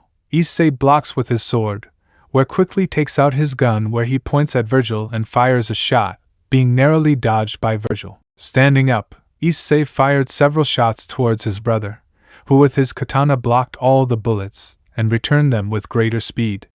Issei saw that his bullets were returning to him. He fired with great precision, where the bullets collided with each other. "Virgil, Interesting, bro. I see you've matured," he says calmly. Issei, puff, "Mature, as if I were fruit. In fact, I was always that incredible," he says with mockery and amusement. Virgil just raises an eyebrow, and then just denies it, to be on guard, being followed by Issei as they both launch themselves at each other again. In the human world, the whole place was already controlled by the factions who were able to stop the advance of the demons, while in the tower there was someone sitting, resting his fist on his cheek while a smile appeared on his face. As Amanda and Lucy were climbing at full speed on top of the tower, while Amanda was shooting left and right, they had reached a huge door. "Lucy, ready?" I ask as she unsheathes her spear. Amanda, always pulling out a sword. Both of them kicked the door hard, sending it flying, while both of them entered the place. Walking through the place with their guard up, the two demons stopped together. Amanda. "What's wrong?" the blonde asked. "Lucy, this whole place is very quiet. It's very strange," she commented seriously. "Kakakashkakak, but look what the mob brought," a mysterious voice said into the air, where both become serious. "If they are nothing more and nothing less than Sparta's Descendants, I think I won the lottery," he said with amusement. "Lucy, hey, why don't you come down so I can kick you in the balls? And then tell me where the leader of all this is." The redhead threatens. "Ugh, with that little mouth you kiss," Mom said mockingly, a strange shadow that moved around the rubble. Both demon sisters reacted quickly and dodged several arrows directed towards them. More arrows now appeared behind her, and Lucy, using her spear, deflected all the attacks easily. "Amanda, hey, aren't you going to leave, coward?" she says furiously while dodging the attacks. "Ha ha ha ha, and die. No thanks, I want to live. I know what they are like. And if I went down, I would be the fastest dead person in the place." "Lucy, don't you know how to fight head on, coward?" Destroying the arrows. Suddenly the arrows stopped. An awkward silence filled the entire place. At that moment, two arrows shot out from behind Amanda, who managed to react in time and make a huge jump and a somersault in the air while taking out a magnum. Aimed from all sides, he met the gaze of his sister, who had her light and shadow pistols unholstered. While in the shadows someone could be seen moving, he stopped and shot an arrow at Amanda. As Amanda stood, in a very relaxed pose even with her guard down since she wasn't pointed anywhere, her eyes were closed, while her breathing was slow and calm. Amanda few. Letting out a sigh, she suddenly turned behind him and pointed with her shadow. Bang bang. Clank. Clank. Clank. Clank. Clank. Clank. It was the metallic sound that was being heard throughout the place, while Virgil launched another blow with Yamato Issei blocks with Rebellion. Both separate one step back, where Issei takes out Ebony and begins to launch several shots towards Virgil, who with Yamato cuts all the bullets perfectly. Issei starts running towards his brother, while dragging his sword and then launch another slash but being easily repelled by Virgil. Virgil, you're still weak, brother, said Virgil as he gave him a strong head blow while throwing a cut at Issei's stomach. On the part of the white-haired man, he stepped back a few steps and did not expect Virgil to give him a strong knee to the stomach. Spitting saliva, Issei quickly recovers and rebelliously blocks Virgil's attack that was going directly to his neck. Issei, ugh, that was close, he mentioned while stepping back and saving the rebellion. This left Virgil confused, who then sees Issei giving him the middle finger, and then several pieces of debris began to fall from the ceiling, taking Virgil by surprise, who quickly reacted and dodged all the debris. What he didn't expect was that Issei would appear right in front of him with Rebellion, trying to use Yamato. Slash. At that moment Issei appears behind Virgil still, with the Rebellion in hand, and then he places it on his back and turns around and looks at his brother, who falls to his knees and spits out blood. Issei, you lost, brother, said Issei as he walked towards Virgil. Virgil didn't respond as he held his hand to his abdomen due to the cut he suffered from Issei's sword slash. But it was slowly healing. Before Issei arrived, someone had stood right in front of him, to the albino's surprise, where he received a powerful blow to the chest and flew out, crashing into the wall. Virgil quickly stands up and with Yamato blocks a powerful attacking blow. Seeing who was attacking him, he was not surprised at all. I see you're not surprised, Virgil. You surprise me, said the mysterious subject. Virgil, I'm not so stupid as to not realize that you would betray me, Lucian, said Virgil. They were both struggling with each other, but in that they looked quickly, he takes a huge leap backwards, while falling a few meters away. Lucian, I'm sorry, but I think we'll have to play after all. I already have what I wanted, he said while showing her that he had the two pendants in his hands. But before anyone could do anything, the place began to fall apart. Everything was falling apart, but underneath Virgil, the ground was cracking, and in doing so it was destroyed, causing it to fall. While with Issei he was still embedded in the wall, he slowly began to open his eyes and realize what was happening. Issei, damn, that guy really hits hard, he commented as he came out of the wall. He quickly ran towards the stairs while avoiding the debris in the place. Everything had calmed down in the human world where Tiamat was resting for a few minutes, as well as everyone else who had been fighting. Reinforcements had arrived and were taking care of all the wounded. Tiamat? A voice said from behind the dragon, who couldn't take her eyes off the tower, while someone sat next to her. Tiamat, what do you want, Penemu? I asked without looking at her. Penemu, you're thinking about Issei-kun, right? I asked while receiving a nod from the light blue-haired girl I see. I hope he's okay. But you have to have confidence. You know how he is when it comes to fighting, so you have to wait for him. Tiamat, sighing, you're right. It would be better not to think about. Suddenly the whole place began to shake, where quickly everyone was on guard, and saw how at the top of the tower a strange machine emerged that did not stop shining red, to the surprise of everyone present in the place. Sirzechs, don't stop. Heal the wounded quickly. It's time to move now. Giving the order, the soldiers moved quickly, while Sirzechs looked in the direction of the tower. Azazel, and what do you think? Asked the fallen one. Sirzechs, if this doesn't stop, a war would break out, and right now we have many more problems with the Kuoh's brigade, and this is more complicated, he said, annoyed. Michael, Queen Yasaka is already aware that she is protecting the humans of Kyoto, but she still doesn't have enough to fight the war, said Michael. Azazel, and Odin? I asked. Michael, Odin is preparing his army. If this happens, not only humans will be in danger but all the supernatural beings in the world, he said seriously. The leaders nod as they look back up at the sky. Amanda and Lucy were climbing the steps as fast as they could, but before continuing they stopped to find a certain albino walking very calmly. Issei, realizing that someone was looking at him, He turns around and sees his mother, slightly surprised. He simply sees her. Issei, we're meeting with our family, huh? He said with thanks. May I know what you're doing here? Lucy, I think it's pretty obvious, right? Issei said, the redhead. We came here to stop the demon who is about to open the portal. Issei, I see. Well, unfortunately you won't do anything, he said seriously. This took both women by surprise. Amanda, what are you saying, Issei-chan? This is not the time for your jokes, said the blonde. But the albino didn't take his bored gaze off them, then sighed and quickly pulled out his guns. Bang bang. Lucian stood on top of the Tower of Baal as he looked at the sky of the human world. Lucian.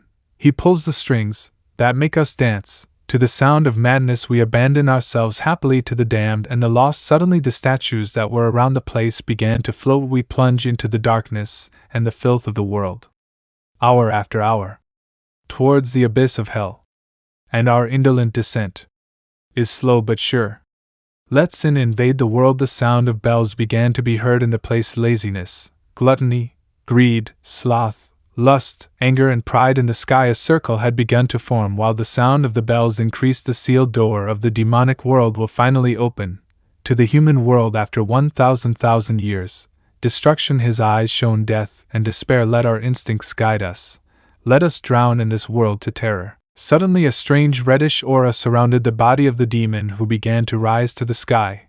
While he began to laugh like crazy, a glow covered the whole place. Chapter 30, Finale. After the great pillar of light was present, many supernatural beings had managed to erase the memories of many humans present at the place, and they were all ready with their respective armies for battle. On one hand, Tiamat and Chisato were inside the premises where Tiamat was recovering some of her energy, while Chisato was looking for something. Chisato, where the hell was I? She said, searching among the rubble. This was seen by Tiamat, who stood up and approached her. Tiamat, what are you looking for, Chisato?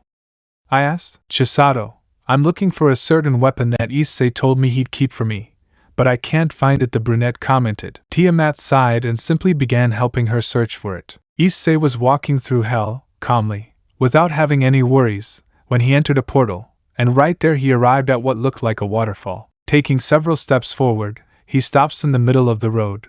Observing the entire environment, he brought his left hand towards the hilt of his sword. Just at that same moment, he pulled out a little of his sword. Clank! The metallic sound rang out where the albino turned around, and right there he pointed his sword forward. Welcome.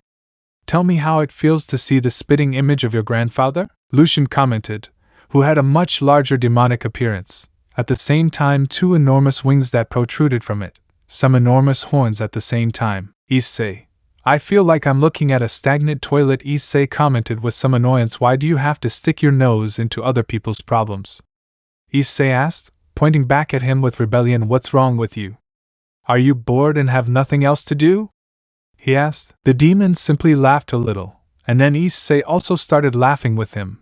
Both of them were like that for a few minutes. Lucian, you can continue making fun of me after seeing this, commented the demon. At that point his body began to grow much larger, his horns became more gigantic than normal, his wings became larger. After that his body exploded, generating an enormous blue mass with black touches, where Issei simply felt disgusted when he saw this. Issei, no way, my grandfather wasn't that ugly, don't you see how handsome I turned out to be?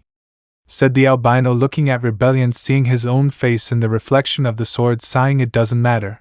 That shape suits you more, commented Issei. The huge purple mass launched several flames towards Issei, who simply throws himself to the side, taking out ebony and ivory, and began to shoot at him. Lucian quickly attacked the albino, who did a somersault in the air and fired several shots at him, but failed to damage the demon who was in front of the albino. Creating a fist, Lucina launched a powerful direct blow where Issei was, who puts his arms in an X to receive the attack, causing him to fly. Before touching the ground, he sacks Rebellion and blocks several attacks from demons that were behind him. Issei, TSK. Clicking his tongue in annoyance, he made several horizontal and vertical cuts and quickly charged at Lucia. The demons behind him fell to the ground dead without being able to do anything else. Issei quickly launched several cuts, but they were blocked by the demon, who hit the ground and from this pulled out several stakes from the ground. The albino makes a huge leap into the air, but Lucian was faster, and with his open palm he hits Issei, pinning him to the ground. Lucian quickly created several arms and began to launch a large series of blows where Issei was who simply could not block any of the blows. The blows that Lucian was throwing began to calm down, and then he simply pulled out his fist, leaving a mini crater in the ground, and where Issei was lying there, all beaten up. Raising his fists again, he was ready to throw another punch, but what he didn't expect was that Issei would quickly take out Ebony and quickly aim at Lucian. Bang! The bullet traveled at great speed towards where Lucian's eye was and hit directly.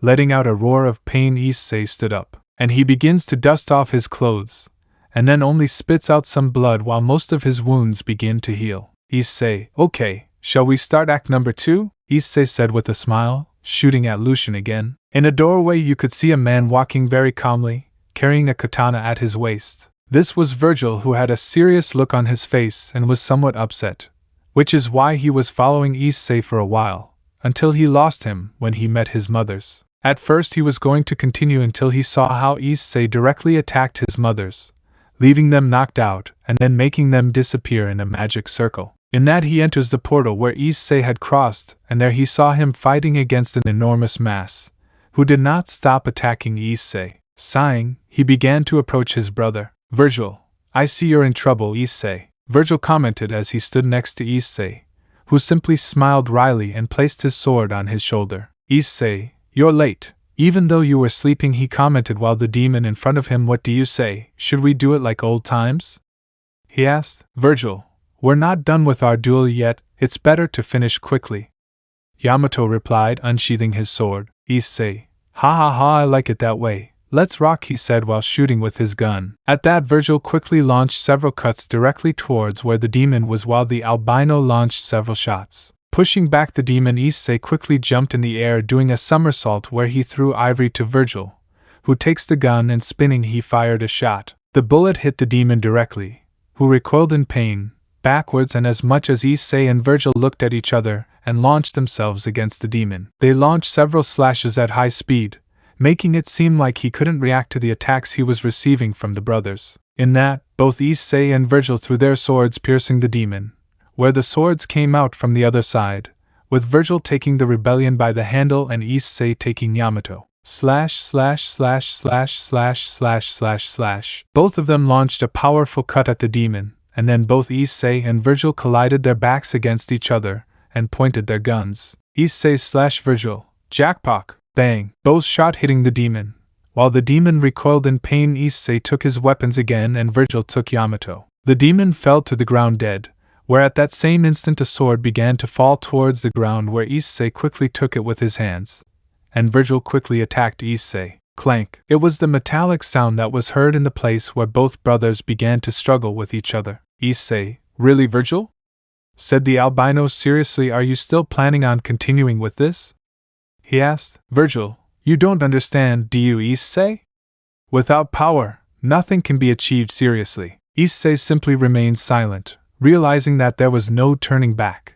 He had to end this sibling rivalry right now. Issei, tisk, let's get this over with, I mention. At that, both brothers separate, where Issei places both hands on the hilt of his sword, while placing his left foot in front. Virgil, for his part, puts his katana in its sheath and then leans his body forward. Neither of the brothers said anything. Issei closed his eyes and began to concentrate on his breathing, and then let out a sigh. Issei, now! And with that last scream, the albino launched himself at Virgil, who responded in the same way. They were both very close to each other, and right at that moment, slash! Issei appeared behind Virgil with his rebellion sword tilted slightly to the side, and Virgil was standing with Yamato in hand. Issei stands up and places rebellion on his back while Virgil begins to stagger a little and spit blood. Issei, it's over, Virgil, you lost. Turning around, he faced his brother. Virgil, for his part, only began to retreat, only to be on the edge of the abyss, and then he sets his sights on Issei. Virgil, this isn't finished, Issei, and with that last statement he let himself fall into the void. Issei remained silent as he took his brother's coir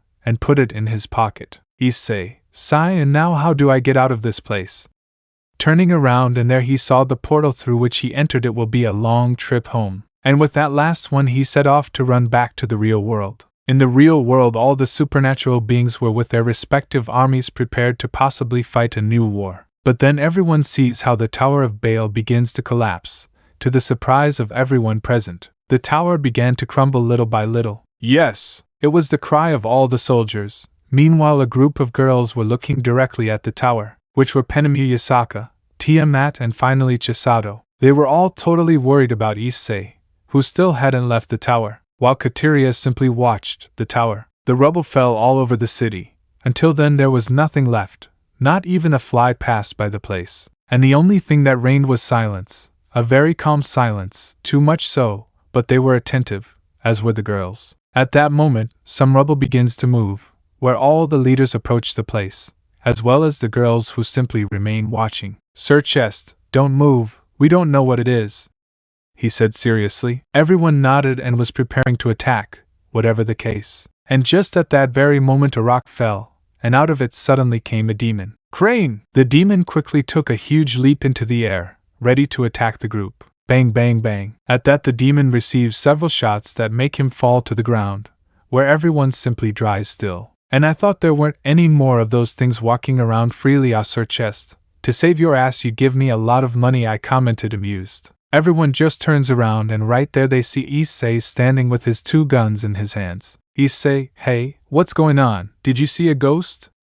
He said mockingly. They simply went and congratulated the albino who simply stood there receiving the compliments. After all the chaos was resolved, the Alliance quickly began to act and make public this event that had happened in the supernatural world, thus erasing most of the people's memories as well as all possible evidence of any supernatural being, to then begin to repair the city. In Issei's case his premises were repaired where everything was as good as new, although this also cost Issei an increase in salary and also the increase in money that Issei owes Chisato. In a room you could see a man all wounded, tied to a chair, while blood continued to come out of his forehead while there were several magic cells on his arms and legs and a circle of salt. I see you're somewhat comfortable, right, Lucia? A beautiful woman with crimson hair spoke. Lucian, this was definitely not part of my plan, he commented somewhat tiredly. Did you still think you were going to make it? Said a beautiful blonde woman. The black-haired man just smiled sarcastically. Lucian, no doubt there was a small error in my calculations at the time, although I never thought that your children would be a real nuisance, he commented. That's what you don't understand, right? No matter how many vegan demons there are, we will always be there to stop them. From the shadows came none other than Lucy and Amanda. Lucian, say what you will, but the first phase has already been completed. Even if I die, you gave our Lord a special container. But he could not continue because he received a powerful blow to his right cheek, causing several of his teeth to come out. Lucian, I see that you can't stand it when Mundus arrives at this place. This whole pathetic world will fall into chaos, ha ha ha. She laughed maniacally. Then the door of the room opened and from there Issei entered with a cold look and devoid of any emotion. Lucian, wow, look what we have here. It's no one other than Issei Sparta. Tell me, how's your brother feeling? I asked. For Issei's part, he didn't even flinch when I asked, but then he took out a syringe, where there was a strange liquid, and then Issei stuck it in his neck. Lucian, damn, the demon screamed in pain. Issei, do you like it? He asked while taking a drink from the demon's head. Holy water, Without a doubt this thing works. Tell me something, you know several methods of torture, right? Because I do know some very good ones, he mentioned while grabbing another syringe. Tell me, Lucian, how long can a demon last if I keep grafting more holy water throughout his body? He asked but received no response. I see. Well, it's a shame you don't want to collaborate, but don't worry, we have all the time in the world for you to talk and tell the whole truth. And that Lucy and Amanda took out several more weapons, while Issei took out 3 cans of holy water. Well, it's time to continue. Let me know in the comments below if you guys want the next part. Also check out my other video that has been shown and left. Thank you for watching. If you enjoyed this video please like and share this video. And have a fantastic day. Bye.